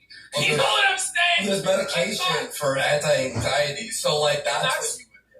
I think that's the exact same excuse he used for cocaine too, is that it helped with stress. Mm-hmm. Which it doesn't. In the long term, it raises your fucking stress. Yeah, it adds paranoia and anxiety. my narcolepsy kicks in a little harder. And so it's nice to have something just that isn't an all-day thing. Like my modafinil is like, that's all day. That's 12 hours or whatever. With modafinil? No, Modafinil? it's another stimulant that narcoleptics take to stay awake. So Okay. I believe it's quite a powerful stimulant, but I don't know. Okay. Just a 10 milligram boost Well, of exactly, Adderall. medicinal fentanyl. This guy never heard of just smoking a joint. You know, like it's legal in the state of Minnesota. Yeah. If he just like was smoking some pot, he would just be so much better off at this point. Like Yeah. this is crazy. Or stuck to a few beers and not get fucking blasted on whiskey. Those things. So yes, I'm still allowed to have anything I'm prescribed. But yeah, no, that's true. Secret Seeker says pot is a downer. He wants uppers. Yeah, he wants that like. And I have. But just pre-workout in the water bottle. Yeah. You know, Out in the bang, water bottle. bang Like, a bunch of pre-workout energy drinks and hit the fucking gym and you'll still be flying. yeah, exactly. You Yeah. know, you really need fucking Addies and fucking modafinil and Coke and all this shit. Like, whoa, buddy. Exactly. And you're improving your health while you're working out too. So I don't know. It is not the same by any stretch of the imagination. Believe me. But that's fine. Like, Oh, you know. we have received a message from the Josh Moon line explaining modafinil. okay. Modafinil is what's called a nootropic. It's a very mild stimulant. I don't think they prescribe it in the U.S., but you can buy it online. It's not really much stronger than coffee, so it's weird he'd not just drink coffee. Okay. Okay. All right. Well, I bet you. I'm gonna tell you what it is, Josh. In his addict's mind, right? Coffee isn't really a drug to him. He likes that pill. He likes that feeling of like it's almost like a placebo when you're an addict, right? We got about So you 4 put- people in chat who's saying Josh are full of shit, so who knows? Yeah, maybe he Who takes knows? 2 or 3 of them and pops them because he wants that pill feeling, right? Coke is very intense in its own way. It's a lot. Like you would. Wait, people are saying it's prescription only. Worski is right. You want to inject it? I think it's prescribed. Oh, I think it has to. they do prescribe it now, Josh said. Before you could buy it over the counter. Okay. Insatiable legs. What is this? This is a show called The Kino Casino that sometimes I watch. But since I'm eating, I want to eat right now. I'm not gonna lie. I have You some. want that pill, you want that powder, you want I that. have some reheated samosas and really exhausting. Burger King chicken nuggets. Whereas these are both much more subtle. Don't worry, Nick, Vegetable only 5 more samosas. long crushing years, no booze or cocaine for you. Why you have pictures of Frieza? Really not that big of a deal. Because I thought they were cool. What's up, my Namekians? You know, and where the bitches have monkeys. You know what the fuck I'm saying? I like your background. Look at him. He's a Me too. broken man. If I zoom it out, it'll look even better. Hold on. He's sad. He's high and he's sad. You know what's wild too? Oops, I we fucked always up. talk about drugs, or only talk about drugs when people are discussing drugs and we're covering it on the Why show, is my right? font color changing? I actually don't know. Talking about Who are the people in the video? Andy Worski and PPP and Nick Ricada. He's still like mentally Um, 16-year-old boy.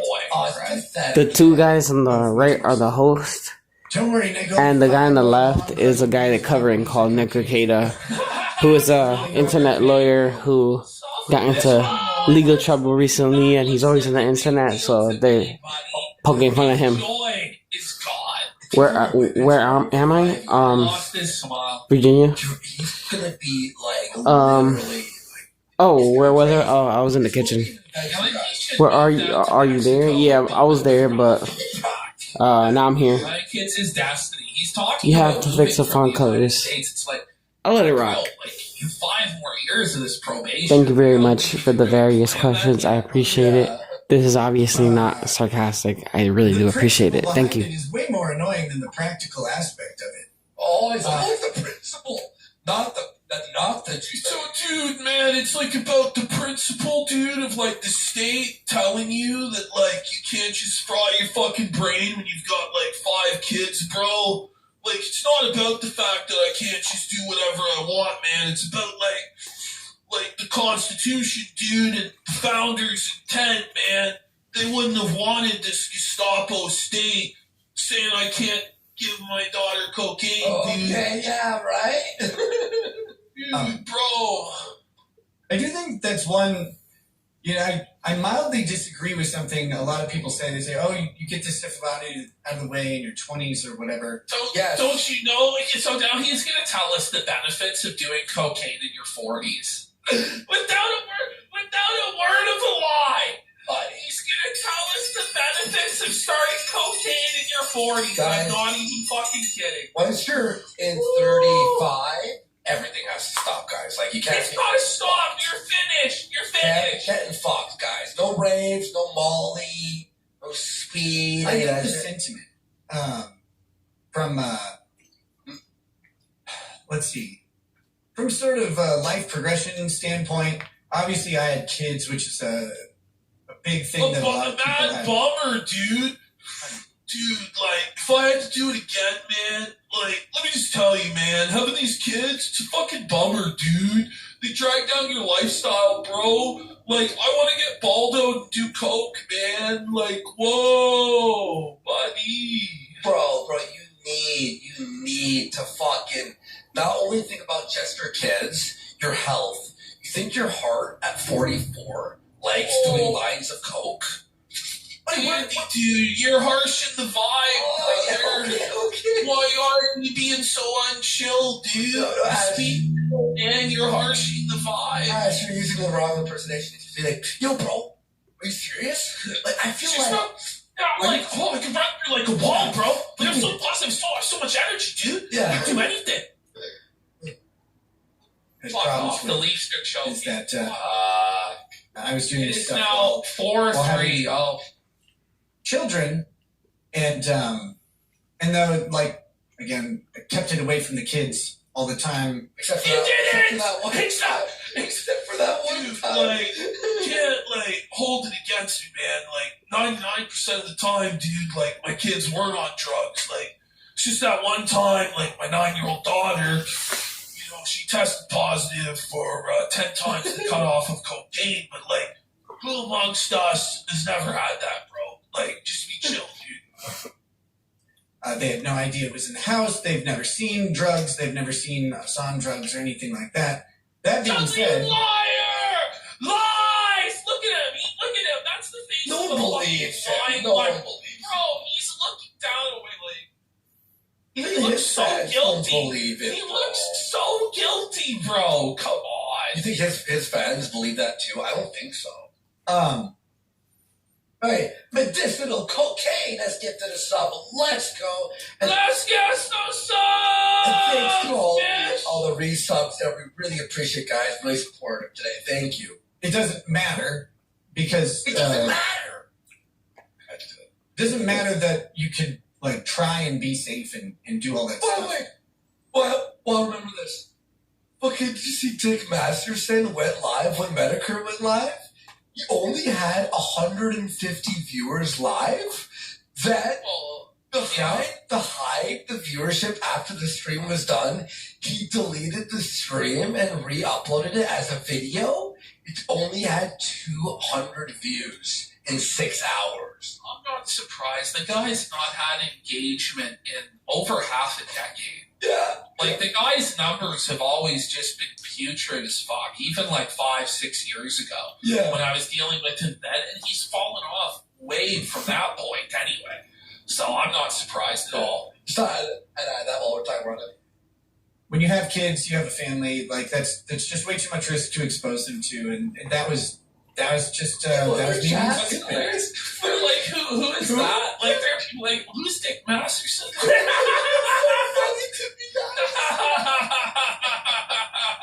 Oh, you guys are fucking jokes, bro. No.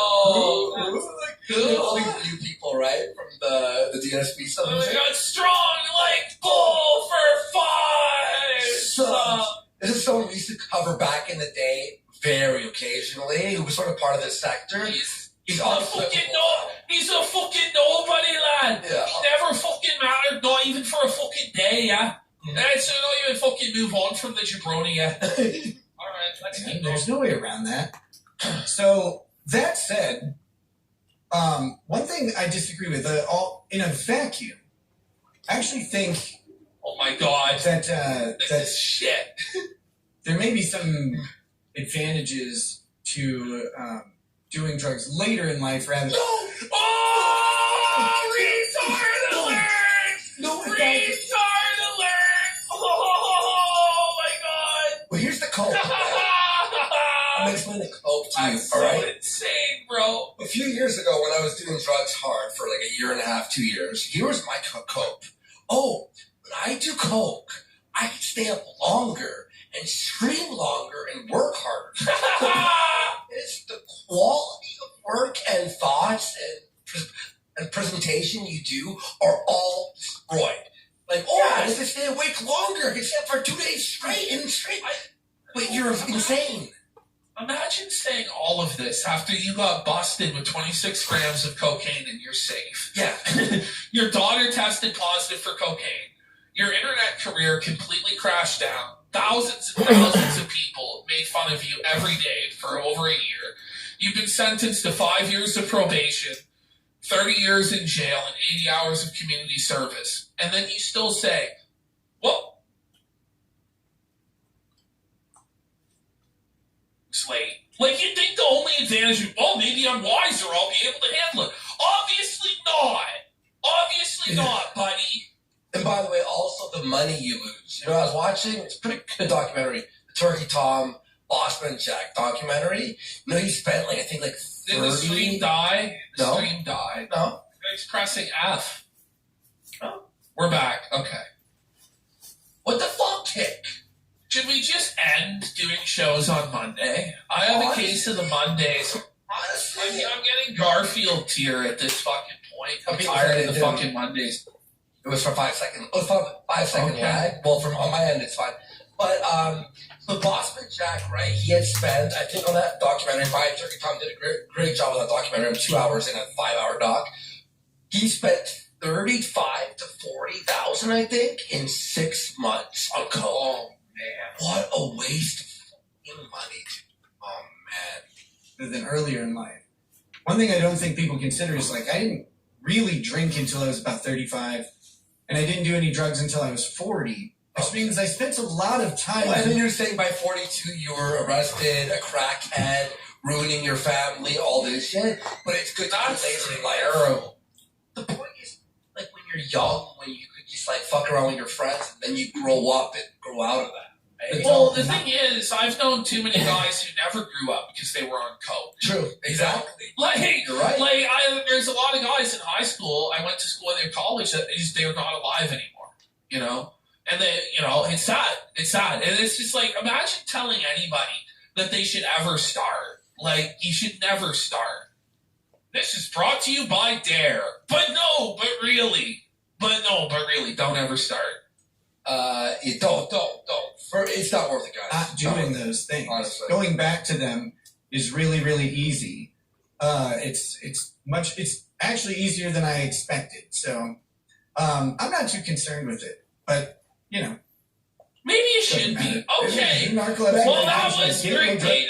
There's that one thing real quick. Apparently someone just DM'd me saying that JF on his new episode thinks I sent him a anonymous super chat.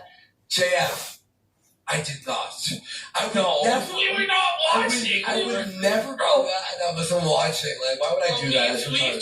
We've tried to watch JF and clip it. It's almost impossible. Yeah. Unless somebody else has gone in and clipped JF making insane statements, it never happens. Yeah. All right, let's go into this iDubbbz creator clash situation. All right, you have the funny clip. So H3H3 began his reaction to the content deputy today. We're gonna watch he only made it about halfway through. On Wednesday, he's going to finish it, and then we'll kind of stitch together the two parts and watch his full reaction and debunking of iDubbbz content deputy. But here's just a jokes moment, bud, from this reaction. Apparently, Bossman won 100K recently and withdrew 95K to save. Congrats. There you go. Did he really? On his first night back, he won 40, I think, and lost it all. Damn. All right, so here we go. Now, before we start... Now, somebody asked, what even is content deputy?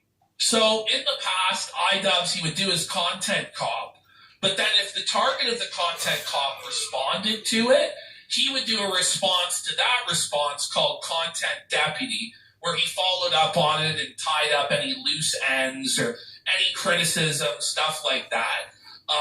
This content deputy, though, is insane. It's crazy. He's destroyed his entire career with no survivors. Like, it's over. And remember, if you watch the channel, hit like, subscribe, ring the bell. Thank you for the big support, guys, over on YouTube. Ring that bell. It really supports us, guys. So now, what I'm going to show you here first is a prior clip, like a setup clip. Before we watch this, him reacting. At the end of today's reaction, there was a funny little one that we covered in the past. Now remember, H3 is showing this to 59,000 people live. Okay? Watch this. You want to talk about sharing too much? Hold on. The thing is that even in certain Yeah. Oh no! But because that's the thing is, yeah, what iDubbbz is saying is correct. Yeah, Ethan Klein overshared, and he shouldn't have said that shit when he knew there were so many lies. Here comes the OnlyFans But shit. for iDubbbz to be making that claim about oversharing, holy! If you've ever seen our podcast reviews of his podcast, you know he's the last person on earth to ever be saying such things. And we have a playlist over on YouTube if you want to watch that. have it, it's still not a reason to call CPS. That's the thing. Yeah. Here, I have a statement from I don't know how to call it. Hold on. You want to talk about sharing too much? What the fuck is this, dude? I'm calling. Well, I want to ask There's so many clips like this too, and with the resources that the H3 team has, they're gonna pull up all of them. Yes. And iDubbbz is gonna get humiliated again and again and again. And by the way, Ethan Klein has demanded that iDubbbz appear and debate him. If iDubbbz does it, he's gonna get crucified, bro. So he's gonna bitch out of that. But let's watch this, and then we'll get into Creator Clash, them pulling out of it, quitting / being fired, and all that. All right. Question first. Okay. Radjor. Wait, we should get Radjor in here. Okay. Yeah, I mean, if you By the way, Well, this is so embarrassing, just the context of why this stream is even happening in the first place. Yeah. The reason that this stream is happening is because Creator Clash 2 lost $250,000. One penny for charity was raised. And during the entire thing, Anissa talked about how she was the promoter, she was the liaison for the fighters, she was the head organizer, she was in charge of everything, right? Once the event failed, she pushed the entire responsibility onto iDubbbz and forced iDubbbz to do this humiliation ritual stream to raise money for charity because the event didn't raise any money for charity. And it was the most humiliating. Oh, here we have, like, go bald. He has to sing Girly Pop. He has to eat habaneros, shave his mustache, cinnamon challenge, ice bucket challenge, an entire bottle of ketchup. He has to eat 3 cold cans of spaghetti. Like, this is his life, you know? And Anissa made him do this. So embarrassing. Made me sick. Oh my god. I just want to ask you if you've always been shitting your pants. Which? Because since I've known you, you've always had like IBS. You always. Hello, darkness, my old friend.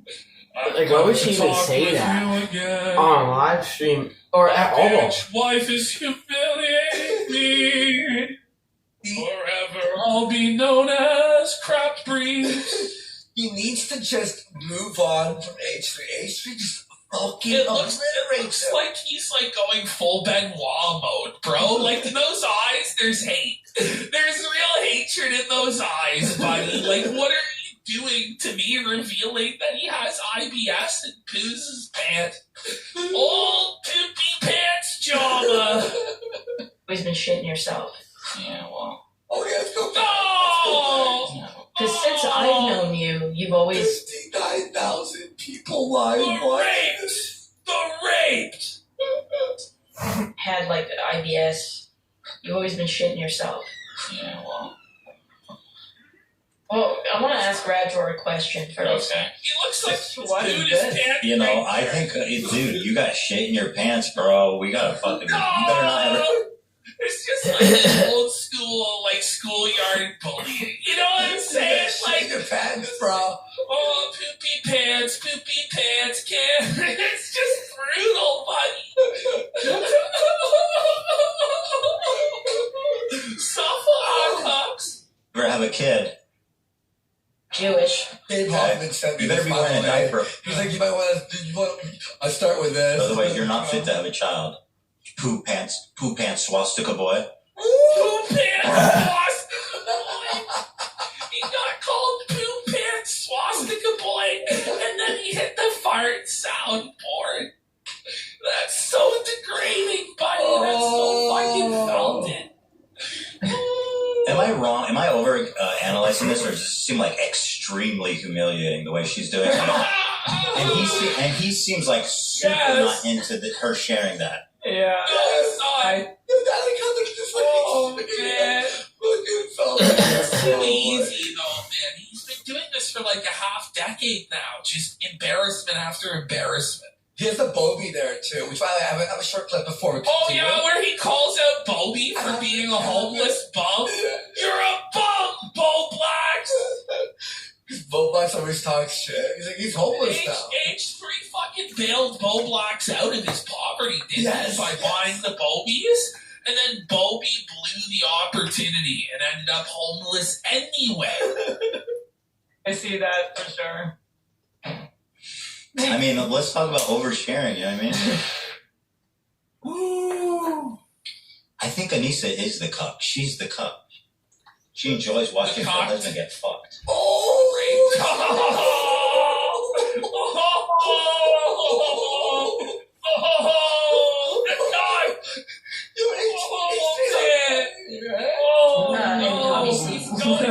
She's the cuck. People have had this story all wrong. Elon's just fucking dying. She's dying. Obviously. Holy shit. Oh my god. The poop house.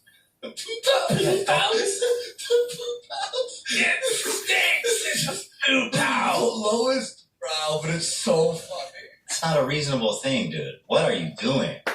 This is the crazy, dude, of all the things he could have come out here and said. Now, by the way, real quick. You want to show the Bo Blacks? Alright. It's short. So, Bo Black obviously was trying to felt H3. So, Bo Black's heads in his chat, and this is what H3 fires up with. For wearing.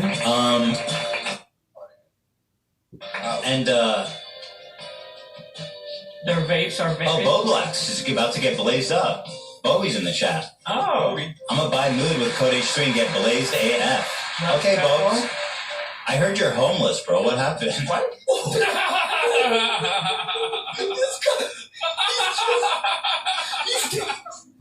You know? He's like, Stop, Bobby. I heard you was homeless and getting sued by your own parents. Is that true, bitch? He's turning into like the bear Jew in this episode, you know, with the baseball bat. As a matter of fact, I thought that you was homeless, bitch. I don't know. I don't know what's going on with him. Someone said that in chat. Yeah, I don't know the details. He fell on hard times, but I don't know what happened. Oh my god. Buddy, he put on the dress. He put on the dress, Mr. Klein. Oh he shrewd out, buddy. No. I have a really funny thing. Real quick. Bobby, I hope you'll consider joining local. He asked if they have any. Sorry. Good. Samson option has been initiated. Buddy. He's written it all down. Alright, yeah, I know. Anti-Semite strain for my friend Hassan. Does Mood offer that? That's funny. Bobby's a funny guy. You're a very funny guy, Bobs. Bobs. You got to get on locale. But anyway, the point is, nice to see you here, Bubby. Friend of the show, Bo Blacks, everybody. Bo Blacks does need to head on what's it called? On locale. On locale live. I think it'd be better too. By the way, I honestly, I don't think he'd make it 2 weeks through Keem's humiliation rituals, or maybe he'll be turned on by it like Boogie do off the side of the road. I don't know. Well, Nicholas Dorio, I was watching his coverage on this Creator Clash stuff, and he said something really funny. He mentions Bo Blacks for a second. Bo Blacks was like, I got the Switch 2 pre-order paid in full. And Nick's like, do you, bud? You show the receipt? And the receipt's just at $300, not the full. He's broke! Everyone's just He's so poor! Like, it's so funny. Anyway, let's get into Creator Clash. All right, so let's have a look here at this folder. So we're going to start off with, Creator Clash iDubbbz gives up. Wow. So before we get into the May 1st statement where they announced that they're walking away from Creator Clash, that they've given ownership to somebody else, let's have a look at different times for the Jomhas. I believe that this was right after Creator Clash 2, I believe. And here's an interview with the man of the hour, Ethan Klein. Let's take a look. Wow. Yeah, you mentioned you guys start earning money again. Are you guys not earning anything right now? Oh my God. No. Oh. So for 2 years, they hadn't earned any money from Creator Clash or from anything. And they lost $250,000 on the event. Oh, that's tough. That's tough. We've not earned money for the past 2 years, which makes taxes very easy. That's good. Oh, that's the part. Always look on the bright side of life. We're broke. We've got no money. Pile that quick few pennies from YouTube. I wonder if you guys can, sell Creator Clash almost and get a payday that way. Well, we've been offered. Already? Yeah. By Fox. Oh, so Anissa just name drops that they've been offered a deal by Fox Sports to gain the rights to Creator Clash, which is very unprofessional, by the way, to just drop who's been offering you what. Yeah, it's no wonder they failed in business. But hear this. Okay. Fox? Well, yeah. We said no. Was it 7 figures? How much was I think so, yeah. 7 figures. Yeah. Oh my God. Oh, so they were offered millions of dollars for the Creator Clash brand. Oh. And they have now had to give it away for nothing. Just think about how felted that is. They had a multi-million-dollar offer from Fox for the Creator Clash brand. This is what they're saying. Who knows how true this is or isn't true, but if it is true, how devastating to go from that millions of dollars to having to give away the entire brand to Jake Paul's business partner, Mike, because you absolutely tanked the entire thing with your radioactive retardation. It's a massive retardation. Oh, The rape! Sorry, could you reach some touch for 1 second? My cat's up. I'm gonna have to feed him, okay? Just 1 second, all right? We've got Steve Bergstein Goldman for $20. I was rewatching the old Nick and Josh streams, and new Nick has clearly fried his brains. I bet he's missing large portions of it, too. And then we've got Anonymous for 10. Nick is lucky that his PO is allowed to piss test him at home. I used to work as a PO, and for a piss test, you had to drive to our office. Some people had to do this every day of the week as part of a program. He has it incredibly easy. That's the thing, too, man. He probably deserved a much stricter and more stringent punishment, but he'll still cry, even though he got off easy for all the degeneracy and debauchery that went down in the Regatta Shed of Horrors. Holy buddy. We got Big Black Uncle Jack. Yukon posted on Twitter he was going to get raped You want to join in? What's going on with everybody wanting to rape Yukon Cornelius or get raped? We got the kid here for 5, one of Styx' earliest videos before his 2016 Trump grift. Styx talks about how he smoked synthetic weed, that spice shit, and had a butt-naked freak out on his front lawn. And his dad had to wrestle him down. Buddy Styx smoking spice and getting butt-naked in the front yard, and his dad had to literally target wrangle him. Can somebody please source the clip of that, of him telling that story? Like, if he did smoke spice, I believe it. That shit's fucking wild, bro. That's wild.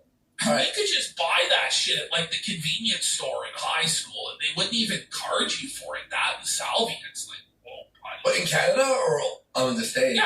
Really? Well, probably, but yeah, man. You never went to the Yeah, the States, you could have gotten salvia over the counter. And it made me go Shit's insane for crazy. 5 minutes. It was too much. Yeah. I did not like that high. Holy shit, that was scary. We said no, and we're never gonna do anything like that, just because it's too special. It loses its soul. I'll be honest. They claim it was too special to sell at any price, even millions of dollars. And they just had to give it away for free, buddy. Sulfur and Anissa, it's gonna lose its soul. If this was after the second one, are you sure it's the second one or the first one? This might have been the first one.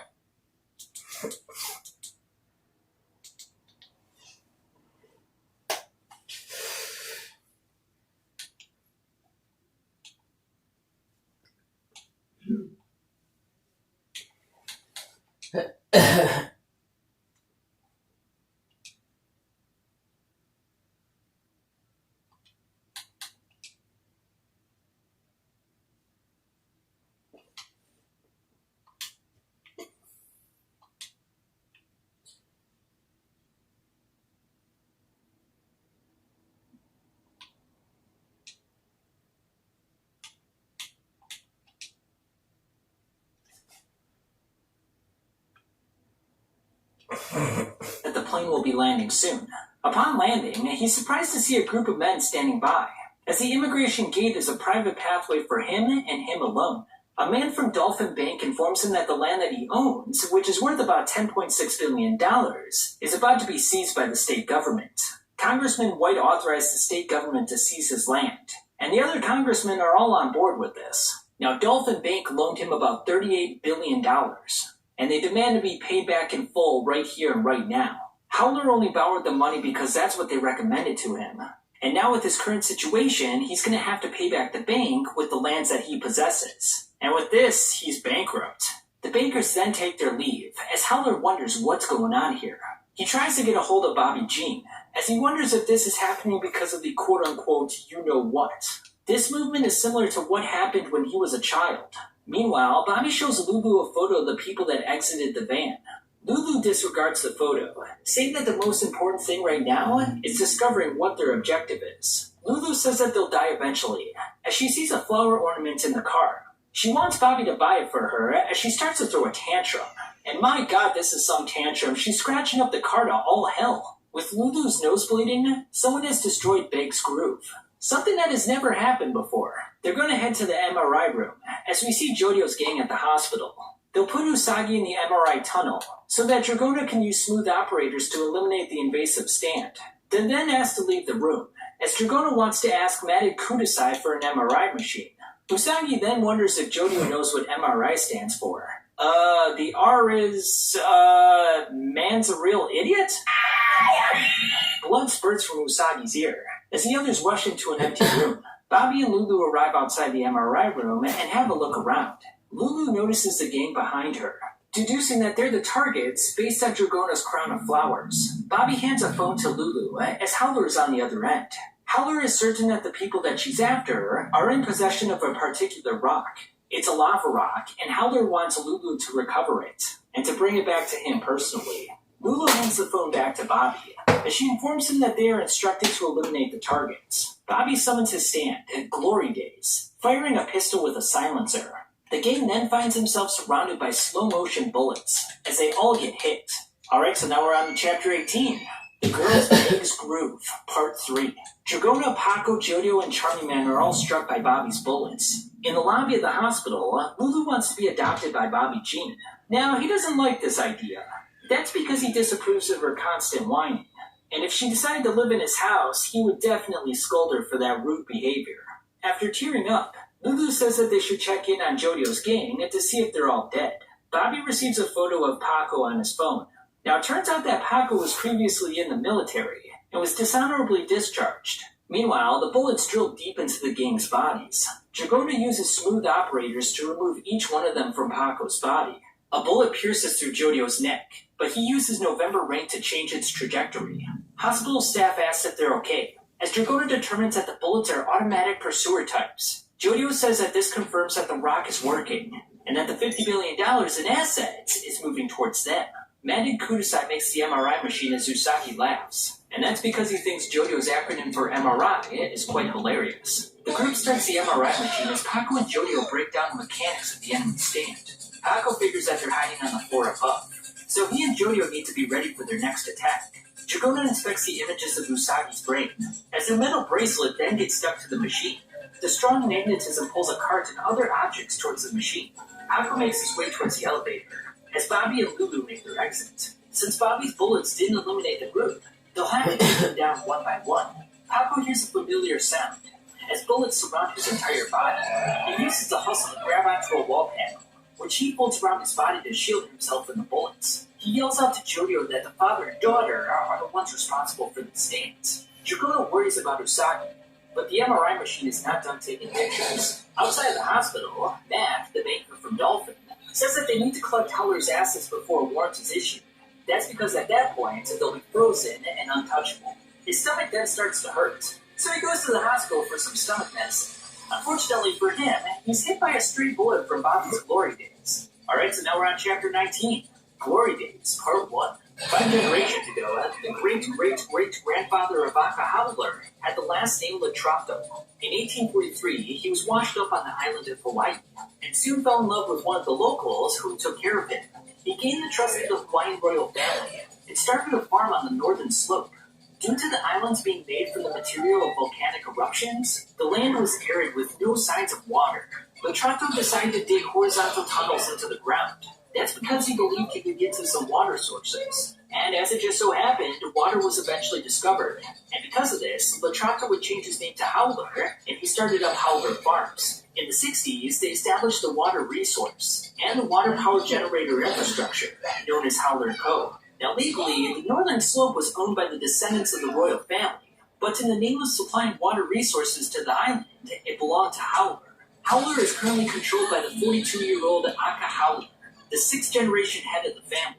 Now, Howler has $50 billion in assets, and has been extending his reach into the other 4 islands. Paco tries yelling out to Jodio about who the enemies are.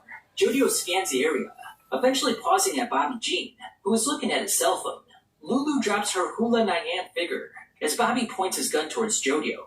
Usagi's condition worsens, as Dragona sends in smooth operators through his ear. Now Usagi's life force is draining away, as Dragona urges Charming Man to find the enemy stand. Jodio picks up Lulu's figure, as the girl's nose begins to bleed.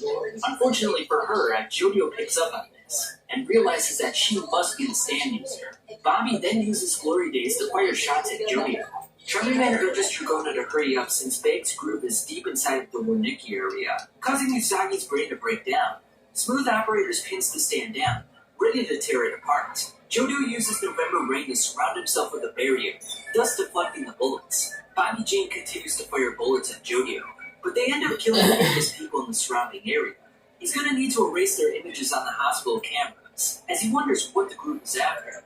Lulu says that they're after the $50 billion in assets. Everything that Howler owns will become theirs. Lulu breaks the Hula Nyan dome, as she says that everyone meets their end. Smooth Operator starts dragging on the Bag's groove, as Dragona is shocked to see multiple versions of the stand inside of Usagi. The Hula Nyan doll gets pulled into the machine, as we see more of the Bag's groove stuck on the doll. There's also some on Jodio's hand, as Bobby attempts to corner him. Jodio sneaks up behind him, but unfortunately, several bullets from Glory Days are already heading towards him. Jodio repels the bullets with November Rain, as he decides to hide in one of the bathroom stalls. He then struggles to breathe, as he's now experiencing a pulmonary edema, which means that Beg's groove must have gotten into his body. Slipped through the hail of bullets, Bobby Jean shoots a barrage of bullets at Jodio. Hoping to identify his location, Beg's groove continues punching on Jodio's pulmonary artery, causing fluid to leak from his mouth and nose. Now, Bobby Jean seems to understand the basic mechanics of November Rain, as he fires multiple bullets at the stall door. Jodio uses November Rain to deflect the bullets away from his body, as Bobby continues firing with reckless abandon. Bobby opens up the stall door as he realizes that none of his bullets have connected with Jodio. He then instructs Jodio to remove everything from his pockets, so that they can have a proper duel. Splattered water droplets then drop from the ceiling onto Bobby's hat. Now, the force of the droplet is so strong that it goes through his hat and through his head, killing him on the spot. Lulu is obviously heartbroken by what she sees, and she loses composure and cries over his dead body. With Lulu's ability deactivated, Usagi is finally in the clear. And being that he's in the MRI machine with Dragona, he's pretty happy with his disposition. Man, I'm That telling you, shouldn't be this guy likes possible, man. rumors, but hey, to each their own. Jodio then instructs Lulu that they'll be leaving the hospital together. After Paco heals up from his wounds, Dragona finds him and informs him that the lower floor is crawling with What the cops. fuck? It seems that Howler knows exactly who they are, and more importantly, he knows that they took the lava rock. Jodio then discovers that the man next door in the ICU is an employee of Dolphin Bank. Meanwhile, Sophie from the Land Registry Office is completely healed since Bank's group is no longer active.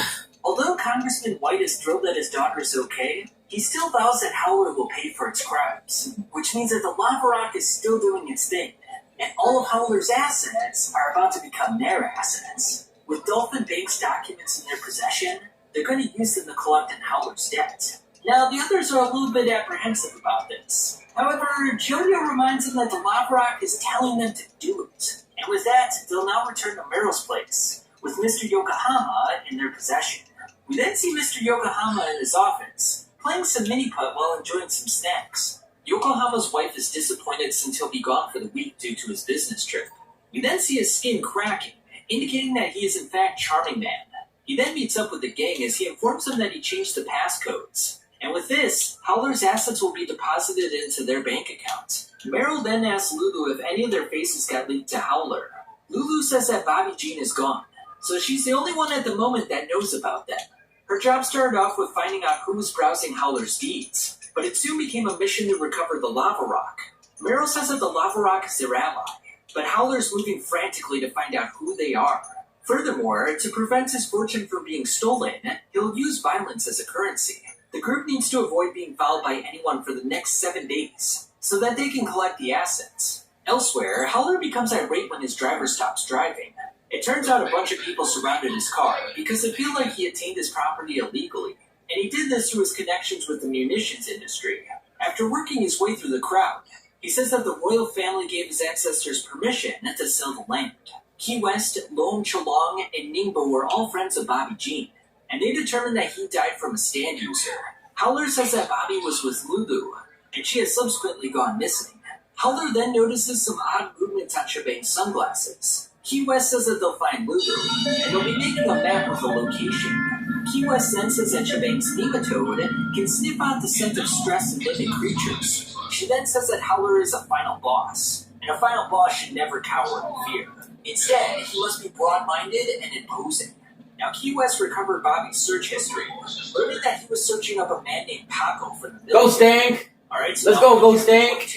A case of identity. Go Stank! Mission begins. Go Stank! The gang makes their way to Howler's mansion to corner him and collect $30 billion worth of money and assets. Go Stank! Along the way, Usagi becomes interested in Charming Man's unique coarse skin.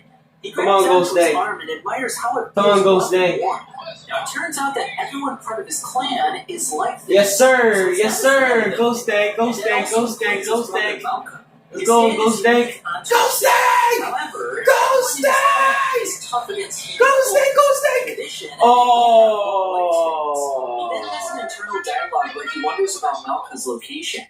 He then blames himself for going over that fence to that area where Malka got lost. The crew then gets sight of Howler's luxurious yacht. Its estimated worth is $400 million, and it's there that they'll make their final push to seize all of Howler's assets. The court order to seize Howler's assets is going into effect in the next 72 hours. Stupid so before money. that happens, they'll need to transfer the rights to the land to Dolphin Bank. Stupid In money. their possession, they can execute the return on all his assets. And once the North Slope becomes property of the bank, the government won't need to seize it anymore, thereby making the land theirs. That's the process through which we'll corner Howler. Just right now, the bank isn't an actual bank. It's us.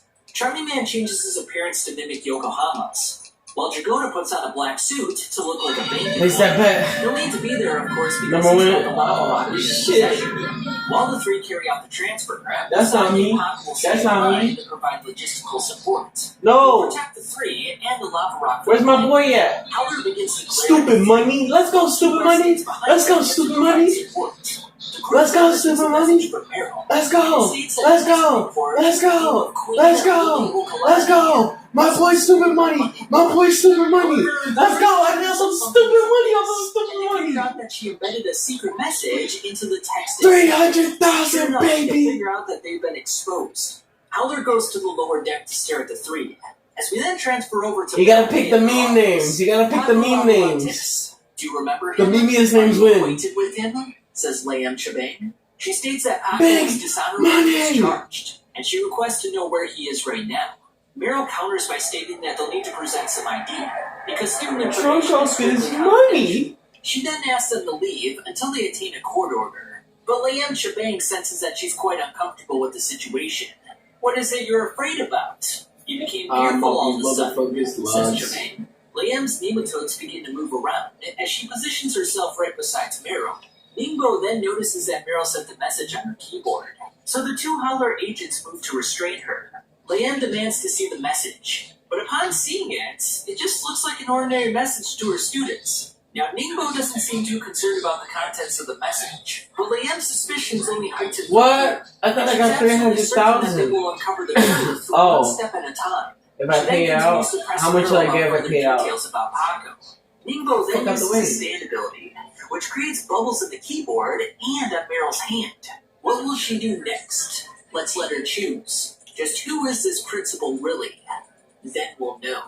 Now, by deciphering the second message, Paco determines that Meryl is being interrogated by two pursuers. And with Jodio's group on the yacht, Paco decides he's got to go back and save Meryl from whatever's going on. Alright, so now that we're through all 22 chapters that are currently out, it's time to talk about the best fights, poses, moments, and drip. Now, my personal opinion, the best fight so far was the one between Jodio and Bobby Jean. Bobby Jean had such a cool ability, i.e. Glory Days, in which you could change the speed and the velocity of bullets. Seeing this battle play out between the bullets and Jodio's November Rain was such a cool concept. It was so well done, so well choreographed, and just very exciting. There have been a lot of cool battles so far, don't get me wrong, but this one just really had me enthralled and just had me rereading it time and time again. It was such a cool battle. Best poses so far has to go to Jodio. I skimmed through the entire 22 chapters again, and Jodio's poses time and time again were just among the best. So unique, so authentic, really gives you an insight to his character. I think Araki does such a good job of that, of making the poses emblematic of who the character is as an individual. And this is no exception for Jodio. I mean, every time he does one of his poses, you just get you get that snapshot of who he is as a character. Best moment so far also goes to Jodio. Now, when they were trying to get to an MRI machine to save Usagi asked Jodio what MRI stands for. And Jodio replied with, "Man's a real idiot." So yeah, that was just a fantastic moment. Had me laughing the first time, and yeah, it was just a nice little bit of comedy there. Best drip so far, I gave this one to Howler. You know, for a guy that wears polka dots, I mean, he pulls it off with style. I mean, his outfit is just so drippy, it looks so good, and it's so unique. I mean, every JoJo outfit is very unique and, you know, just very eccentric and very flamboyant. But for Howler, I just feel like it really conveys that snobbish kind of aristocratic mindset. And it's just like, you know, he has the gall to wear polka dots, and he has that braggadocio, he has that swagger, that confidence. He just has it all, you know, and You just like seeing that in a character, especially a villain. You know, you want to have a villain that you can hate, and he just conveys that. And it's just, you know, it's that type of outfit that's just like, man, it makes you think about, like, time and time again. It's like, God damn, did he actually wear that? And yeah, he did. And in spite of it looking kind of bad, at the same time, it kind of looks good. You know, it kind of transcends bad in a way. Obviously, for the funniest character, I had to go with Usagi. I mean, time after time, he just has funny moments. You know, when he was literally dying in the hospital, the dude was still cracking jokes. And it was just funny seeing him, like, suffer in the hospital. It was kind of a Looney Tunes-esque kind of comedy there. It was kind of like watching Wile E. Coyote, you know, just getting smashed and abused time and time again. It was a nice little bit of slapstick comedy. And, you know, even the first time we met Usagi, you know, he's stuffing his face with a hot dog. So the guy's just, you know, a character and just adds a lot of flavor to the story. And then as for the coolest stand, I gave this one to Smooth Operators. This is by far one of the most versatile stands that we've ever seen. It can rearrange the numbers on a license plate, it can change the photograph on a driver's license, and it can also change a person's facial features. Heck, if an enemy stand invades Dragona's body, he can use Smooth Operators to go inside his own body and stop that stand. It's so versatile, it's so useful, and I imagine it's going to have even more applications than what we've seen. So it's just a really cool stand ability that I like a lot. Now, as for the final score that I gave the manga, now realize that we're 22 chapters in, so obviously this is going to change in the future, but I gave it an 8.1. Now, as for my scoring system, I'm a little bit tough. So a 5 is average, 6 is good, 7 is very good, 8 is great, and 9 is masterful. I only have a handful of manga in the masterful category. So for JoJo Lands, after 22 chapters, to already be in the great category is really saying something. This story is setting up to be something very special. I don't know if it's going to be my favorite JoJo part, but I think it has the potential of being in the top 3. Right now, I have Part 7, Steel Ball Run, as my number 1 favorite, and Jojolian as my second favorite. I think when Araki reset the universe, he really took on a new sort of standard for the JoJo universe. You know, obviously it became more of a seinen manga, you know, issues were taken more seriously, and I feel like the stands became a lot more creative and innovative. And I believe JoJo Lands is on that same trajectory, so I think it could definitely be in the top 3 for my favorite parts, and it might even get that number 2 spot. I don't think anything's going to ever touch Steel Ball Run. That was just a very special manga. Just the whole concept was so unique, and it was so well executed. I loved everything about it. But yeah, that's it for me, guys. So tell me what you guys thought of the video. Tell me what you thought of the rankings. If you haven't, I would appreciate it if you like and subscribe. But until next time, I'll catch you guys later.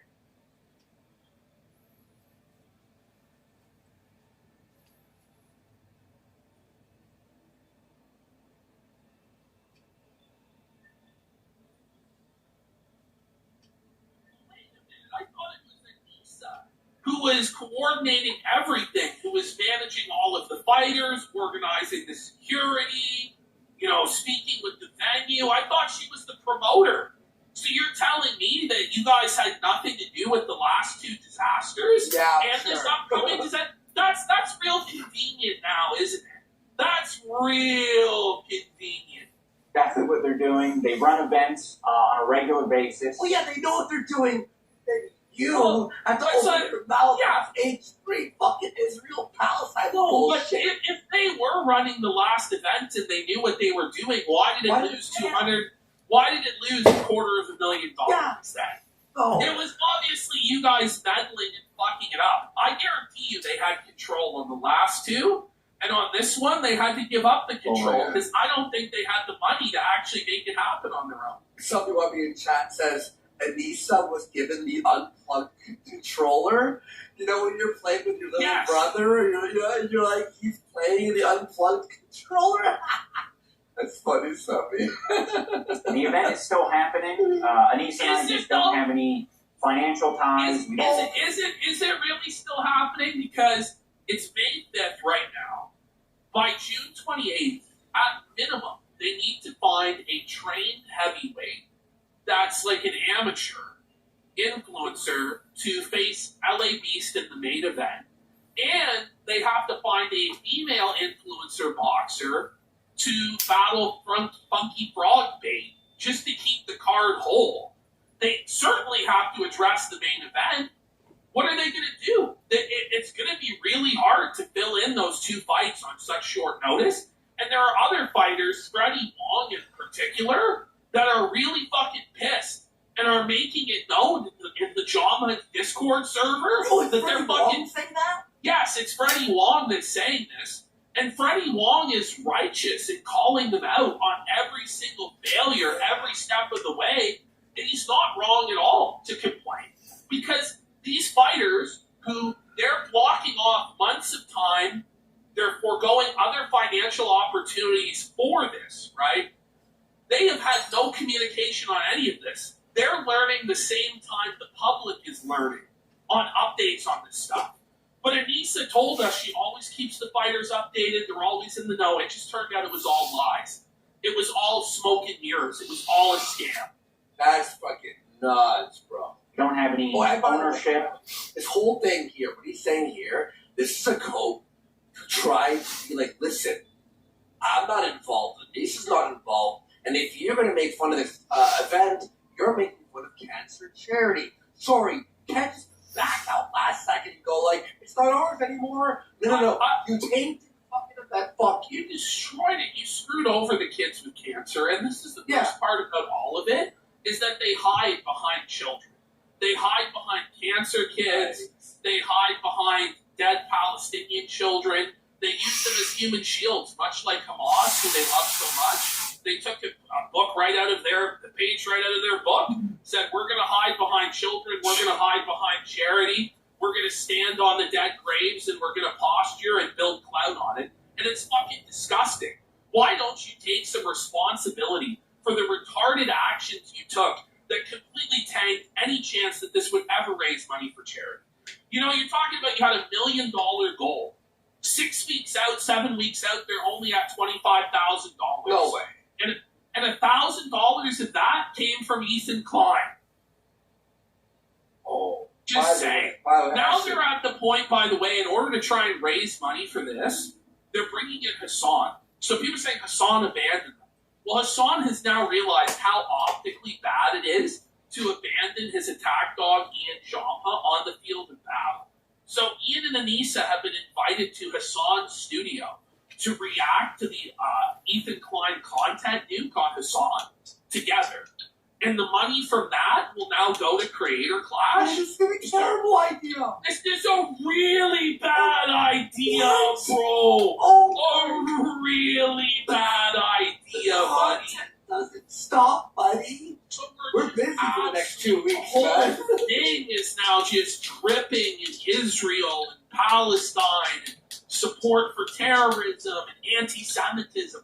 I heard Badem Panada is going to be there for the React as well. That's so now iDubbbz, yeah, man, he's flying out. So now iDubbbz and Badem Panada are going to be in the same room together, tying him to all that stuff. Oh, like, this is going to be crazy. The HB's response to that?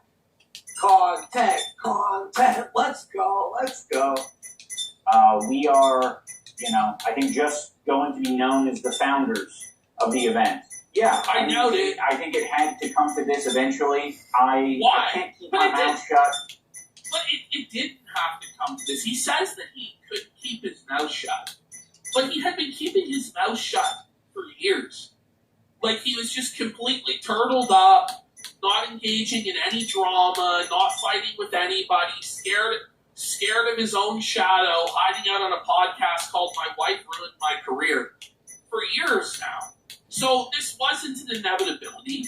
It didn't have to go down this way. You could have focused all of your energy, all of your clout, all of your remaining connections on making Creator Clash 3 an actual success. You could have fought in it yourself, put yourself on the line again, made sure it was successful, And then you would have had a little bit of a redemption arc, a little bit of momentum. You could have sold it off then to whoever business partners as it being a success, got a better deal, and then declared your jihad on Ethan Klein and your allegiance to Hassan Piker and sucked his mic or whatever.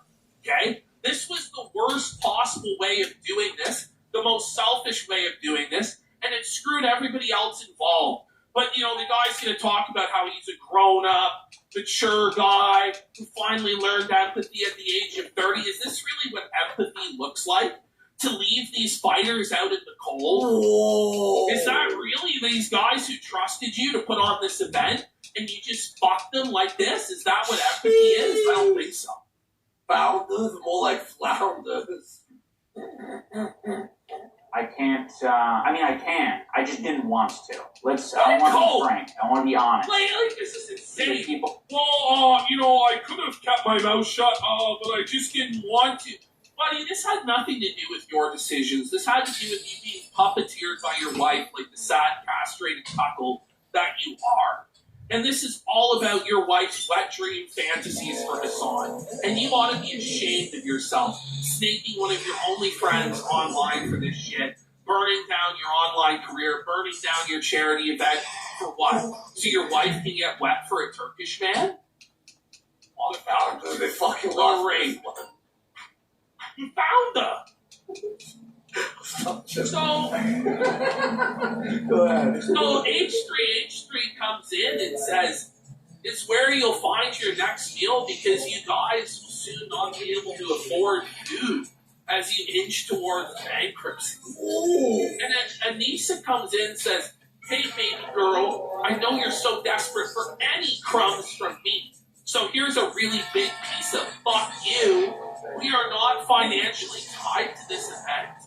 And even when we were, we had it structured to protect us and the charity. You have no power over us. You're just an asshole. Oh my God.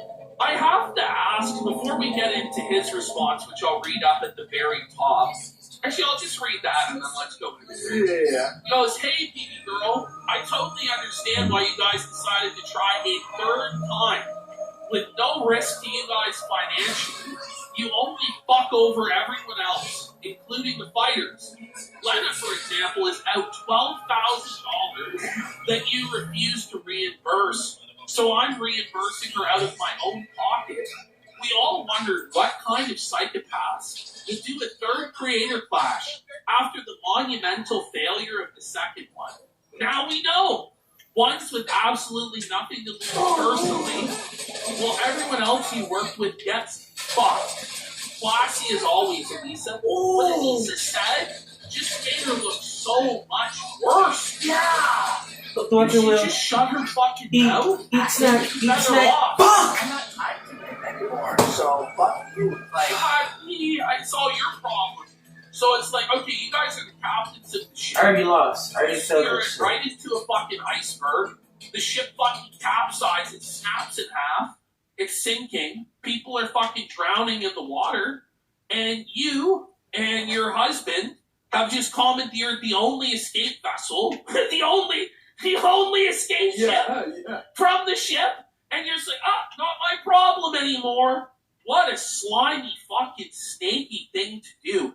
And that's even if you believe them on their version of events here. Their version of events, we have no ties to this, we have no financial obligations. I find that hard to believe. And certainly, if there is no financial obligation somehow, they got this sweetheart deal where all the funding was put up by Mike or by the other partners, I still think that they're legally liable for completely destroying this event. And I think that they're open to get sued because it's just total malpractice. This is just the worst possible thing you could do. It's unbelievable what they've done. Yeah, man. This is fucking. They're all So now this is Tino. So Anissa's bio had always been boxing promoter, married to a boxer. Well, now it's former boxing promoter, married to a boxer, which is so passive aggressive and so salty to see the bit, buddy. seed of it, buddy. It's so good, dude. It's Froggy Fresh. So here comes Froggy Fresh, and he's got some questions that need to be answered. Who are these investors? What is going on?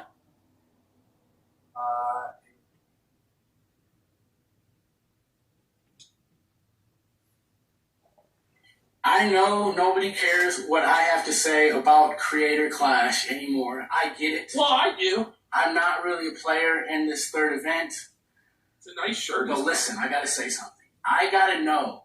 I just seen Anissa tweet and say that they are in no way financially, because Ethan said they're gonna be eating bread now. Oh, eating bread? Aladdin You're styles? gonna be eating bread, buddy. Oh my god. Out of the dumpster. Oh. She said they're in no way financially tied to the failure of Creator Class 3. I want to meet these multi-millionaire investors who said, here, take a bunch of money, turn this into an Israel versus Palestine event to the point where your main event drops out, making all ticket buyers, entitling all ticket buyers to a refund. I want to know what multi-millionaire investors said, Ian and Anissa Jama, take this money, do what you will, you're not on the line for any of... Is this even real? Like, are there even partners involved in this, or is this just a straight up lie from Ian and Anissa? And they're still in charge of this event. Like, what is actually going on? There needs to be some transparency to the public on this, because this is supposed to be a charity event. But it's not a charity event, because none of the ticket sales go to charity. None of the pay-per-view sales go to charity.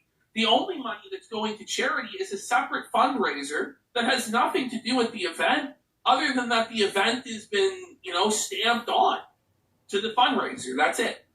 So, what is going on here? To me, this just stinks to high heaven of just corruption, malfeasance, and fraud. To me, this whole thing is a massive fucking charity fraud. In our opinion, I think so. I think so. How can you promote an event as a charity event and none of the ticket sales goes to charity? None of the pay-per-view goes to charity. The event is run for profit, and the only part of it that has anything to do with charity is a completely separate fundraiser that's buried in the fucking bio of the event. Is this clear to people? To me, it's fucking a scam from day fucking one. Especially now that there's no main event, everything's fallen to shit, and the event now revolves around the Middle Eastern war. Look at this too, by the way. Charity fraud involves schemes where individuals or groups deceive people to donating to fake charities or to real charities with the intention of diverting the money for their own personal gain. In this definition, when you're buying a ticket to Creator Clash, what's your thought? The thought is, the money is going to charity. But no, it is diverted, paying for the fucking boxers, it's paying the fucking venue and the hotels and all this stuff.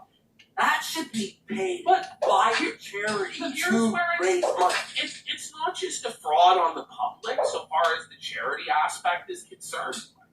But it's a fraud on the fighters, because the fighters were all told that they were going to get paid the same as everybody else. But Harley discovered that LA Beast was getting paid more than him. So how much is Tubbo getting paid? How much is Sapnap getting paid? Are they getting paid more than LA Beast? It's just a dirty promotional tactic. I'm not sure the legality of it. To go up to every single fighter and tell them, hey, you're getting paid the same as everybody else, but then it's not actually the case. To me, that is, if it's not illegal, it should be. That's lying, that's fraud, that's deception to say, okay, we're all equal partners in this. Everybody's getting paid the same. This is supposed to be for charity, and then people's salaries are different. That to me is fun. And I'm really smelling the blood in the water on this one, and I really want somebody to call fucking bullshit. I really want there to be an investigation into this, because Because people have a right to know what sort of insane fraud has been foisted on the public and on the fighters in terms of this event. Who actually runs this? Who is actually in charge right now? Nobody fucking knows. Nobody knows if the event is actually happening or not. And there are people who have purchased not just tickets to this event, but they purchased flights, they've purchased hotels, they've taken vacation off from work, scheduled their time for this, and they have no fucking idea if it's happening or not.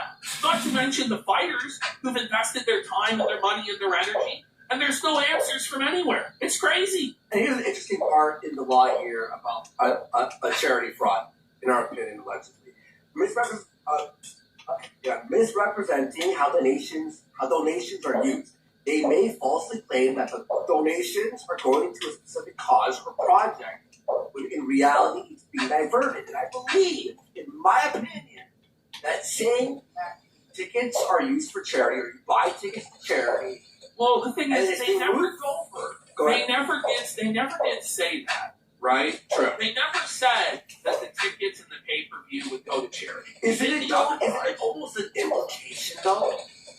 That's the thing, though, is the implication is really strong that this money would be going to charity. And it's just greasy. Somebody orders this pay-per-view for $40, and they think, oh, okay, well, at least $5 or $10 of the pay-per-view will go to charity.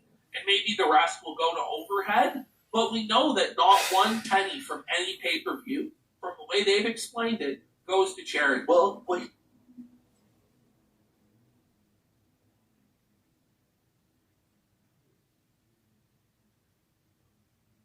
High pressure tactics. So soliciting donations immediately, scammers often pressure people to donate quickly without giving them time to research or think about it. And I think the high pressure tactic is omitting the fact that the tickets are going strictly to the fighters and the event. You don't really research into it. When you read the fine print, then you go, oh, okay, it's this fucking third party. Let's keep powering through here, because there's a lot. There's a lot. You're not responsible for any of the decisions you make. Run this into the ground, scare off the main event, and go take a girl's trip to Austin and get some tattoos. I gotta meet these people because I need money. Alright, let's go on to the next one. We have a ton. Okay, so here comes their savior, Hassan Piker, who's only gonna make everything worse. Let's be real. Since Hassan got involved in this, have the Jamhas and Crater Clash's prospects gone up, or have they drastically gone down? They've drastically gone down, because they chased off the biggest source for revenue for the event, which was H3's fan base. Mm-hmm. They've cratered public opinion against them, and they've made the event political and the worst sort of politics. The most controversial issue of our time, which is Israel-Palestine. But now the solution is, let's double down on Hassan, and it will totally save everything. Let's have a look. Actually, real question: what will it take for you to stop talking about Ethan? He apologizes. I mean, this is going to be as I said already, I will be reacting to the context nuke in real time, alongside iDubbbz to. What he has to now do damage control for these guys? Like, I need this, please, Harrison, and maybe some other people as well. Live to fundraise for not just the Creator Clash in general, but the charity that they want to fundraise for. So this is what I gotta say. So iDubbbz and Anissa have nothing to do with Creator Clash 3 now, but they're still going to be fundraising publicly for the event on Piker's stream. I gotta say, like, if I'm the promoters that supposedly took over this flaming bag of dog shit, and I just heard, yes, sir, they're doubling down.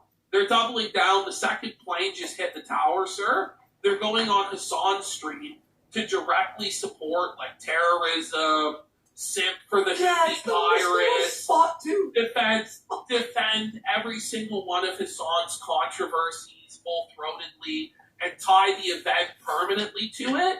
I would probably fucking lose my shit. And this is where lawsuits are not fought. So you're saying you're totally stepped away from everything privately, publicly, but you're going to Hassan Piker's house to raise money for the event? That doesn't add up. That doesn't make sense, does During it? this Fox news scandal, we might be arrested for promoting terrorism, etc., etc. I will be doing that, and that will be most likely the last time I talk about it, unless he turns around and actually tries to do fucking more Hasbro. Outside of that, it needs to reach a level of like Israel defense that I think is unfathomable for me to talk about it, which was my initial standard anyway. Well, and that card counterbond Clay is right. He goes, I bet the reason he's doing this is because H3 said he was embarrassed to be seen with the iDubbbz on the content call. So he's doing this react to this fight. Yeah, well, he's falling right into Ethan Klein's trap by doing this, because it's going to be bad optics, and it's going to further tarnish Creator Clash 3. But there it is. You made it political. Okay, let's get to the next. Here's, okay, now Keemstar is chiming in, so they're just getting dunked on from every corner of the internet. Yes. Keemstar here is just telling the truth. Preach it, brother Keem. Preach it. iDubbbz, if Creator Clash 3 fails, we are only going to blame you and your wife. Telling us you walked away from Creator Clash and the business partners will run it is pure manipulation. Mm-hmm. You and your wife are trying to run away from accountability. And we all know it. And we all know it. It's so transparent. What's going on? Well, also, isn't it not fair, Ashton, to the new promoters, where it's like 3 weeks, 4 weeks out, now we can't blame the reason why everyone's shitting on this Creator Clash? No. We walked away. You have to blame this guy. Why? No, everyone's going to blame you. This new guy has nothing to do with why it's going to fail. Some nameless, faceless guy. Who? Here comes the locale live. iDubbbz. It's over, brother. Time to get a show in the locale universe network and have Keemstar save your career. Shit. So fucking true. Hang on. I got clipped out of the... Yeah, it's the final one. Yeah. Of course. So now even Destiny is shitting on no, iDubbbz. you know it's bad when...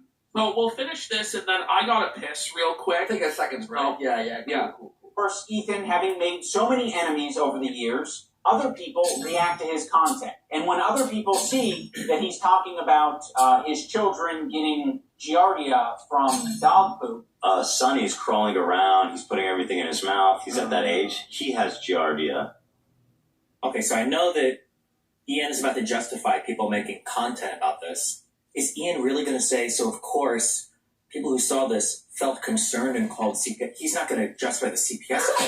He's just going to justify the content. You know? The CPS call. There's no fucking way. He's like, surely not. It's like, is Destiny really going to catch it down here? Right? People are quite reasonably concerned. And so, yes, anyone who's seeing that content might be concerned enough to call CPS. Somebody should do a content cop on him and how the human mind can change. Watching your wife do OnlyFans. Sam Hyper's Bring it up, Destiny Dub. I am a Nazi. Rare Destiny Dub. Holographic Destiny Dub. You know, okay, I become a fool. He did it. Ian pushed me. I'm there. I renounce every bad thing I said. I am a full-on Sam Hyde neo-Nazi fan. He's got a good aesthetic anyway. Let's he go! Sorry, Israel.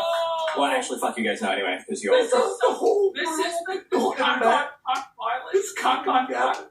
This is the... Alright, hold on. Yeah, okay. I'm gonna go take a piss real quick. We'll be right back. Give a lot more Creator Clash coverage to come. What are you put on for you guys? Let's put on the, let's do the Feezer song, right, guys? I'll be back in 1 second. Things just aren't the same for Feezer. The scepter's changing, and A-logs are aging. Becoming TED Talks cause my name was changing. Also, so are pro selling rainbow bracelets. The strangest things can happen, A-logging. When clips get watermarked and Kino gauge jacks. Honeywell thermostats all wrapped in plastic. Foam peanuts packed infinite money glitch. I list them up, I get them sold. Watch them bid, profit in. I'm Sora Pro. All fans turn to foes and I stop my show. Ultros in my head where all the should grow. More toothpaste still got exposed. Prospects, I'm cozy, none that I know. Put my cheap girlfriend in the hospital. Caught her watching Kino Casino. Fees everywhere that I go. I got locals I know. Fees got locals that they know. A job I can't seem to hold. I'm the red-headed bro. People laughed at my show. I beats out of control. Now they're begging for more. I logged onto the sector for good, you blame me. Gay logs ain't mainly, and A-logs they can't be. But gay logs can get A-logs they can't see. Looking for clout while I'm living with my meat. How would you feel if Judas wanted you killed? Gay logs offered me now, chose to die on this hill. That fake cocksucker got caught, I foiled their plot. Farmers posted near my spot, trying to run my block. Zero butcher Feezer. No life here in my midlife. No mom, I'm not leaving. I stay feezing. I stay sweeping for brown pedophiles and denounce malice with a shitty smile. People always saying that my skin is thin, but I'll be celebrating in court even after you win. I'm selling merch, Tinkerbell, Pokemon, and Blue's Clues, and I still got a bunch of used shoes. I know. I have some news. This isn't bad. Game I'm working on is so bigger. It's working out. The bad news is, guys, we've made the executive decision that we're gonna go next summer, not December, because whoa, buddy! Beach your creek, buddy. Yeah, it's Beach your creek. This scope has grown so much. I don't want to crunch this or anything, so but it's going so good. But we'll have the playable demo for us play on stream in December. Alright. In December. Alright, I'll be the judge. If it's a big pile of shit, I'll tell you. GTA 6, no, it's on stream. Crunched himself. He's crunched himself, folks. Yeah. So, Alright, let's go now to the next folder, which is all of the fighters that they fucked over and their various grievances. So let's start here with Freddie Wong. Wow. So, Freddie Wong just decided to march himself into iDubbbz's Discord server and say, excuse me, I'd like to speak to a manager. What the fuck is going on? So, he says, I hope everyone's getting a good rest day in. In the wake of the new announcement video detailing the change in ownership structure of Creator Clash, or to be more accurate, the brief statement detailing changes in the ownership structure of Creator Clash, followed by 28 minutes of continued relitigation of what I'll charitably call internet nonsense. Have you caught on the adults are now in the room and they're fucking pissed that they got screwed by these motherfuckers? So, the adult, this guy, he actually has things going on in his life. No, he has actual prospects and opportunities. He works in the industry, like effects, like director. Yeah. That's why, like, he doesn't want to be tied to this toxic garbage. So it doesn't stick to people. What the fuck is the point of that fucking bullshit? As well as I suspect the other fighters would appreciate clarity on. As noticed in my previous message, I would expect communication with the fighters to be at the absolute top of your priority list, as I don't believe any of us enjoy finding out about substantive developments via 15-second clips from muckraking Twitter accounts. What is the communication strategy we can expect from the organization moving forward? And how do we ensure we, the people signed up to get punched in the head, receive information ahead of the general public? Oh, smell that? You smell it? The class action lawsuit? Yes! You smell it? But listen, like when you hit something, how do we ensure the people signed up to get punched in the head receive information ahead of the general public?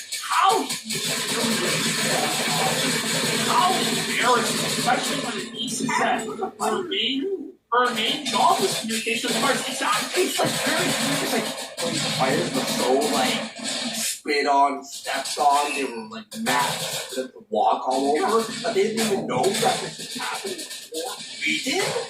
The casino knew before we did. Now this is where it starts to get really concerning for the genre. He had noted in his video that I can't really have my cake and eat it too. You're either going to talk shit like a foul beast on the internet, or you're going to have a charity event. It really can't be both. By the way, that's like a big time.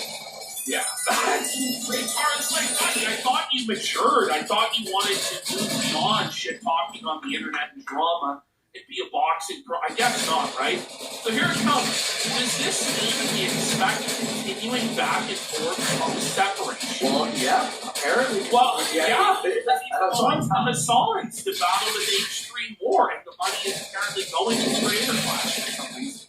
So, well, I don't need all the minutia of the separation agreement.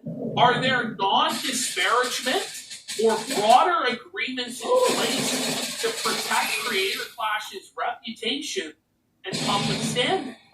Are there? Because I would think, to be honest with you, if this Mike guy was willing to front hundreds of thousands of dollars, if not millions of dollars, to put on this event, wouldn't the Jomhas have already signed non-disparagement or broader agreements about what they can and can't say to protect the event? Yeah. Like, and so that's where, to me, it's like, if that wasn't already in place, it certainly is now. Should have and been. It looks like they're going to go even harder. And I honestly think they're on the fucking hook.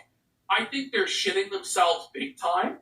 I think that they probably do have some money on the line, and certainly legally, I believe they're on the line. If this event completely fucking fails, they're going to be held accountable. But look at this one. This well written, by the way. Well written by Freddie. Oh yeah. Well, this is a mature adult that went into this thinking, I'm doing a charity event for cancer. This is a fun event.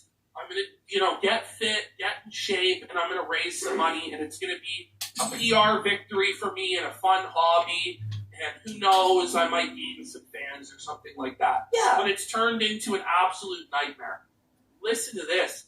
What are the plans to proactively address the comment miasma that, at least for me, disincentivizes any social media communication, as I prefer to spend my time training and not slogging through the comment output of internet morons parroting the talking points of the streamer they have pledged allegiance to? This is the most devastating sentence here, I think, of the whole write-up.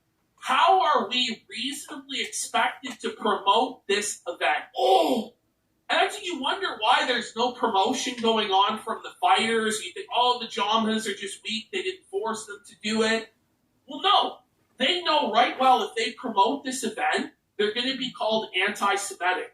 And what's worse is, not only are they getting hit with the anti-Semitism from the one side, but I saw Funky Frog Bait on her tweet getting hit that she was too pro-Zionist by saying that she was still friends with Lena Ayad. So they're getting hit by both extreme sides, both pro and anti-Zionist, and their comment section is filled entirely with silence is violence, you're in support of genocide, or, you deny the Holocaust, What the fuck? Like, they're absolutely fucked. It's just completely toxic, radioactive cesspool. That's crazy. And this is entirely the result of what Ian and Anissa did. Now look at this. It just keeps getting worse. Yeah. What are the plans and projected timetable with regards to finding replacements for the drop fighters? And what is the strategy behind how they will be rolled out? At the onset of the event, the character of the individuals on the fight card was a major factor in my participation. So notice they've been reaching out to Ice Poseidon, they've been reaching out to Tectoni, they've been reaching out to all sorts of people. That a lot of woke liberals who agreed to participate wouldn't on this go card otherwise. they wouldn't go otherwise. Yeah. If those sort of people are on the event, and now we have Brendan Buckingham saying he wants to fight on the card, he wants to get Sam Hyde on the card, and the new promoters may just be like, listen, what choice do we have to try and save this and not lose money? But to bring in Brendan Buckingham, The bring in World Sam Hyde. Fighters are going to be like, fuck. But then what happens there? Then they're going to all fuck off, and then it's going to be like, what, just $1 Million Extreme guys, you know? So it's That would really make more nuts. money. It would. Maybe they should restructure it as woke versus based, you know, have one team of 5 wokesters, one team of 5 based people. Yeah. You know, maybe this is where Sam Hyde comes in with some of the fish tank money and just buys the entire promotion. Yeah. Which would be the funniest outcome possible. He says, what say do we, the fighters, have in this decision? What assurances do we have that whoever gets recruited doesn't bring more controversy and negative attention to the event? Buddy, this is like no refunds, buddy. Like, welcome to hell. 9/11 for them, huh? Okay, crazy. this one is another legitimate question. This the thing is, this isn't like some hater. This isn't some troll.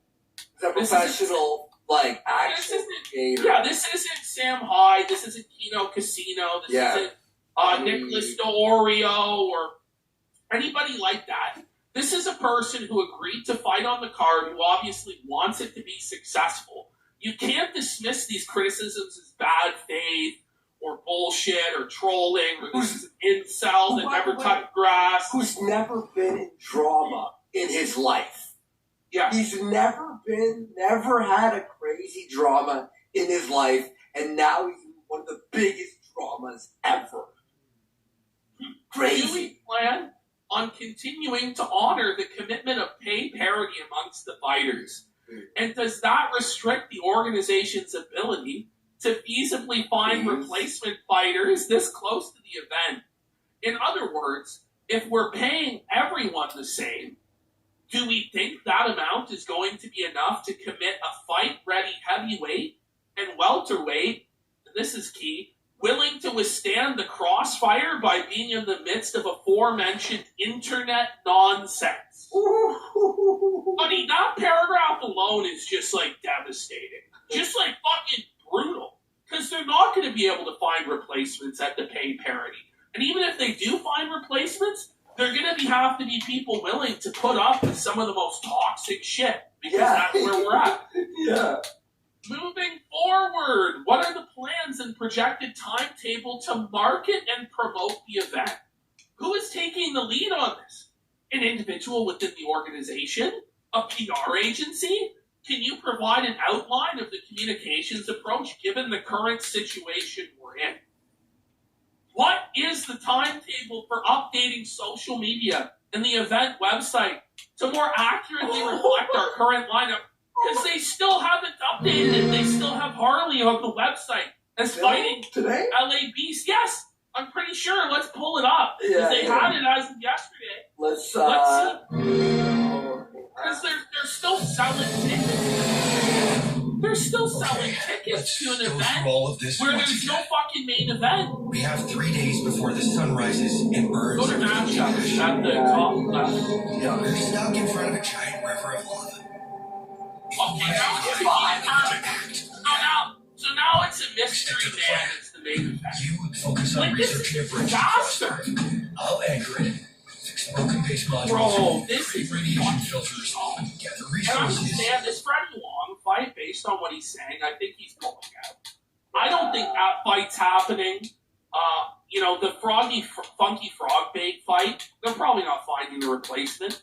We're hearing talk, by the way, that Dad is injured, that he won't be able to I'm compete sure even he's if he injured, wants huh? to. Yeah, you know what I'm saying? I'm sure he's so injured. I don't know. They're getting down there in terms of fights that are actually going to happen. So he goes, I appreciate the desire to ensure all outward comms contain substantive information. I will also note that the longer everything is out of date, the more we invite further ridicule and the more chaotic this event seems. Okay, so they updated it, but at this point, how long did it take them? Fucking 3 days? You know, I don't 3 know. or 4 days. Here we go. Finally, he says, having run my share of events at, or organizations at various scales, I can appreciate the complexities of internal versus external comms, cadence, and tone. However, I believe I speak for all of us when I say that the current strategy of zero prior communications or heads up internally to the fighters is an unacceptable methodology moving forward. So they've received no information, no updates during this entire situation. Providing dates for upcoming announcements without any information as to the content of those announcements isn't enough. Our current trajectory does not instill confidence, and I look forward to hearing about what substantive changes we plan to implement. Finally, I'd like to stress that I speak here for myself, but I'd encourage my other buff gladiators to chime in.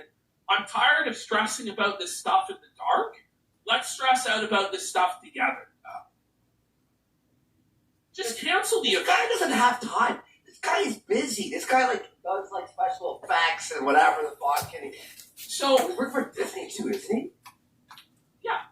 Yeah, I'm pretty sure. I'm pretty sure he is What's crazy is this woman is getting backlash because her post isn't woke enough.